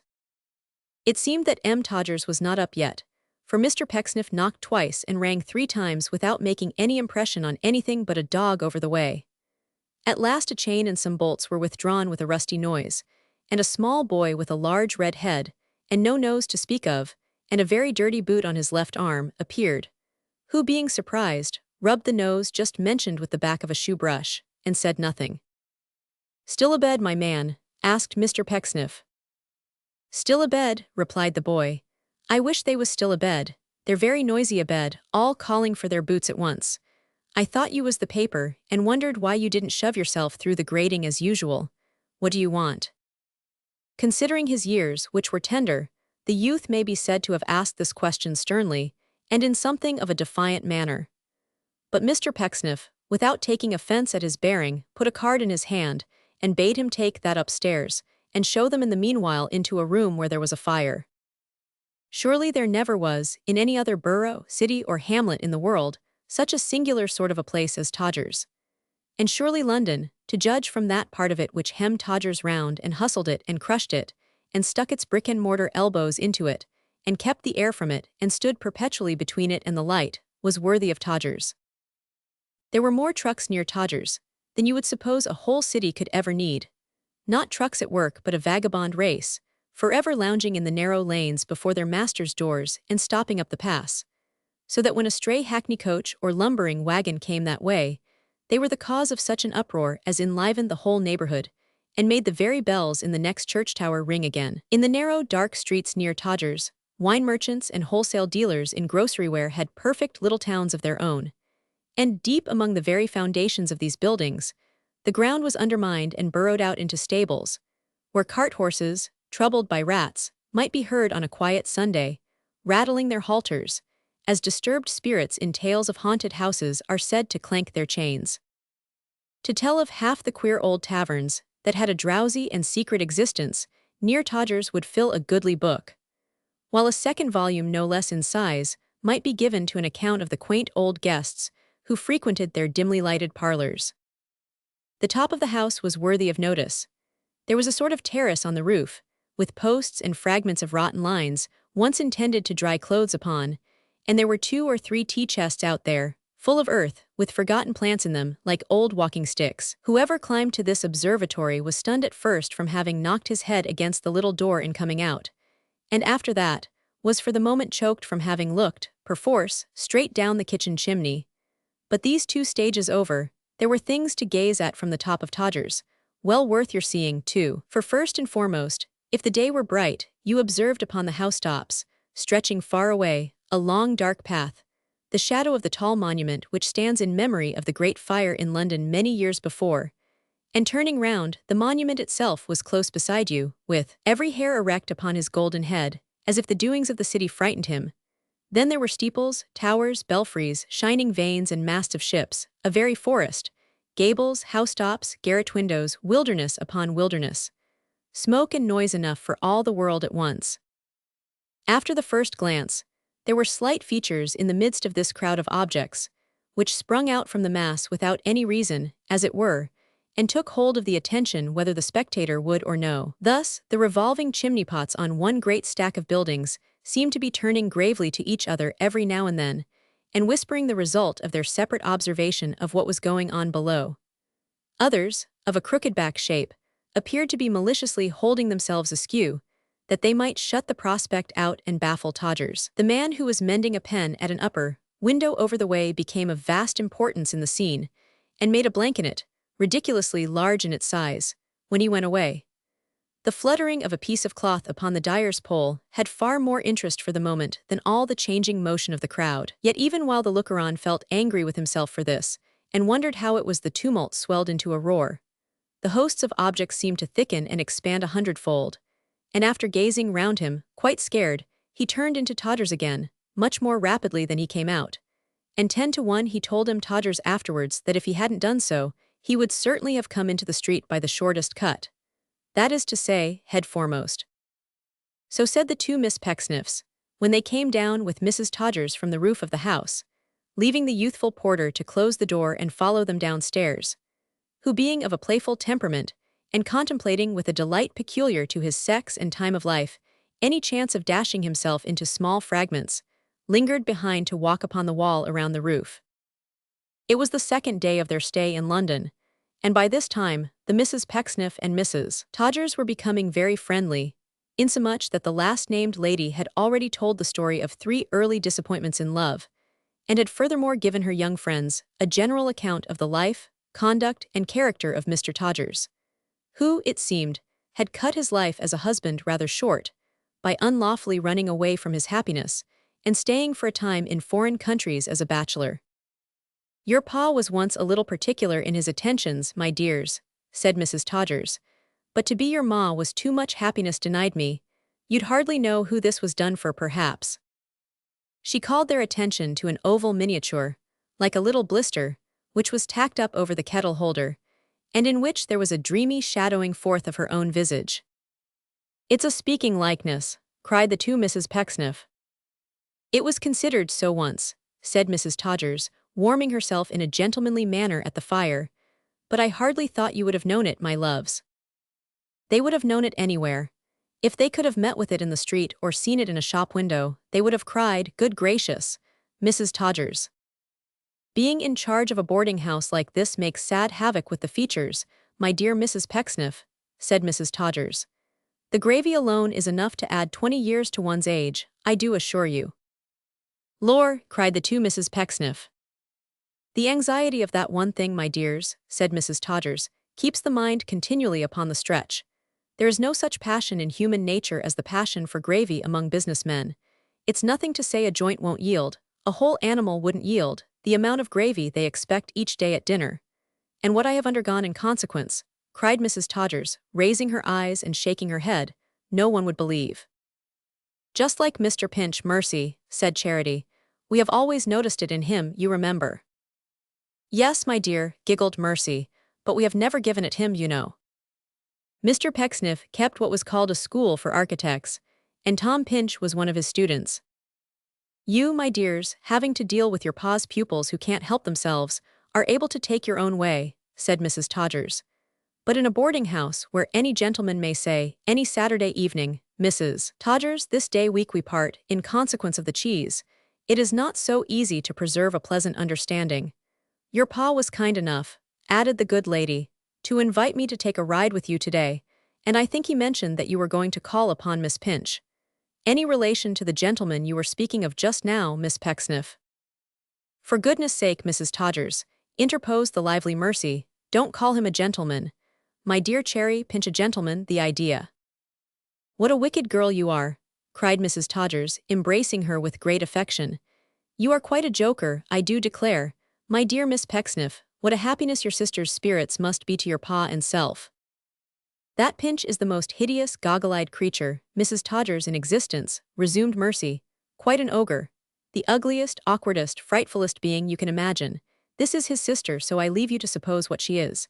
I shall be obliged to laugh outright, I know I shall, cried the charming girl. I never shall be able to keep my face straight. The notion of a Miss Pinch really living at all is sufficient to kill one, but to see her, oh my stars. Mrs. Todgers laughed immensely at the dear love's humor, and declared she was quite afraid of her, that she was. She was so very severe. Who is severe? Cried a voice at the door. There is no such thing as severity in our family, I hope. And then Mr. Pecksniff peeped smilingly into the room and said, May I come in, Mrs. Todgers? Mrs. Todgers almost screamed, for the little door between that room and the inner one being wide open, there was a full showing of the sofa bedstead open as a bed, and not closed as a sofa. But she had the presence of mind to close it in the twinkling of an eye, and having done so said, though not without confusion, Oh yes, Mr. Pecksniff, you can come in if you please. How are we today? Said Mr. Pecksniff jocosely, and what are our plans? Are we ready to go and see Tom Pinch's sister? Ha ha ha, poor Thomas Pinch. Are we ready, returned Mrs. Todgers, nodding her head in a mysterious manner, to send a favorable reply to Mr. Jenkins' round robin? That's the first question, Mr. Pecksniff. Why Mr. Jenkins' robin, my dear madam? Asked Mr. Pecksniff, putting one arm round Mercy and the other round Mrs. Todgers, whom he seemed for the moment to mistake for Charity. Why Mr. Jenkins? Because he began to get it up, and indeed always takes the lead in the house, said Mrs. Todgers playfully. That's why, sir. Jenkins is a man of superior talents, observed Mr. Pecksniff. I have formed a great regard for Jenkins. I take Jenkins' desire to pay polite attention to my daughters as an additional proof of the friendly feelings of Jenkins, Mrs. Todgers. Well now, returned the lady, having said so much, you must say the rest, Mr. Pecksniff, so tell the dear young ladies all about it. With these words, she gently drew away from Mr. Pecksniff's grasp, and took Miss Charity into her own embrace, though whether she was led to this act solely by the affection she had conceived for that young lady, or whether it had any reference to a lowering, not to say distinctly spiteful expression which had been visible in her face for some moments, has never been exactly ascertained. Be this as it may, Mr. Pecksniff went on to inform his daughters of the purpose and history of the round-robin aforesaid, which was, in brief, that the young men who helped to make up the sum and substance of that company, called Todgers, desired the honor of their presence at the general table so long as they remained in the house, and besought that they would grace the board at dinner-time next day, the same being Sunday. He further said that, Mrs. Todgers having consented to this invitation, he was willing, for his part, to accept it, and so left them that he might write his gracious answer, the while they armed themselves with their best bonnets for the utter defeat and overthrow of Miss Pinch. Tom Pinch's sister was governess in a lofty family, perhaps the wealthiest brass and copper founder's family known to mankind. They lived at Camberwell, in a house so big and fierce that its mere outside, like the outside of a giant's castle, struck terror into vulgar minds and made bold persons quail. There was a great front gate, with a great bell, whose handle was in itself a note of admiration, and a great lodge which, being close to the house, rather spoiled the lookout certainly, but made the look-in tremendous. At this entry, a great porter kept constant watch and ward, and when he gave the visitor high leave to pass, he rang a second great bell, answering to whose notes a great footman appeared in due time at the great hall door with such great tags upon his liveried shoulders that he was perpetually entangling and hooking himself among the chairs and tables, and led a life of torment which could scarcely have been surpassed if he had been a blue bottle in a world of cobwebs. To this mansion, Mr. Pecksniff, accompanied by his daughters and Mrs. Todgers, drove gallantly in a one-horse fly. The foregoing ceremonies having been all performed, they were ushered into the house, and so, by degrees, they got at last into a small room with books in it, where Mr. Pinch's sister was at that moment instructing her eldest pupil, to wit, a little woman 13 years old, who had already arrived at such a pitch of whalebone and education that she had nothing girlish about her, which was a source of great rejoicing to all her relations and friends. "Visitors for Miss Pinch," said the footman. He must have been an ingenious young man, for he said it very cleverly, with a nice distinction in his manner between the cold respect with which he would have announced visitors to the family and the warm personal interest with which he would have announced visitors to the cook. "Visitors for Miss Pinch." Miss Pinch rose hastily with such tokens of agitation as plainly declared that her list of callers was not numerous. At the same time, the little pupil became alarmingly upright, and prepared herself to take notice of all that might be said and done, for the lady of the establishment was curious in the natural history and habits of the animal called governess, and encouraged her daughters to report thereon whenever occasion served, which was, in reference to all parties concerned, very proper, improving, and pleasant. It is a melancholy fact, but it must be related, that Mr. Pinch's sister was not at all ugly. On the contrary, she had a good face, a very mild and friendly face, and a pretty little figure, slight and short, but remarkable for its neatness. There was something of her brother, much of him indeed, in a certain gentleness of manner, and in her look of timid truthfulness. But she was so far from being a fright, or a dowdy, or a horror, or anything else predicted by the two Misses Pecksniff, that those young ladies naturally regarded her with great indignation, feeling that this was by no means what they had come to see. Miss Mercy, as having the larger share of gaiety, bore up the best against this disappointment, and carried it off in outward show at least with a titter, but her sister, not caring to hide her disdain, expressed it pretty openly in her looks. As to Mrs. Todgers, she leaned on Mr. Pecksniff's arm and preserved a kind of genteel grimness, suitable to any state of mind, and involving any shade of opinion. "Don't be alarmed, Miss Pinch," said Mr. Pecksniff, taking her hand condescendingly in one of his, and patting it with the other. "I have called to see you, in pursuance of a promise given to your brother Thomas Pinch. My name, compose yourself, Miss Pinch, is Pecksniff." The good man spoke these words as though he would have said, "You see in me, young person, the friend of your race, the patron of your house, the preserver of your brother, who is fed with manna daily from my table, and in right of whom there is a considerable balance in my favor at present standing in the books beyond the sky. But I have no pride, for I can afford to do without it." The poor girl felt it all as if it had been gospel truth. Her brother, writing in the fullness of his simple heart, had often told her so, and how much more. As Mr. Pecksniff ceased to speak, She hung her head and dropped a tear upon his hand. "Oh, very well, Miss Pinch," thought the sharp pupil, crying before strangers as if you didn't like the situation. "Thomas is well," said Mr. Pecksniff, "and sends his love and this letter. I cannot say, poor fellow, that he will ever become great in our profession, but he has the will to do well, which is the next thing to having the power, and therefore we must bear with him. A. "I know he has the will, sir," said Tom Pinch's sister, "and I know how kindly and thoughtfully you cherish it, for which neither he nor I can ever be grateful enough, as we often say in writing to each other. The young ladies, too," she added, glancing gratefully at his two daughters. "I know how much we owe to them." "My dears," said Mr. Pecksniff, turning to them with a smile, "Thomas' sister is saying something you will be glad to hear, I think." "We can't take any merit to ourselves, Papa," cried Cherry, as they both showed Tom Pinch's sister, with a courtesy, that they would feel obliged if she would keep her distance. "Mr. Pinch's being so well provided for is owing to you alone, and we can only say how glad we are to hear that he is as grateful as he ought to be." "Oh, very well, Miss Pinch," thought the pupil again, "got a grateful brother living on other people's kindness." "It was very kind of you," said Tom Pinch's sister, with Tom's own simplicity and Tom's own smile, "to come here, very kind indeed. Though how great a kindness you have done me in gratifying my wish to see you, and to thank you with my own lips, you who make so light of benefits conferred can scarcely think." "Very grateful, very pleasant, very proper," murmured Mr. Pecksniff. "It makes me happy too," said Ruth Pinch, who, now that her first surprise was over, had a chatty, cheerful way with her, and a single-hearted desire to look upon the best side of everything, which was the very moral and image of Tom. "Very happy to think that you will be able to tell him how more than comfortably I am situated here, and how unnecessary it is that he should ever waste a regret on my being cast upon my own resources. Dear me, so long as I heard that he was happy and he heard that I was," said Tom's sister, "we could both bear, without one impatient or complaining thought, a great deal more than ever we have had to endure, I am certain." And if ever the plain truth were spoken on this occasionally false earth, Tom's sister spoke it when she said that. "Ah," cried Mr. Pecksniff, whose eyes had in the meantime wandered to the pupil, "certainly.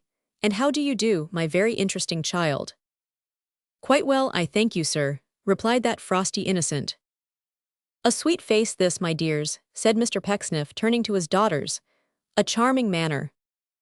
Both young ladies had been in delight with the child of a wealthy house, through whom the nearest road and shortest cut to her parents might be supposed to lie from the first. Mrs. Todgers vowed that anything one quarter so angelic she had never seen. She wanted but a pair of wings, a dear, said that good woman, to be a young syrup, meaning, possibly, young sylph or seraph. "If you will give that to your distinguished parents, my amiable little friend," said Mr. Pecksniff, producing one of his professional cards, "and will say that I and my daughters—" "And Mrs. Todgers, Pa," said Mercy. "And Mrs. Todgers of London," added Mr. Pecksniff, "that I and my daughters and Mrs. Todgers of London did not intrude upon them, as our object simply was to take some notice of Miss Pinch, whose brother is a young man in my employment, but that I could not leave this very noble mansion without adding my humble tribute, as an architect, to the correctness and elegance of the owner's taste, and to his just appreciation of that beautiful art, to the cultivation of which I have devoted a life, and to the promotion of whose glory and advancement I have sacrificed a fortune. I shall be very much obliged to you." "Mrs. Compliments to Miss Pinch," said the footman, suddenly appearing and speaking in exactly the same key as before, "and begs to know what my young lady is a-learning of just now." "Oh," said Mr. Pecksniff, "here is the young man, he will take the card. With my compliments, if you please, young man, my dears, we are interrupting the studies. Let us go." One evening, following the visit to Miss Pinch, there was a great bustle at Todgers, partly owing to some additional domestic preparations for the morrow, and partly to the excitement always arising in that house from Saturday night, when every gentleman's linen arrived at a different hour, in his own little bundle, with his private account pinned on the outside. Shrill quarrels from time to time arose between Mrs. Todgers and the girls in remote back kitchens, and sounds were occasionally heard, indicative of small articles of ironmongery and hardware being thrown at the boy. It was the custom of that youth on Saturdays to roll up his shirt sleeves to his shoulders, and pervade all parts of the house in an apron of coarse green baize.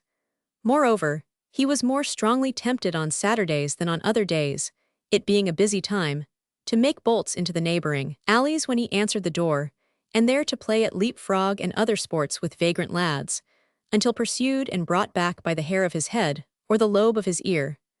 Thus, he was quite a conspicuous feature among the peculiar incidents of the last day in the week at Todgers. He was especially so on this particular Saturday evening, and honored the Mrs. Pecksniff with a deal of notice, seldom passing the door of Mrs. Todgers' private room, where they sat alone before the fire, without putting in his head and greeting them with some such compliments as, "There you are again. Ain't it nice?" and similar humorous attentions. "I say," he whispered, stopping in one of his journeys to and fro, "young ladies, there's soup tomorrow, she's making it now. Ain't she putting in the water? Oh, not at all neither." In the course of answering another knock, he thrust in his head again. "I say, there's fowls tomorrow, not skinny ones, oh no." Presently he called through the keyhole, "There's a fish tomorrow just come, don't eat none of him," and with this spectral warning vanished again. By and by he returned to lay the cloth for supper. He entertained them on this occasion by thrusting the lighted candle into his mouth, after the performance of which feat, he went on with his professional duties, brightening every knife as he laid it on the table, by breathing on the blade and afterwards polishing the same on the apron already mentioned. When he had completed his preparations, he grinned at the sisters, and expressed his belief that the approaching meal would be of rather a spicy sort. "Will it be long before it's ready, Bailey?" asked Mercy. "No," said Bailey, "it is cooked. When I come up she was dodging among the tender pieces with a fork and eating of 'em." But he had scarcely achieved the utterance of these words, when he received a sudden blow on the head, which sent him staggering against the wall, and Mrs. Todgers, dish in hand, stood indignantly before him. "Oh, you little villain," said that lady, "oh, you bad, false boy." "No worse than yourself," retorted Bailey, guarding his head with his arm. "Ah, come now, do that again, will yer?" "He's the most dreadful child," said Mrs. Todgers, setting down the dish, "I ever had to deal with. The gentlemen spoil him to that extent, and teach him such things, that I'm afraid nothing but hanging will ever do him any good." "Won't it?" cried Bailey. "Oh, yes, what do you go lower in the table beer for then, and destroying my constitution?" "Go downstairs, you vicious boy," said Mrs. Todgers, holding the door open. "Do you hear me? Go along." After 2 or 3 skillful dodges he went, and was seen no more that night save once, when he brought up some tumblers and hot water, and much disturbed the 2 Misses Pecksniff by squinting hideously behind the back of the unconscious Mrs. Todgers. Having done this justice to his wounded feelings, he retired underground, where, in company with a swarm of black beetles and a kitchen candle, he employed himself in cleaning boots and brushing clothes until the night was far advanced. Benjamin was supposed to be the real name of this young servant, but he was known by a great variety of names. Benjamin, for instance, had been converted into Uncle Ben, and that again had been corrupted into Uncle. The gentlemen at Todgers had a merry habit, too, of bestowing upon him, for the time being, the name of any notorious criminal or minister. And sometimes, when current events were flat, they even sought the pages of history for these distinctions, as Mr. Pitt, young Brownrigg, and the like. At the period of which we write, he was generally known among the gentlemen as Bailey Jr., a name bestowed upon him in contradistinction, perhaps, to the Old Bailey prison, and possibly as involving the recollection of an unfortunate lady of the same name, who perished by her own hand early in life, and has been made famous in a song. The usual Sunday dinner hour at Todgers was 2 o'clock, a suitable time, it was considered, for all parties, convenient to Mrs. Todgers on account of the bakers, and convenient to the gentlemen with reference to their afternoon engagements. But on the Sunday which was to introduce the 2 Misses Pecksniff to a full knowledge of Todgers and its society, the dinner was postponed until 5, in order that everything might be as genteel as the occasion demanded. When the hour drew nigh, Bailey Jr., testifying great excitement, appeared in a complete suit of cast-off clothes several sizes too large for him, and in particular, mounted a clean shirt of such extraordinary magnitude that one of the gentlemen, remarkable for his ready wit, called him collars on the spot. At about 5:15 a deputation, consisting of Mr. Jenkins and another gentleman whose name was Gander, knocked at the door of Mrs. Todgers' room, and being formally introduced to the two Mrs. Pecksniff by their parent, who was in waiting, besought the honor of showing them upstairs. Here the gentlemen were all assembled. There was a general cry of "Hear, hear," and "Bravo, Jink," when Mr. Jenkins appeared with Charity on his arm, which became quite rapturous as Mr. Gander followed, escorting Mercy, and Mr. Pecksniff brought up the rear with Mrs. Todgers. The Whittles is up. Footnotes. A round robin is a letter signed by all the people of a company, with the names written in a circle around the letter, so that no name will be first or last. Chapter 11. Dick Swivler and the Marchioness. Richard Swivler, a good-hearted, though somewhat queer young man, the clerk of Sampson Brass, a scheming lawyer, often found time hanging heavily on his hands, and for the better preservation of his cheerfulness therefore, and to prevent his faculties from rusting, he provided himself with a cribbage board and pack of cards, and accustomed himself to play at cribbage with a dummy, for 20, 30, or sometimes even £50,000 a side, besides many hazardous bets to a considerable amount. As these games were very silently conducted, notwithstanding the greatness of the interests involved, Mr. Swivler began to think that on those evenings when Mr. and Miss Brass were out, and they often went out now, he heard a kind of snorting or hard-breathing sound in the direction of the door, which it occurred to him, after some thought, must proceed from the small servant, who always had a cold from damp living. Looking intently that way one night, he plainly distinguished an eye gleaming and glistening at the keyhole, and having now no doubt that his suspicions were correct, he stole softly to the door and pounced upon her before she was aware of his approach. "Oh, I didn't mean any harm indeed.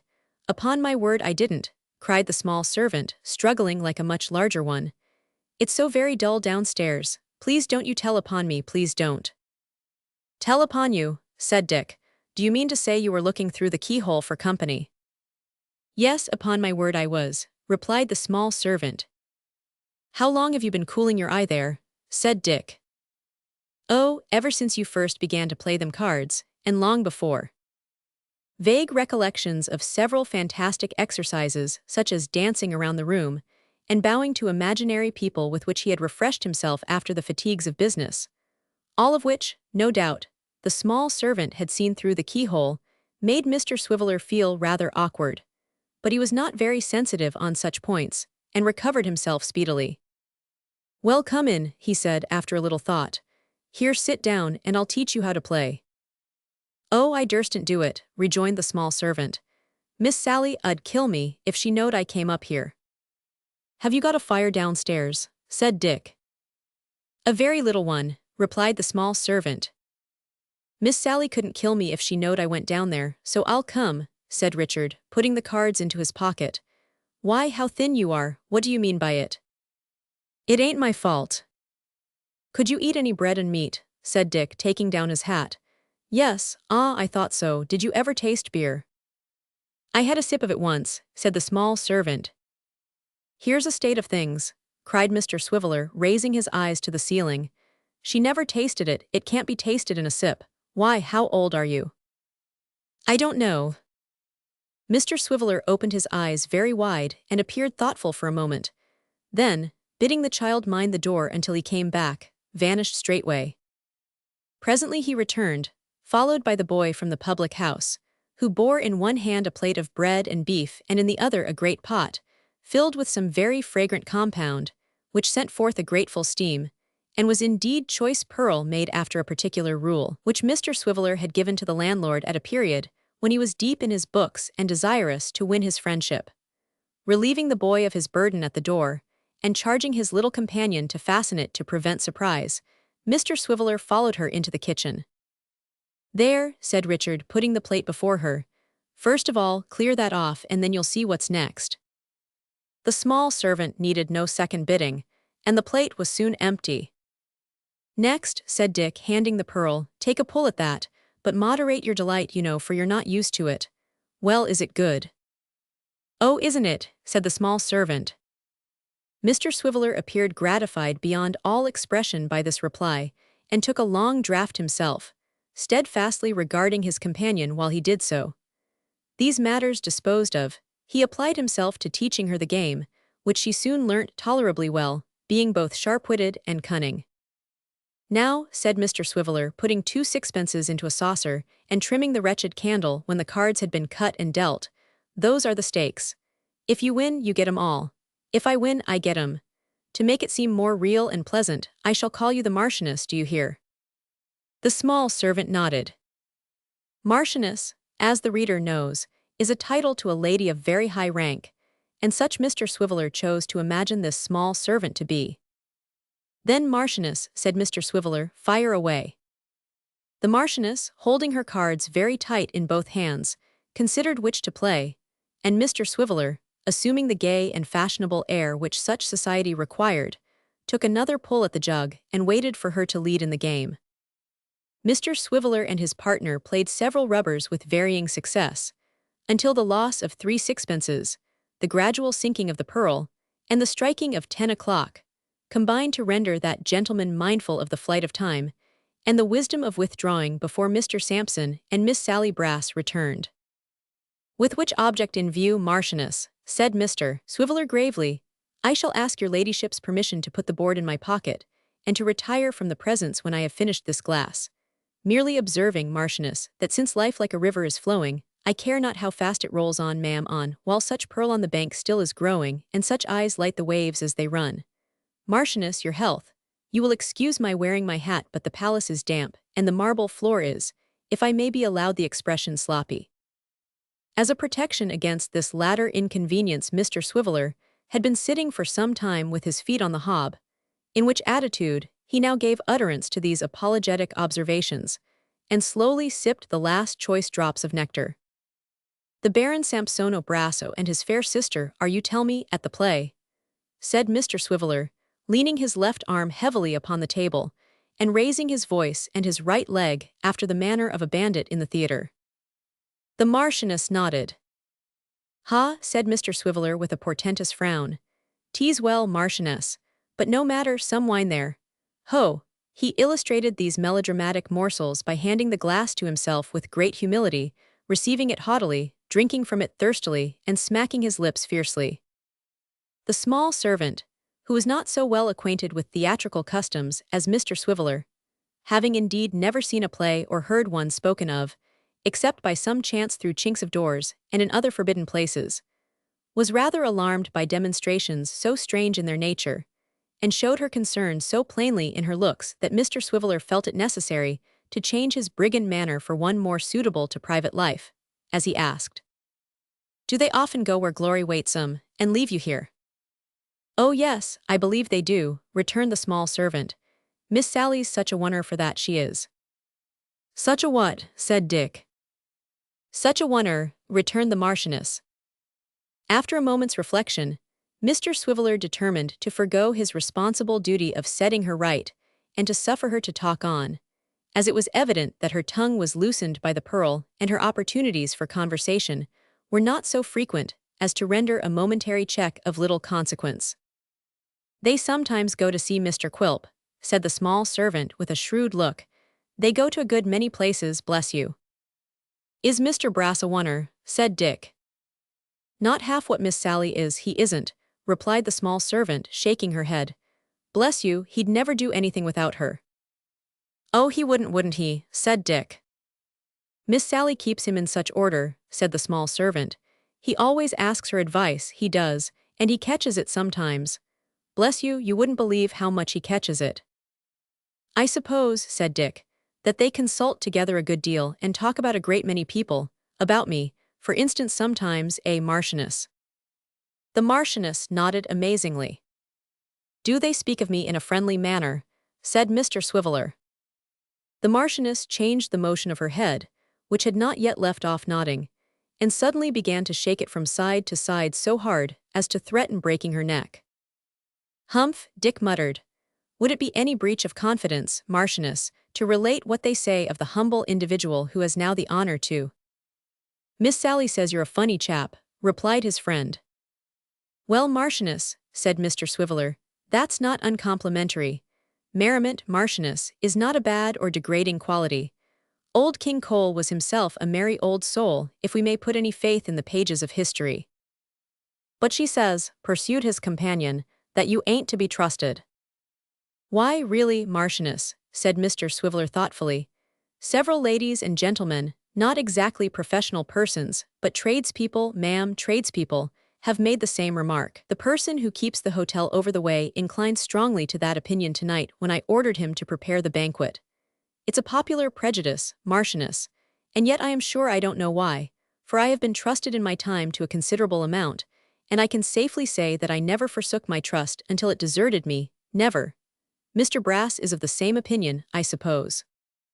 His friend nodded again, with a cunning look which seemed to hint that Mr. Brass held stronger opinions on the subject than his sister, and seeming to recollect herself, added imploringly, "But don't you ever tell upon me, or I shall be beat to death."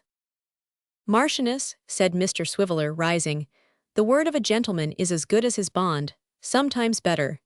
As in the present case, where his bond might prove but a doubtful sort of security. I am your friend, and I hope we shall play many more rubbers together in the same saloon. But Marchioness," added Richard, stopping on his way to the door and wheeling slowly round upon the small servant, who was following with the candle, "it occurs to me that you must be in the constant habit of airing your eye at keyholes, to know all this." "I only wanted," replied the trembling Marchioness, "to know where the key of the safe was hid, that was all, and I wouldn't have taken much if I had found it, only enough to squench my hunger." "You didn't find it then," said Dick. "But of course you didn't, or you'd be plumper. Good night, Marchioness. Fare thee well, and if forever, then forever fare thee well, and put up the chain, Marchioness, in case of accidents." With this parting word, Mr. Swiveller came out from the house, and feeling that he had by this time taken quite as much to drink as promised to be good for his constitution, Pearl being a rather strong and heady compound, wisely resolved to betake himself to his lodgings, and to bed at once. Homeward he went therefore, and his apartments, for he still spoke of his one little room as apartments, being at no great distance from the office, he was soon seated in his own bedchamber, where, having pulled off one boot and forgotten the other, he fell into deep thought.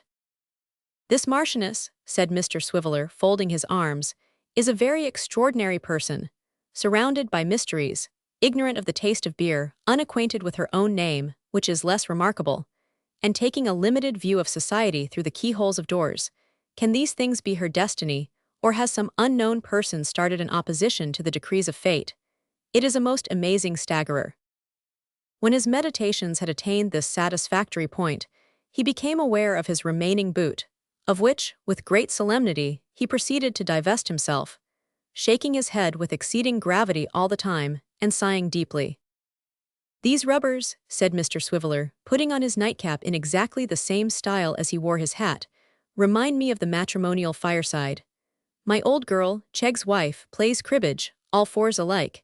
She rings the changes on 'em now. From sport to sport they hurry her, to banish her regrets, and when they win a smile from her, they think that she forgets, but she don't.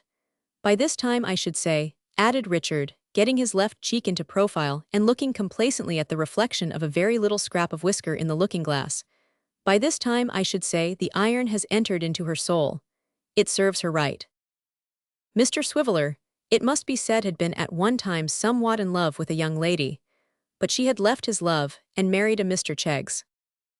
Melting from the stern and harsh into the tender and pathetic mood, Mr. Swiveller groaned a little, walked wildly up and down, and even made a show of tearing his hair, which, however, he thought better of, and wrenched the tassel from his nightcap instead. At last, undressing himself with a gloomy resolution, he got into bed. Some men in his blighted position would have taken to drinking, but as Mr. Swiveller had taken to that before, he only took, on receiving the news that this girl was lost to him forever, to playing the flute, thinking, after mature consideration, that it was a good, sound, dismal occupation, not only in unison with his own sad thoughts, but tending to awaken a fellow feeling in the bosom of his neighbors.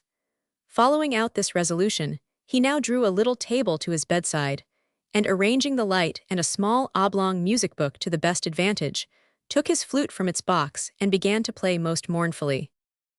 The air was "Away with Melancholy," a composition which, when it is played very slowly on the flute in bed, with the farther disadvantage of being performed by a gentleman not fully acquainted with the instrument, who repeats one note a great many times before he can find the next, has not a lively effect. Yet for half the night, or more, Mr. Swiveller, lying sometimes on his back with his eyes upon the ceiling, and sometimes half out of bed to correct himself by the book, played this unhappy tune over and over again, never leaving off, save for a minute or two at a time to take breath and talk to himself about the Marchioness, and then beginning again with renewed vigor. It was not until he had quite exhausted his several subjects of meditation, and had breathed into the flute the whole sentiment of the pearl down to its very dregs, and had nearly maddened the people of the house, and at both the next doors and over the way, that he shut up the music book, extinguished the candle, and finding himself greatly lightened and relieved in his mind, turned round and fell asleep. Dick continued his friendly relations towards the Marchioness, and when he fell ill with typhoid fever his little friend nursed him back to health. Just after this illness, an aunt of his died and left him quite a large sum of money, a portion of which he used to educate the Marchioness, whom he afterwards married. Chapter 12. Mr. Wardle's servant Joe. An old country gentleman named Wardle had a servant of whom he was very proud, not because of the latter's diligence, but because Joe, commonly called the fat boy, was a character which could not be matched anywhere in the world. At the time when our story opens, Mr. Pickwick of London and 3 others of his literary club were traveling in search of adventure. With Mr. Pickwick, the founder and head of the Pickwick Club, were Mr. Tupman, whose great weakness for the ladies brought him frequent troubles, Mr. Winkle, whose desire to appear as a sport brought much ridicule upon himself, and Mr. Snodgrass, whose poetic nature induced him to write many romantic verses which amused his friends and all who read them. These 4 Pickwickians were introduced one day to Mr. Wardle, his aged sister Miss Rachel Wardle, and his 2 daughters, Emily and Isabella, as they were looking at some army reviews from their coach. Mr. Wardle hospitably asked Mr. Pickwick and his friends to join them in the coach. "Come up here, Mr. Pickwick," said Mr. Wardle. "Come along, sir. Joe, drat that boy, he's gone to sleep again." Joe let down the steps and opened the carriage door. "Come ahead, room for 2 of you inside and 1 outside. Joe, make room for 1. Put this gentleman on the box." Mr. Wardle mounted with a little help and the fat boy where he was fell fast asleep. One rank of soldiers after another passed, firing over the heads of another rank, and when the cannon went off the air, resounded with the screams of ladies. Mr. Snodgrass actually found it necessary to support one of the Misses Wardle with his arm. Their maidenly aunt was in such a dreadful state of nervous alarm that Mr. Tupman found that he was obliged to put his arm about her waist to keep her up at all. Everyone was excited with the exception of the fat boy, and he slept as soundly as if the roaring of cannon were his ordinary lullaby. "Joe, Joe," called Mr. Wardle. "Drat that boy, he's gone asleep again. Pinch him in the leg if you please, nothing else wakens him. Thank you. Get out the lunch, Joe." The fat boy, who had been effectually aroused by Mr. Winkle, proceeded to unpack the hamper with more quickness than could have been expected from his previous inactivity. "Now, Joe, knives and forks." The knives and forks were handed in, and each one was furnished with these useful implements. "Now, Joe, the fowls. Drat that boy, he's gone asleep again. Joe, Joe." Numerous taps on the head with a stick and the fat boy with some difficulty was awakened. "Go hand in the eatables." There was something in the sound of the last word which aroused him. He jumped up with reddened eyes which twinkled behind his mountainous cheeks, and feasted upon the food as he unpacked it from the basket. "Now make haste," said Mr. Wardle, for the fat boy was hanging fondly over a chicken which he seemed wholly unable to part with.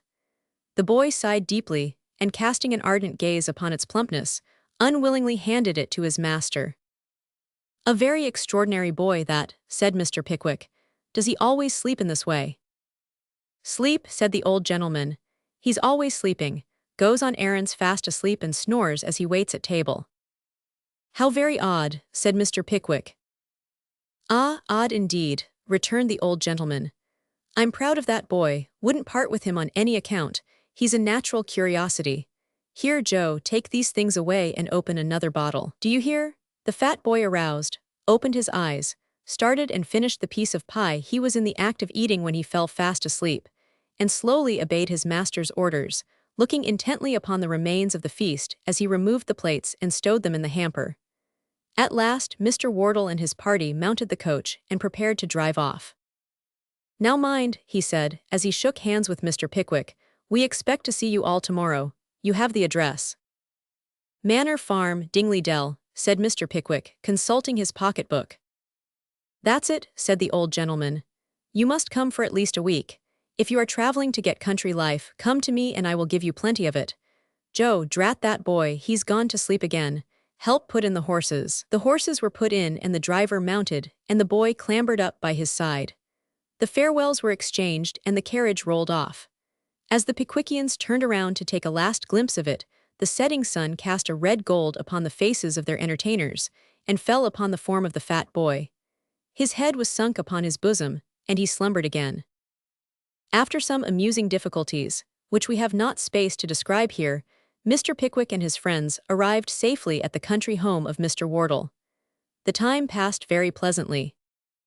One day some of the men decided upon a shooting trip, and Mr. Winkle, to maintain his reputation as a sport, did not admit that he knew nothing about guns. Mr. Pickwick, early in the morning, seeing Mr. Wardle carrying a gun, asked what they were going to do. "Why, your friend and I are going out rook shooting. He's a very good shot, isn't he?" said Mr. Wardle. "I have heard him say he's a capital one," replied Mr. Pickwick, "but I never saw him aim at anything." "Well," said the host, "I wish Mr. Tupman would join us. Joe, the fat boy who, under the exciting influences of the morning, did not appear to be more than 3 parts and a fraction asleep, emerged from the house. Go up and call Mr. Tupman, and tell him he will find us waiting." At last the party started, Mr. Tupman having joined them. Some boys who were with them discovered a tree with a nest in one of the branches, and when all was ready Mr. Wardle was persuaded to shoot first. The boys shouted, and shook a branch with a nest on it, and 6 young rooks, in violent conversation, flew out to ask what the matter was. Mr. Wardle leveled his gun and fired, down fell one and off flew the others. "Pick him up, Joe," said the old gentleman. There was a smile upon the youth's face as he advanced, for an indistinct vision of rook pie floated through his imagination. He laughed as he retired with the bird. It was a plump one. "Now, Mr. Winkle," said the host, reloading his own gun, "fire away." Mr. Winkle advanced and raised his gun. Mr. Pickwick and his friends crouched involuntarily to escape damage from the heavy fall of birds which they felt quite certain would be caused by their friend's skill. There was a solemn pause, a shout, a flapping of wings. Mr. Winkle closed his eyes and fired. There was a scream from an individual, not a rook. Mr. Tupman had saved the lives of innumerable birds by receiving a portion of the charge in his left arm. Though it was a very slight wound, Mr. Tupman made a great fuss about it and everyone was horror-stricken. He was partly carried to the house. The unmarried aunt uttered a piercing scream, burst into an hysterical laugh and fell backwards into the arms of her nieces. She recovered, screamed again, laughed again and fainted again. "Calm yourself," said Mr. Tupman, affected almost to tears by this expression of sympathy. Dear madam, calm yourself." "You are not dead," exclaimed the hysterical lady. "Say you are not dead." "Don't be a fool, Rachel," said Mr. Winkle. "What the mischief is the use of his saying he isn't dead?"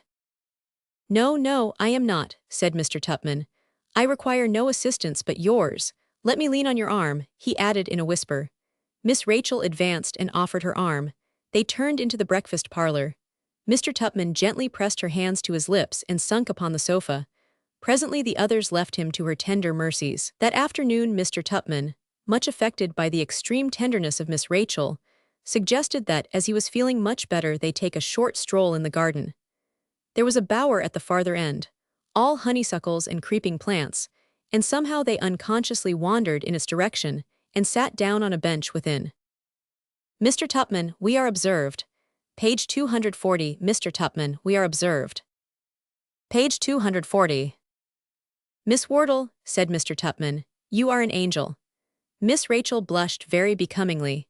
Much more conversation of this nature followed, until finally Mr. Tupman proceeded to do what his enthusiastic emotions prompted, and what were, for all we know, for we are but little acquainted with such matters, what people in such circumstances always do. She started, and he, throwing his arms around her neck, imprinted upon her lips numerous kisses, which, after a proper show of struggling and resistance, she received so passively that there is no telling how many more Mr. Tupman might have bestowed if the lady had not given a very unaffected start and exclaimed, "Mr. Tupman, we are observed, we are discovered."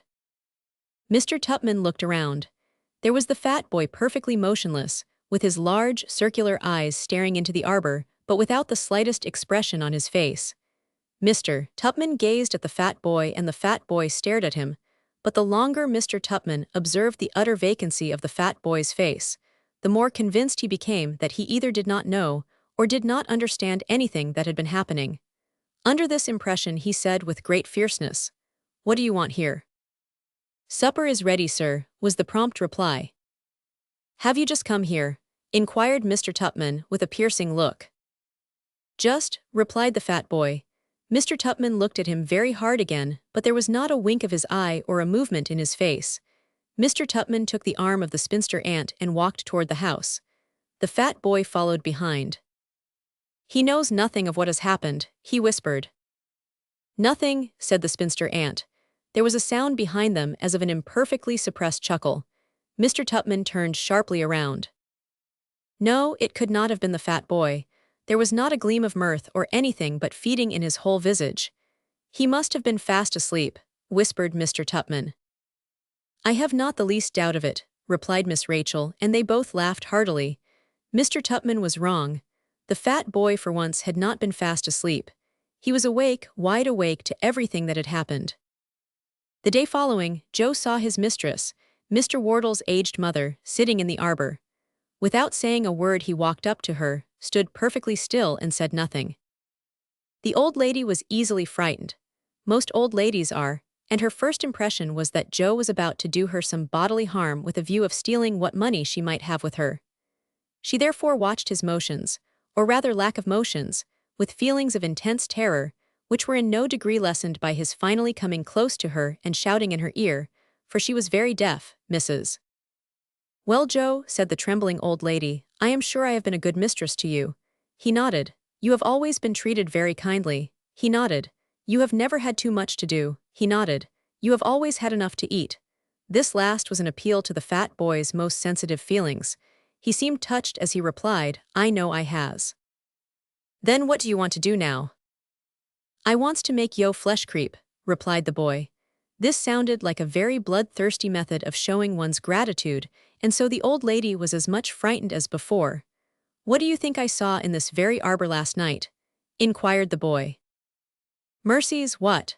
screamed the old lady, alarmed at the mysterious manner of the corpulent youth.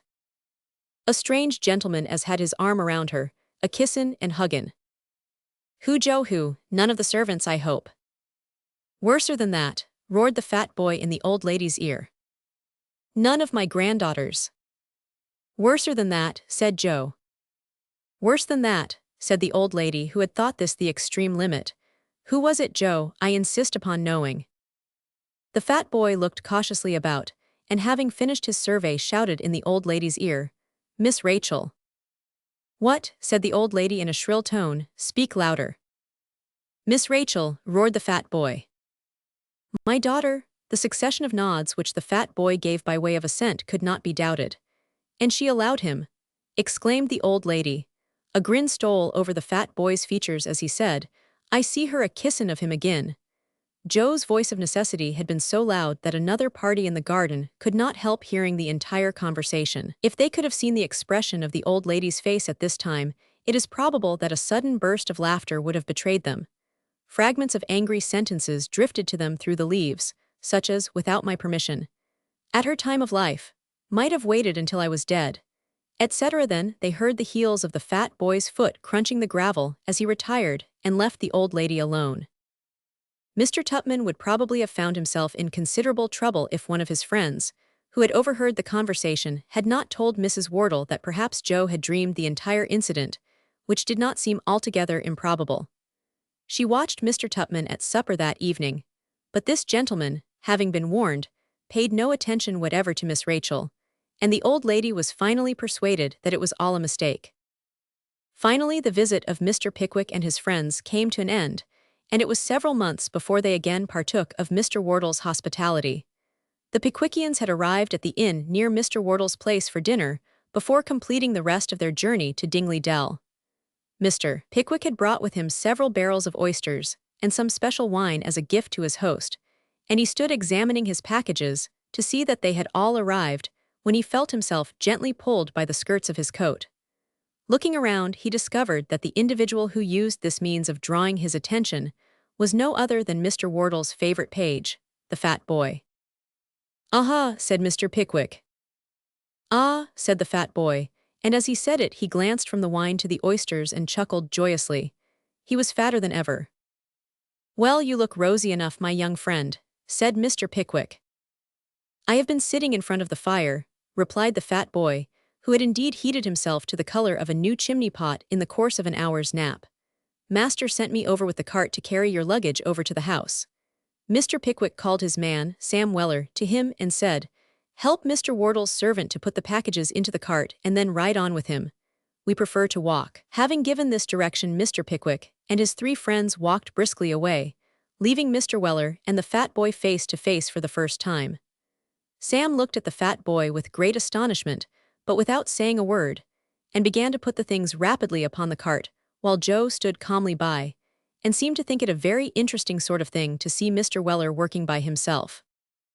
"There," said Sam, "everything packed at last. There they are." "Yes," said the fat boy in a very satisfied tone, "there they are." "Well, young 20 stone," said Sam, "you're a nice specimen, you are." "Thank ye," said the fat boy. "You ain't got nothing on your mind as makes you fret yourself, have you?" inquired Sam. "Not as I knows of," replied the boy. "I should rather have thought to look at you that you was a laborin' under a disappointed love affair with some young woman," said Sam.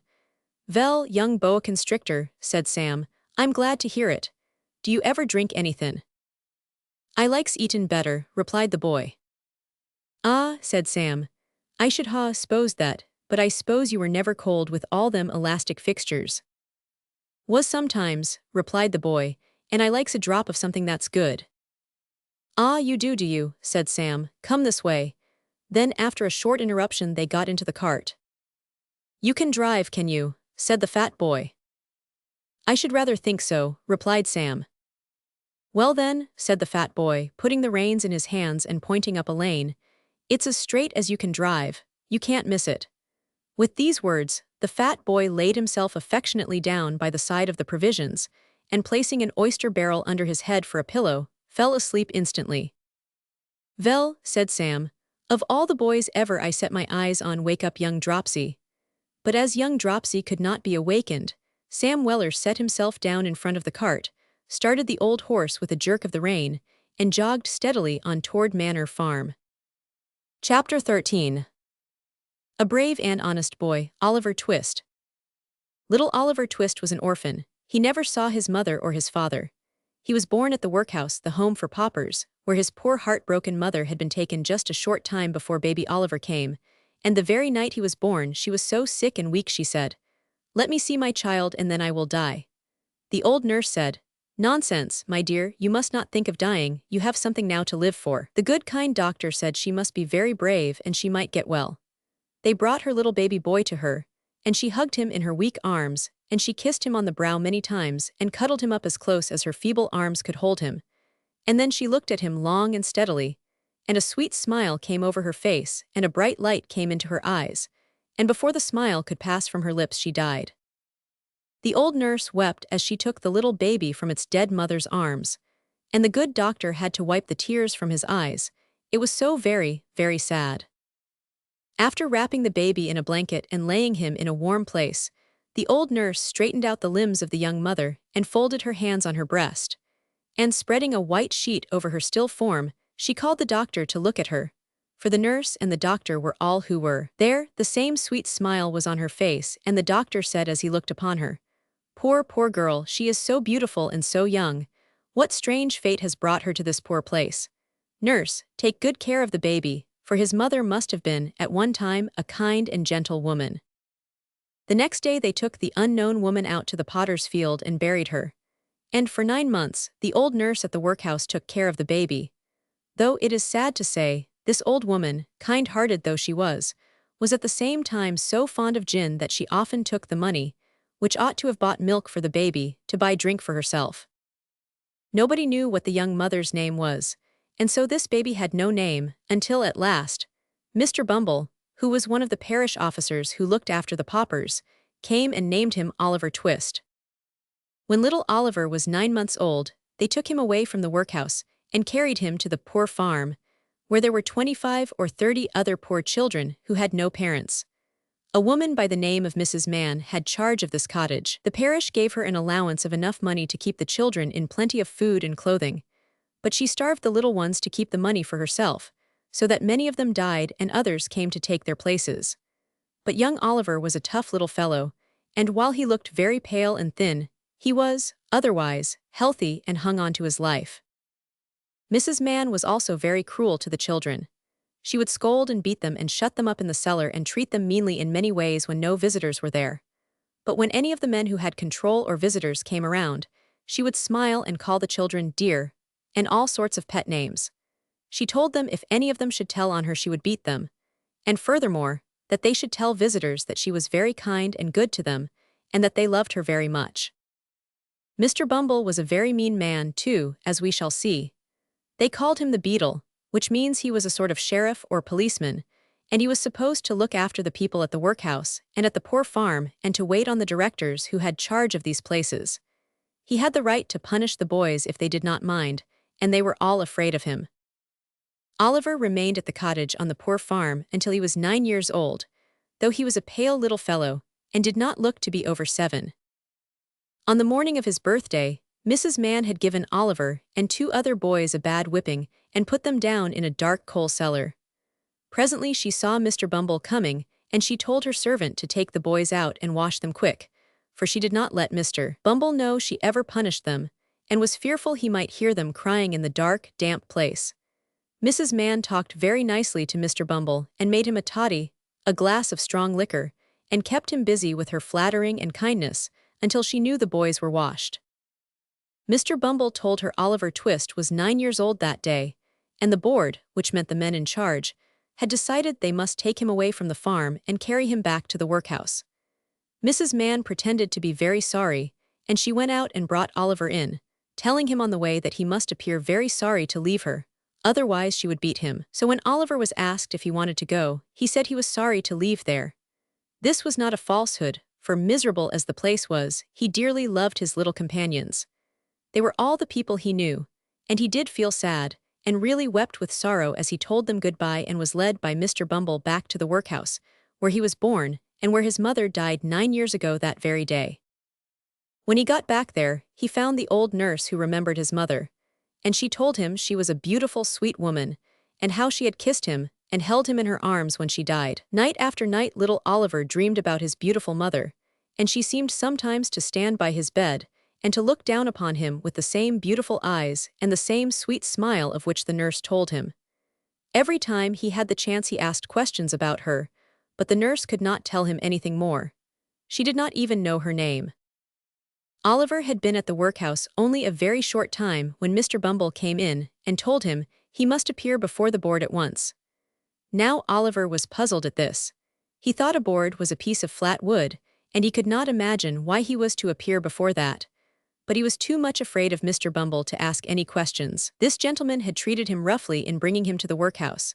And now, when he looked a little puzzled, for his expressive face always told what was in his honest little heart, Mr. Bumble gave him a sharp crack on the head with his cane and another rap over the back and told him to wake up and not look so sleepy, and to mind to be polite when he went before the board.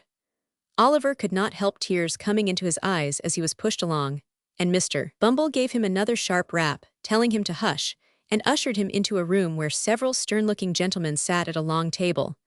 One of them, in a white waistcoat, was particularly hard-looking. "Bow to the board," said Mr. Bumble to Oliver. Oliver looked about for a board, and seeing none, he bowed to the table, because it looked more like a board than anything else. Men laughed, and the man in the white waistcoat said, "The boy is a fool, I thought he was." After other ugly remarks, they told Oliver he was an orphan and they had supported him all his life. He ought to be very thankful. And he was when he remembered how many had been starved to death. "Now," they said, "you are 9 years old, and we must put you out to learn a trade." They told him he should begin the next morning at 6 o'clock to pick oakum, and work at that until they could get him a place. Oliver was faithful at his work, in which several other boys assisted, but oh, so hungry they got, for they were given but one little bowl of gruel at a meal, hardly enough for a kitten. So one day the boys said they must ask for more, and they drew straws to see who should venture to do so. It fell to Oliver's lot to do it, and the next meal when they had emptied their bowls, Oliver walked up to the man who helped them and said very politely, "Please, sir, may I not have some more? I am very hungry." This made the man so angry that he hit Oliver over the head with his ladle and called for Mr. Bumble. He came, and when told that Oliver had asked for more, he grabbed him by the collar and took him before the board and made the complaint that he had been very naughty and rebellious, telling the circumstance in an unfair and untruthful way. The board was angry at Oliver, and the man in the white waistcoat told them again as he had said before, "This boy will be hung sometime. We must get rid of him at once." So they offered £5, or $25 to anyone who would take him. The first man who came was a very mean chimney sweeper, who had almost killed other boys with his vile treatment. The board agreed to let him have Oliver, but when they took him before the magistrates, Oliver fell on his knees and begged them not to let that man have him, and they would not. So Oliver was taken back to the workhouse. The next man who came was Mr. Sowerberry, an undertaker. He was a very good man, and the magistrates let him take Oliver along. But he had a very cross, stingy wife, and a mean servant girl by the name of Charlotte, and a big overbearing boy by the name of Noah Claypole, whom he had taken to raise. Oliver thought he would like Mr. Sowerberry well enough, but his heart fell when the missus met him and called him boy and a measly-looking little pauper, and gave him for supper the scraps she had put for the dog. But this was so much better than he got at the workhouse. He would not complain about the food, and he hoped, by faithful work, to win kind treatment. They made him sleep by himself in the shop among the coffins, and he was very much frightened. But he would rather sleep there than with the terrible boy, Noah. The first night he dreamed of his beautiful mother, and thought again he could see her sitting among those black, fearful coffins, with the same sweet smile upon her face. He was awakened the next morning by Noah, who told him he had to obey him, and he'd better look out or he'd wear the life out of him. Noah kicked and cuffed Oliver several times, but the poor boy was too much used to that to resent it, and determined to do his work well. Mr. Sowerberry found Oliver so good, sensible, and polite that he made him his assistant and took him to all the funerals, and occasionally gave him a penny. Oliver went into fine houses and saw people and sights he had never dreamed of before.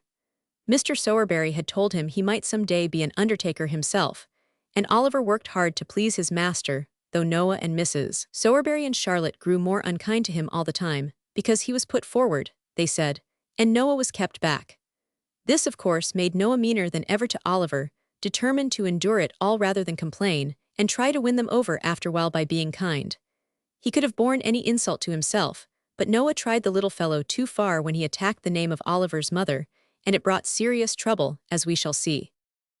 One day, Oliver and Noah had descended into the kitchen at the usual dinner hour. When, Charlotte being called out of the way, there came a few minutes of time, which Noah Claypole, being hungry and vicious, considered he could not possibly devote to a worthier purpose than aggravating and tantalizing young Oliver Twist. Intent upon this innocent amusement, Noah put his feet on the tablecloth, and pulled Oliver's hair, and twitched his ears, and expressed his opinion that he was a sneak, and furthermore announced his intention of coming to see him hanged whenever that desirable event should take place, and entered upon various other topics of petty annoyance, like a malicious and ill-conditioned charity boy as he was. But none of these taunts producing the desired effect of making Oliver cry, Noah began to talk about his mother.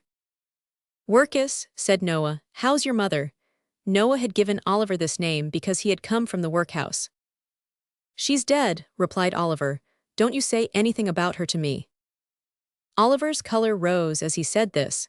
He breathed quickly, and there was a curious working of the mouth and nostrils, which Noah thought must be the immediate precursor of a violent fit of crying. Under this impression he returned to the charge. "What did she die of, Workus?" said Noah.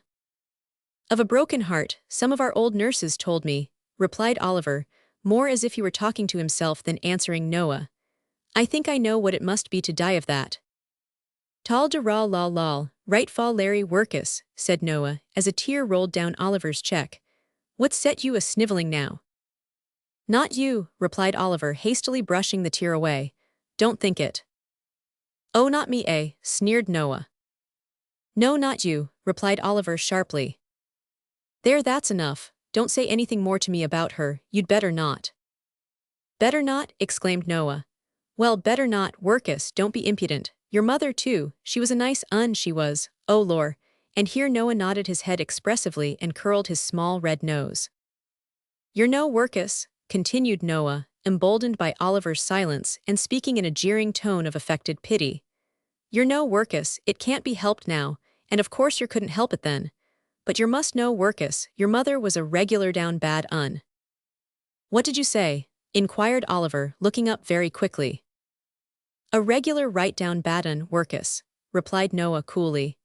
And it's a great deal better, workus, that she died when she did, or else she'd have been hard laboring in the jail, or sent out of the country, or hung, which is more likely than either, isn't it? Crimson with fury, Oliver started up, overthrew the chair and table, seized Noah by the throat, shook him in the violence of his rage till his teeth chattered in his head, and, collecting his whole force into one heavy blow, felled him to the ground. A minute ago, the boy had looked the quiet, mild, dejected creature that harsh treatment had made him. But his spirit was roused at last. The cruel insult to his dead mother had set his blood on fire.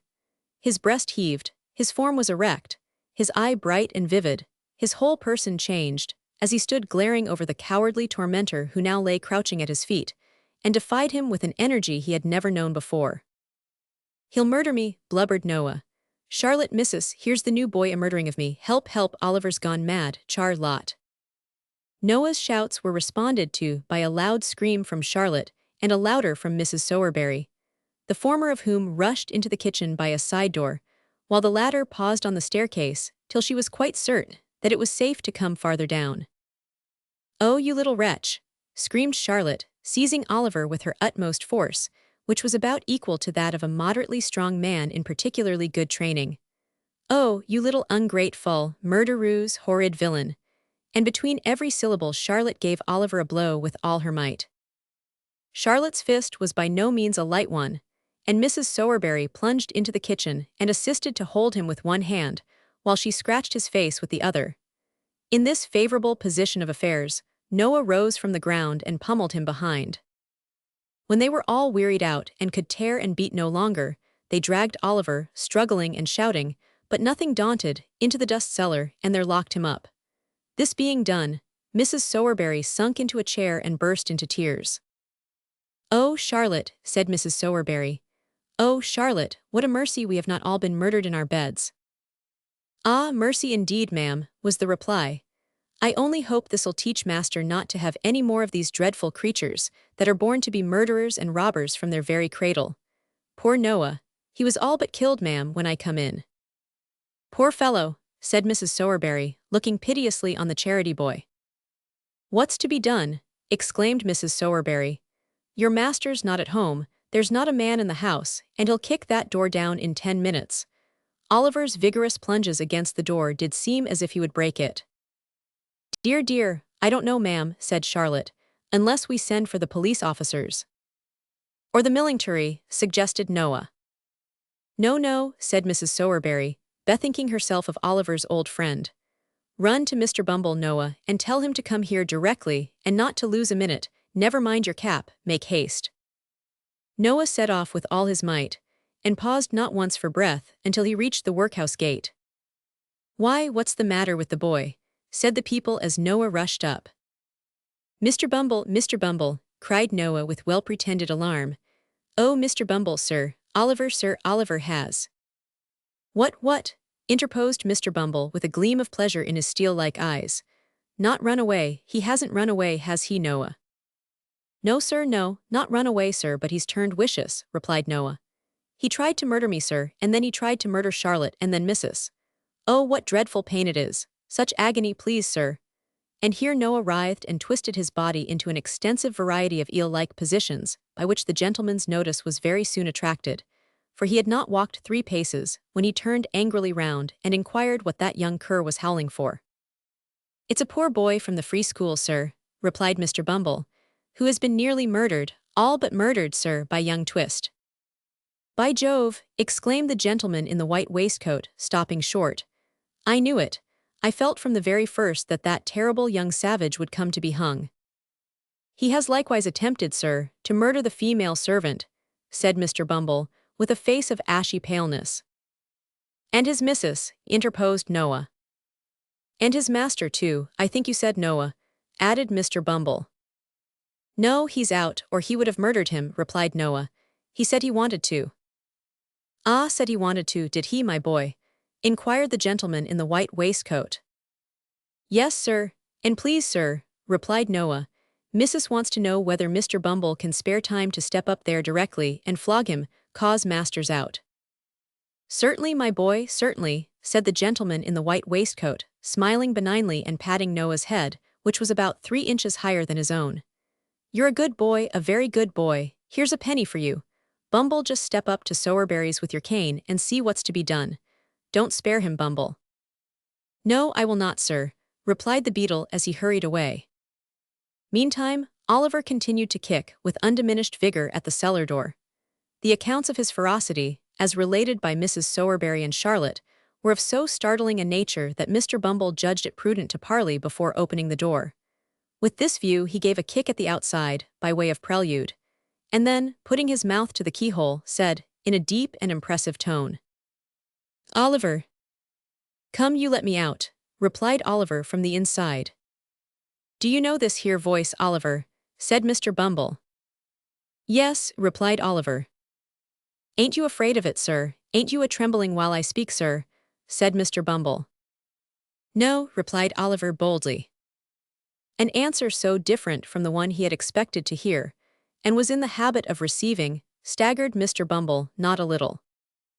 Oh, you know, Mr. Bumble, he must be mad, said Mrs. Sowerberry. No boy in half his senses could venture to speak so to you.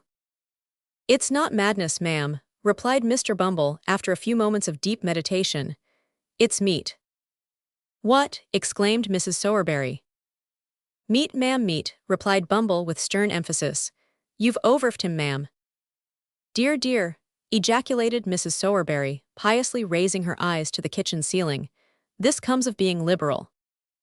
The liberality of Mrs. Sowerberry to Oliver had consisted in a bestowal upon him of all the dirty odds and ends which nobody else would eat.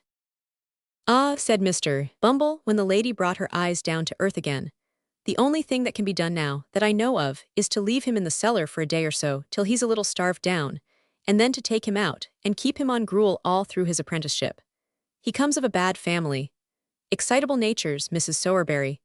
Both the nurse and doctor said that mother of his made her way here, against difficulties and pain that would have killed any well-disposed woman, weeks before. At this point of Mr. Bumble's discourse, Oliver, just hearing enough to know that some new allusion was being made to his mother, recommenced kicking, with a violence that rendered every other sound inaudible. Sowerberry returned at this moment. Oliver's offense having been explained to him, with such exaggerations as the ladies thought best calculated to rouse his ire, he unlocked the cellar door in a twinkling, and dragged his rebellious apprentice out by the collar. Oliver's clothes had been torn in the beating he had received, his face was bruised and scratched, and his hair scattered over his forehead. The angry flush had not disappeared, however, and when he was pulled out of his prison, he scowled boldly on Noah and looked quite undismayed. Now you are a nice young fellow, ain't you? Said Sowerberry, giving Oliver a shake and a box on the ear. He called my mother names, replied Oliver. Well, and what if he did, you little ungrateful wretch, said Mrs. Sowerberry. She deserved what he said and worse. She didn't, said Oliver. She did, said Mrs. Sowerberry. It's a lie, said Oliver. Mrs. Sowerberry burst into a flood of tears. This flood of tears left Mr. Sowerberry nothing else to do, so he at once gave Oliver a drubbing, which satisfied even Mrs. Sowerberry herself. For the rest of the day he was shut up in the back's kitchen, in company with a pump and a slice of bread. And at night, Mrs. Sowerberry, after making various remarks outside the door, by no means kind to the memory of his mother, looked into the room, and amidst the jeers and pointings of Noah and Charlotte, ordered him upstairs to his dismal bed. It was not until he was left alone in the silence and stillness of the gloomy workshop of the undertaker that Oliver gave way to the feelings, which the day's treatment may be supposed likely to have awakened in a mere child. He had listened to their taunts with a look of contempt. He had borne the lash without a cry, for he felt that pride swelling in his heart which would have kept down a shriek to the last, though they had roasted him alive. But now, when there was none to see or hear him, he fell upon his knees on the floor, and hiding his face in his hands, wept bitter tears and prayed in his bleeding heart that God would help him to get away from these cruel people. There, upon his knees, Oliver determined to run away, and rising, tied up a few clothes in a handkerchief and went to bed. With the first ray of light that struggled through the crevices in the shutters, Oliver arose and unbarred the door. One timid look around, one moment's pause of hesitation, he had closed it behind him and was in the open street. He looked to the right and to the left, uncertain which way to fly. He remembered to have seen the wagons as they went out, toiling up the hill.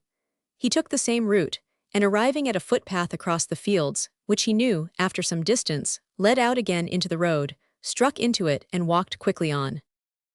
Along this same footpath, Oliver well remembered he had trotted beside Mr. Bumble when he first carried him to the workhouse from the farm. His heart beat quickly when he bethought himself of this, and he half resolved to turn back. He had come a long way, though, and should lose a great deal of time by doing so. Besides, it was so early that there was very little fear of his being seen, so he walked on. He reached the house. There was no appearance of the people inside stirring at that early hour. Oliver stopped and peeped into the garden. A child was weeding one of the little beds. As he stopped, he raised his pale face and disclosed the features of one of his former companions. Oliver felt glad to see him before he went, for though younger than himself, he had been his little friend and playmate. They had been beaten and starved, and shut up together many and many a time. "Hush, Dick," said Oliver, as the boy ran to the gate, and thrust his thin arm between the rails to greet him. "Is anyone up?" "Nobody but me," replied the child. "You mustn't say you saw me, Dick," said Oliver. "I am running away. They beat and ill-use me, Dick, and I am going to seek my fortune some long way off. I don't know where. How pale you are." "I heard the doctor tell them I was dying," replied the child with a faint smile. "I am very glad to see you, dear, but don't stop, don't stop." "Yes, yes, I will to say goodbye to you," replied Oliver. "I shall see you again, Dick. I know I shall. You will be well and happy." "I hope so," replied the child. "After I am dead, but not before. I know the doctor must be right, Oliver, because I dream so much of heaven and angels and kind faces that I never see when I am awake." "Kiss me," said the child, climbing up the low gate and flinging his little arms around Oliver's neck. "Goodbye, dear, God bless you." The blessing was from a young child's lips, but it was the first that Oliver had ever heard invoked upon his head, and through the struggles and sufferings and troubles and changes of his afterlife, he never once forgot it. Oliver soon got into the high road. It was 8 o'clock now. Though he was nearly 5 miles away from the town, he ran and hid behind the hedges, by turns, till noon, fearing that he might be pursued and overtaken. Then he sat down to rest by the side of the milestone. The stone by which he was seated had a sign on it which said that it was just 70 miles from that spot to London. The name awakened a new train of ideas in the boy's mind. London. That great large place. Nobody, not even Mr. Bumble, could ever find him there. He had often heard the old men in the workhouse, too, say that no lad of spirit need want in London, and that there were ways of living in that vast city which those who had been bred in the country parts had no idea of. It was the very place for a homeless boy, who must die in the streets unless someone helped him. As these things passed through his thoughts, he jumped upon his feet and again walked forward. He had made the distance between himself and London less by full 4 miles more, before he thought how much he must undergo ere he could hope to reach the place toward which he was going. As this consideration forced itself upon him, he slackened his pace a little, and meditated upon his means of getting there. He had a crust of bread, a coarse shirt, and 2 pairs of stockings in his bundle. He had a penny too, a gift of sowerberries after some funeral in which he had acquitted himself more than ordinarily well, in his pocket.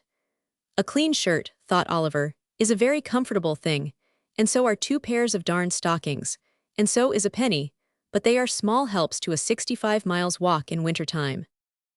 Thus day after day the weary but plucky little boy walked on, and early on the 7th morning after he had left his native place, Oliver limped slowly into the little town of Barnet, and sat down on a doorstep to rest. Some few stopped to gaze at Oliver for a moment or two, or turned round to stare at him as they hurried by, but none helped him, or troubled themselves to inquire how he came there.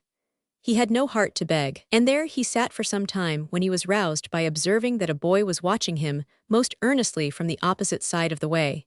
He took little heed of this at first, but the boy remained in the same attitude so long that Oliver raised his head and returned his steady look.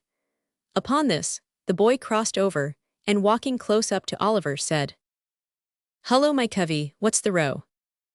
The boy who had spoken to the young wayfarer was about his own age, but one of the queerest-looking boys that Oliver had ever seen. He was a snub-nosed, flat-browed, common-faced boy enough, and as dirty a youth as one would wish to see, but he had about him all the airs and manners of a man. He was short for his age, with rather bow legs and little, sharp, ugly eyes. His hat was stuck on the top of his head so lightly that it threatened to fall off every moment. He wore a man's coat, which reached nearly to his heels. "Hullo, my covey, what's the row?" said the stranger.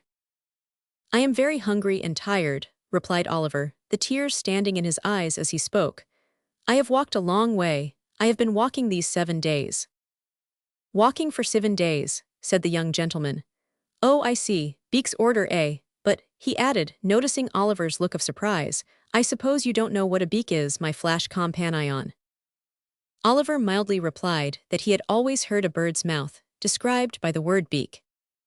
"My eyes, how green!" exclaimed the young gentleman. "Why, a beak's a magistrate, and when you walk by a beak's order it's not straightforward." "But come," said the young gentleman, "you want grub and you shall have it. Up with you on your pins, there, now then." Assisting Oliver to rise, the young gentleman took him to a nearby grocery store, where he bought a supply of ready-dressed ham and a half-quartern loaf, or, as he himself expressed it, a fourpenny bran. Taking the bread under his arm, the young gentleman turned into a small public house and led the way to a tap room in the rear of the premises. Here a pot of beer was brought in by direction of the mysterious youth, and Oliver, falling to at his new friend's bidding, made a long and hearty meal, during which the strange boy eyed him from time to time with great attention. "Going to London," said the strange boy when Oliver had at length concluded. "Yes." "Got any lodgings?" "No." "Money?" "No." The strange boy whistled, and put his arms into his pockets as far as the big coat sleeves would let them go. "Do you live in London?" inquired Oliver. "Yes, I do when I'm at home," replied the boy. "I suppose you want some place to sleep in tonight, don't you?" "I do, indeed," answered Oliver. "I have not slept under a roof since I left the country." "Don't fret your eyelids on that score," said the young gentleman. "I've got to be in London tonight, and I know a 'spectable old gentleman as lives there what'll give you lodgings for nothink and never ask for the change, that is, if any gentleman he knows introduces you. And don't he know me? Oh no, not in the least, by no means, certainly not," which was his queer way of saying he and the old gentleman were good friends. This unexpected offer of shelter was too tempting to be resisted, especially as it was immediately followed up by the assurance that the old gentleman referred to would doubtless provide Oliver with a comfortable place, without loss of time. This led to a more friendly and free talk, from which Oliver learned that his friend's name was Jack Dawkins, among his intimate friends better known as the Artful Dodger, and that he was a peculiar pet of the elderly gentleman before mentioned. As John Dawkins objected to their entering London before nightfall, it was nearly 11 o'clock when they reached the small city street, along which the Dodger scudded at a rapid pace, directing Oliver to follow close at his heels. Although Oliver had enough to occupy his attention in keeping sight of his leader, he could not help bestowing a few hasty glances on either side of the way as he passed along. A dirtier or more wretched place he had never seen. Oliver was just considering whether he hadn't better run away when they reached the bottom of the hill. His conductor, catching him by the arm, pushed open the door of a house, and drawing him into the passage, closed it behind them. "Now then," cried a voice from below in reply to a whistle from the Dodger. "Plummy and slam," was the reply. This seemed to be some watchword or signal that all was right, for the light of a feeble candle gleamed on the wall at the remote end of the passage, and a man's face peeped out from where a balustrade of the old kitchen staircase had been broken away. "There's 2 of you," said the man, thrusting the candle farther out and shading his eyes with his hand. "Who's the t'other one?"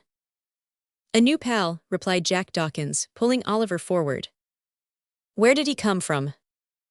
"Greenland, is Fagin upstairs?" "Yes, he's a sortin' the wipes. Up with you." The candle was drawn back and the face disappeared. Oliver, groping his way with one hand, and having the other firmly grasped by his companion, ascended with much difficulty the dark and broken stairs, which his conductor mounted with an ease and expedition that showed he was well acquainted with them. He threw open the door of a back room, and drew Oliver in after him. The walls and ceiling of the room were perfectly black with age and dirt. There was a deal table before the fire, upon which were a candle stuck in a gingerbeer bottle, 2 or 3 pewter pots, a loaf and butter, and a plate. Seated round the table were 4 or 5 boys, none older than the Dodger, smoking clay pipes and drinking spirits, with the air of middle-aged men. These all crowded about their friend as he whispered a few words to the Jewish proprietor, and then turned round and grinned at Oliver. So did the Jew himself, toasting fork in hand.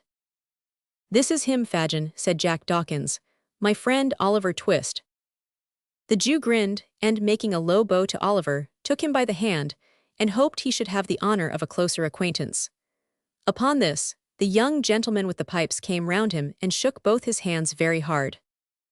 "We are very glad to see you, Oliver, very," said the Jew. "Dodger, take off the sausages and draw a tub near the fire for Oliver. Ah, you're staring at the pocket handkerchiefs. My dear, there are a good many of 'em, ain't there? We've just looked 'em out, ready for the wash. That's all, Oliver, that's all, ha ha ha." The latter part of this speech was hailed by a noisy shout from all the pupils of the merry old gentleman, in the midst of which they went to supper. Oliver ate his share, and the Jew then mixed him a glass of hot gin and water, telling him he must drink it off directly, because another gentleman wanted the tumbler. Oliver did as he was desired. Immediately afterward he felt himself gently lifted on to one of the sacks, and then he sunk into a deep sleep. It was late next morning when Oliver awoke from a sound, long sleep. There was no other person in the room but the old Jew, who was boiling some coffee in a saucepan for breakfast, and whistling softly to himself as he stirred it round and round with an iron spoon. He would stop every now and then to listen when there was the least noise below, and when he had satisfied himself, he would go on, whistling and stirring again, as before. Although Oliver had roused himself from sleep, he was not thoroughly awake.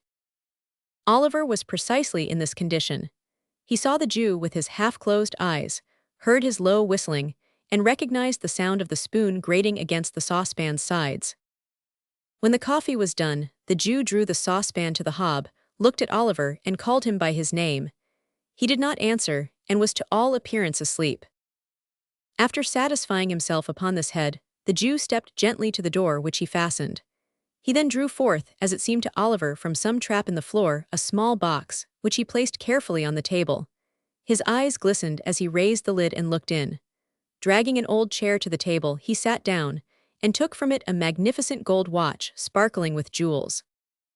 "Aha," said the Jew, shrugging up his shoulders and distorting every feature with a hideous grin.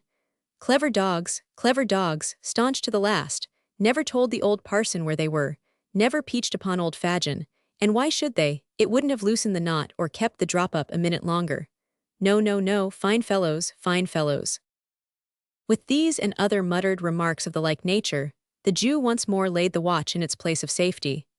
At least half a dozen more were severally drawn forth from the same box, and looked at with equal pleasure, besides rings, bracelets, and other articles of jewelry, of such magnificent materials, and costly workmanship, that Oliver had no idea even of their names. As the Jew looked up, his bright dark eyes, which had been staring at the jewelry, fell on Oliver's face. The boy's eyes were fixed on his in mute curiosity, and although the recognition was only for an instant, it was enough to show the old man that he had been observed. He closed the lid of the box with a loud crash, and laying his hand on a bread knife which was on the table, started furiously up. "What's that?" said the Jew. "What do you watch me for? Why are you awake? What have you seen? Speak out, boy, quick, for your life." "I wasn't able to sleep any longer, sir," replied Oliver meekly.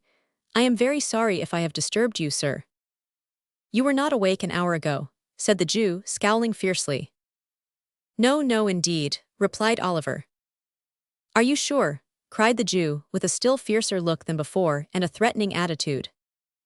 "Upon my word I was not, sir," replied Oliver earnestly. Tush, my dear," said the Jew, abruptly resuming his old manner and playing with the knife a little before he laid it down, to make Oliver think that he had caught it up in mere sport. "Of course I know that, my dear. I only tried to frighten you. You're a brave boy. Ha ha, you're a brave boy, Oliver. The Jew rubbed his hands with a chuckle, but glanced uneasily at the box, notwithstanding. Did you see any of these pretty things, my dear? Said the Jew, laying his hand upon it after a short pause. Yes, sir, replied Oliver. Ah, said the Jew, turning rather pale. They're mine, Oliver, my little property, all I have to live upon in my old age. The folks call me a miser, my dear, only a miser, that's all. Oliver thought the old gentleman must be a decided miser to live in such a dirty place, with so many watches. But thinking that perhaps his fondness for the Dodger and the other boys cost him a good deal of money, he only looked kindly at the Jew and asked if he might get up. Certainly, my dear, certainly, replied the old gentleman. There's a pitcher of water in the corner by the door. Bring it here, and I'll give you a basin to wash in, my dear. Oliver got up, walked across the room, and stooped for an instant to raise the pitcher. When he turned his head, the box was gone. He had scarcely washed himself, and made everything tidy by emptying the basin out of the window, agreeably to the Jew's directions, when the Dodger returned, accompanied by a very sprightly young friend, whom Oliver had seen smoking on the previous night, and who was now formally introduced to him as Charlie Bates. The four sat down to breakfast on the coffee, and some hot rolls, and ham which the Dodger had brought home in the crown of his hat. Well, said the Jew, glancing slyly at Oliver, and addressing himself to the Dodger, I hope you've been at work this morning, my dears. Hard, replied the Dodger. As nails, added Charlie Bates. Good boys, said the Jew. What have you, Dodger? A couple of pocketbooks, replied that young gentleman. Lined, inquired the Jew with eagerness. Pretty well, replied the Dodger, producing 2 pocketbooks. Not so heavy as they might be, said the Jew, after looking at the insides carefully, but very neat and nicely made. A good workman, ain't he, Oliver? Very indeed, sir, said Oliver. At which Mr. Charles Bates laughed uproariously, very much to the amazement of Oliver, who saw nothing to laugh at in anything that had passed. And what have you got, my dear? Said Fagin to Charlie Bates. Wipes, replied Master Bates, at the same time producing 4 pocket handkerchiefs. Well, said the Jew, inspecting them closely, they're very good ones, very. You haven't marked them well though, Charlie, so the marks shall be picked out with a needle and we'll teach Oliver how to do it. Shall us, Oliver, eh? Ha ha ha. If you please, sir, said Oliver. You'd like to be able to make pocket handkerchiefs as easy as Charlie Bates, wouldn't you, my dear? Said the Jew. Very much indeed, if you'll teach me, sir, replied Oliver. Master Bates burst into another laugh. He is so jolly green, said Charlie when he recovered, as an apology to the company for his impolite behavior. The Dodger said nothing, but he smoothed Oliver's hair over his eyes, and said he'd know better by and by. When the breakfast was cleared away, the merry old gentleman and the 2 boys played at a very curious and uncommon game, which was performed in this way.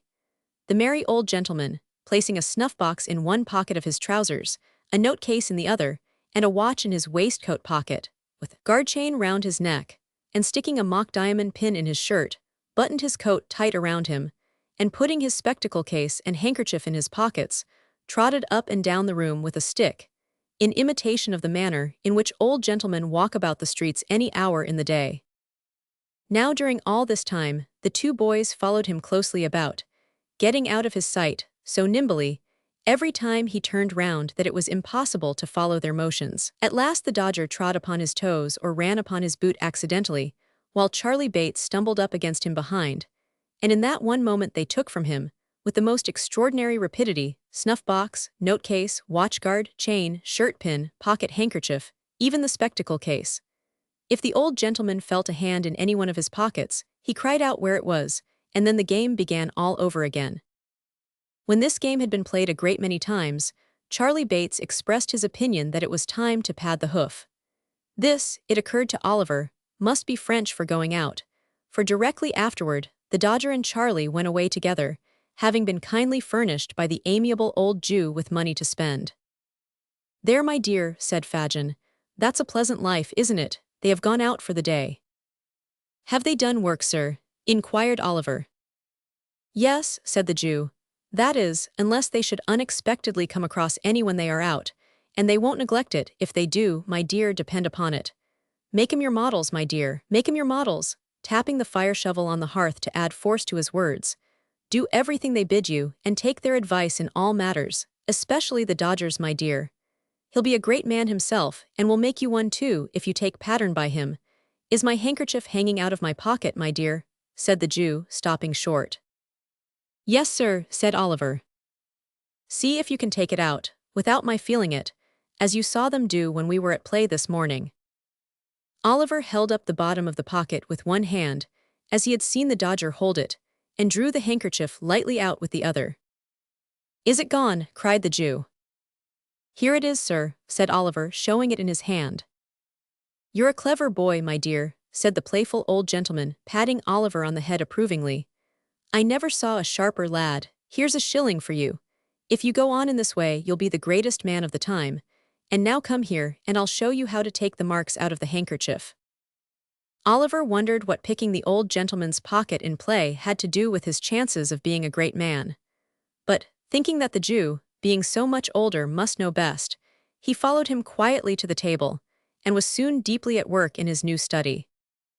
For many days Oliver remained in the Jew's room, picking the marks out of the pocket handkerchiefs, of which a great number were brought home, and sometimes taking part in the game already described, which the two boys and the Jew played regularly every morning. At length, one morning, Oliver obtained the permission to go out with the boys. There had been no handkerchiefs to work upon for 2 or 3 days, and the dinners had been rather meager. Perhaps these were reasons for the old gentleman giving his assent, but whether they were or no, he told Oliver he might go, and placed him under the joint care of Charlie Bates and his friend, the Dodger. The 3 boys started out, the Dodger with his coat sleeves tucked up and his hat cocked, as usual, Master Bates sauntering along with his hands in his pockets, and Oliver between them, wondering where they were going and what they would teach him to make first. They were just coming from a narrow court not far from an open square, which is yet called the Green, when the Dodger made a sudden stop, and laying his finger on his lip, drew his companions back again, with the greatest caution. What's the matter? Demanded Oliver. Hush, replied the Dodger. Do you see that old cove at the bookstall? The old gentleman over the way, said Oliver. Yes, I see him. He'll do, said the Dodger. A prime plant, observed Master Charlie Bates. Oliver looked from one to the other with the greatest surprise, but he was not permitted to make any inquiries, for the 2 boys walked stealthily across the road and slunk close behind the old gentleman. Oliver walked a few paces after them, and not knowing whether to advance or retire, stood looking on in silent amazement. The old gentleman was a very respectable-looking personage, with a powdered head and gold spectacles, as he stood reading a book, and what was Oliver's horror and alarm as he stood a few paces off, looking on with his eyelids as wide open as they would possibly go, to see the Dodger plunge his hand into the old gentleman's pocket and draw from thence a handkerchief, to see him hand the same to Charlie Bates, and finally to behold them both running away round the corner. In an instant the whole mystery of the handkerchiefs, and the watches, and the jewels, and the Jew rushed upon the boy's mind.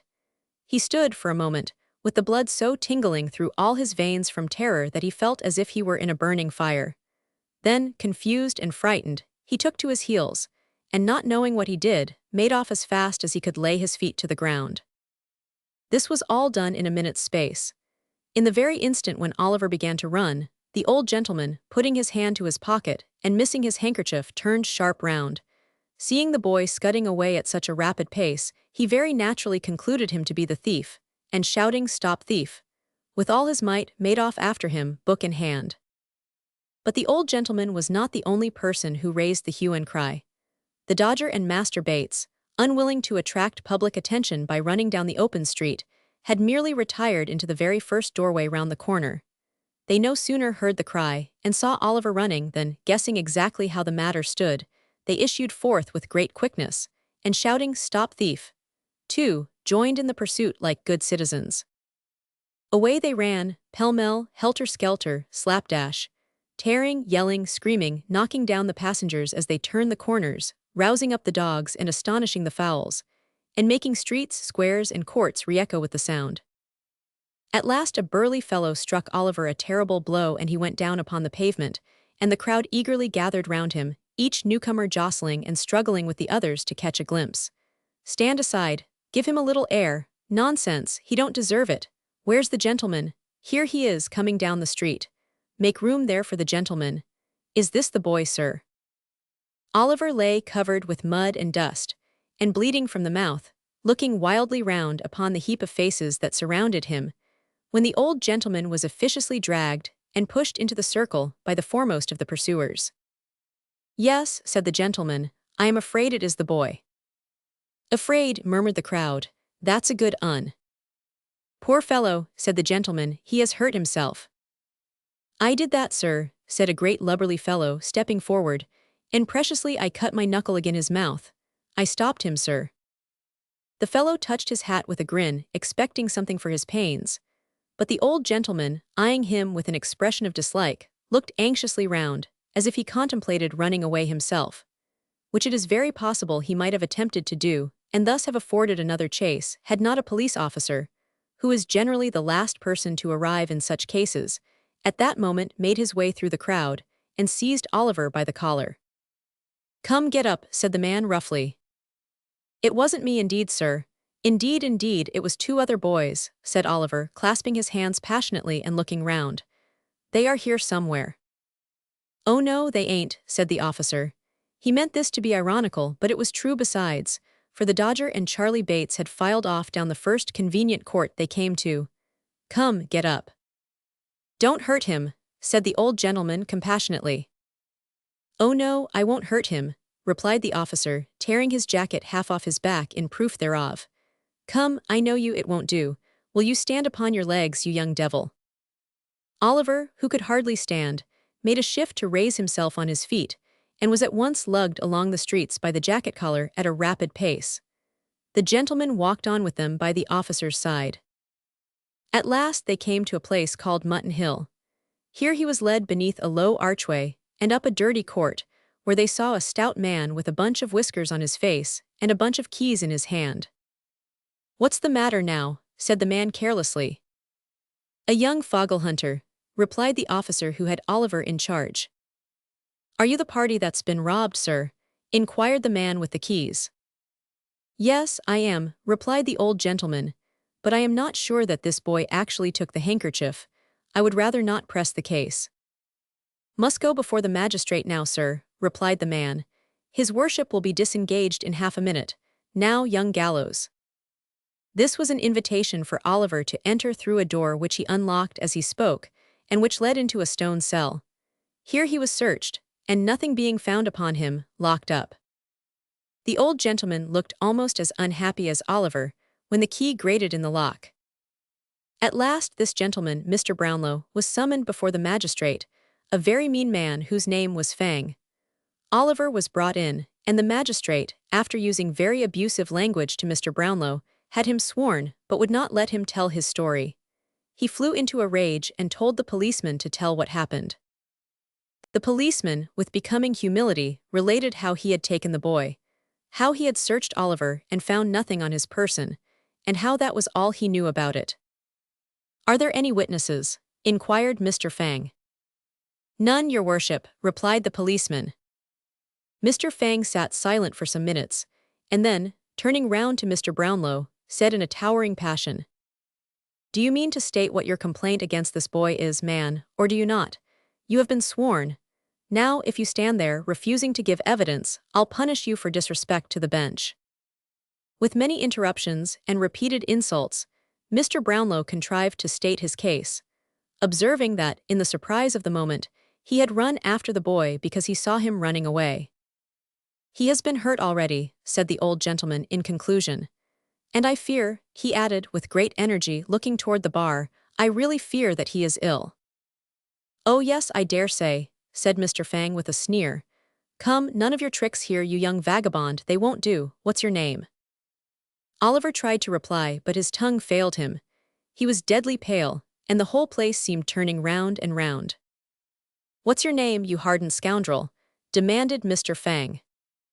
At this point of the inquiry, Oliver raised his head, and looking round with imploring eyes, asked feebly for a drink of water. "Stuff and nonsense," said Fang, don't try to make a fool of me." "I think he really is ill, your worship," said the officer. "I know better," said Mr. Fang. "Take care of him, officer," said the old gentleman, raising his hands instinctively. "He'll fall down." "Stand away, officer," cried Fang. "Let him if he likes." Oliver availed himself of the kind permission and fell to the floor in a fainting fit. The men in the office looked at each other, but no one dared to stir. "I knew he was shamming," said Fang, as if this were enough proof of the fact. "Let him lie there, he'll soon be tired of that." "How do you propose to deal with the case, sir?" inquired the clerk in a low voice. "Summarily," replied Mr. Fang. "He stands committed for 3 months, hard labor of course, clear the office." The door was opened for this purpose, and a couple of men were preparing to carry the insensible boy to his cell, when an elderly man of decent but poor appearance, clad in an old suit of black, rushed in. "Stop, stop, don't take him away, for heaven's sake stop a moment," cried the newcomer, breathless with haste. "What is this? Who is this? Turn this man out. Clear the office," cried Mr. Fang. "I will speak," cried the man. "I will not be turned out, I saw it all. I keep the bookstall. I demand to be sworn. I will not be put down. Mr. Fang, you must hear me, you must not refuse, sir." The man was right. His manner was determined, and the matter was growing rather too serious to be hushed up. "Swear the man," growled Mr. Fang with a very ill grace. "Now, man, what have you to say?" "This," said the man. "I saw 3 boys, two others and the prisoner here, loitering on the opposite side of the way when this gentleman was reading. The robbery was committed by another boy. I saw it done, and I saw this boy was perfectly amazed and stupefied by it." "Why didn't you come here before?" said Fang after a pause. "I hadn't a soul to mind the shop," replied the man. "Everybody who could have helped me had joined in the pursuit. I could get nobody till 5 minutes ago, and I have run here all the way to speak the truth." "The boy is discharged, clear the office," shouted the angry magistrate. The command was obeyed, and as Oliver was taken out he fainted away again in the yard, and lay with his face a deadly white and a cold tremble convulsing his frame. Poor boy," said Mr. Brownlow, bending over him. "Call a coach, somebody, pray, directly." A coach was obtained, and Oliver, having been carefully laid on one seat, the old gentleman got in and sat himself on the other. "May I go with you?" said the bookstall keeper, looking in. "Bless me, yes, my dear sir," said Mr. Brownlow quickly. "I forgot you, dear, I have this unhappy book still. Jump in. Poor fellow, no time to lose." The bookstall keeper got into the coach, and it rattled away. It stopped at length before a neat house in a quiet, shady street. Here a bed was prepared, without loss of time, in which Mr. Brownlow saw his young charge carefully and comfortably laid, and here he was tended with a kindness and solicitude that knew no bounds. At last the sick boy began to recover, and one day Mr. Brownlow came to see him. You may imagine how happy Oliver was to see his good friend, but he was no more delighted than was Mr. Brownlow. The old gentleman came to spend a short time with him every day, and when he grew stronger, Oliver went up to the learned gentleman's study and talked with him by the hour and was astonished at the books he saw, and which Mr. Brownlow told him to look at, and read as much as he liked. Oliver was soon well, and no thought was in Mr. Brownlow's mind, but that he should keep him, and raise him and educate him to be a splendid man. For no father loves his own son better than Mr. Brownlow had come to love Oliver. Now I know you want to ask me what became of Oliver Twist, but I cannot tell you here. Let us leave him in this beautiful home of good Mr. Brownlow, and if you want to read the rest of his wonderful story, get Dickens' big book called Oliver Twist and read it there. There were many surprises and much trouble yet in store for Oliver, but he was always noble, honest, and brave.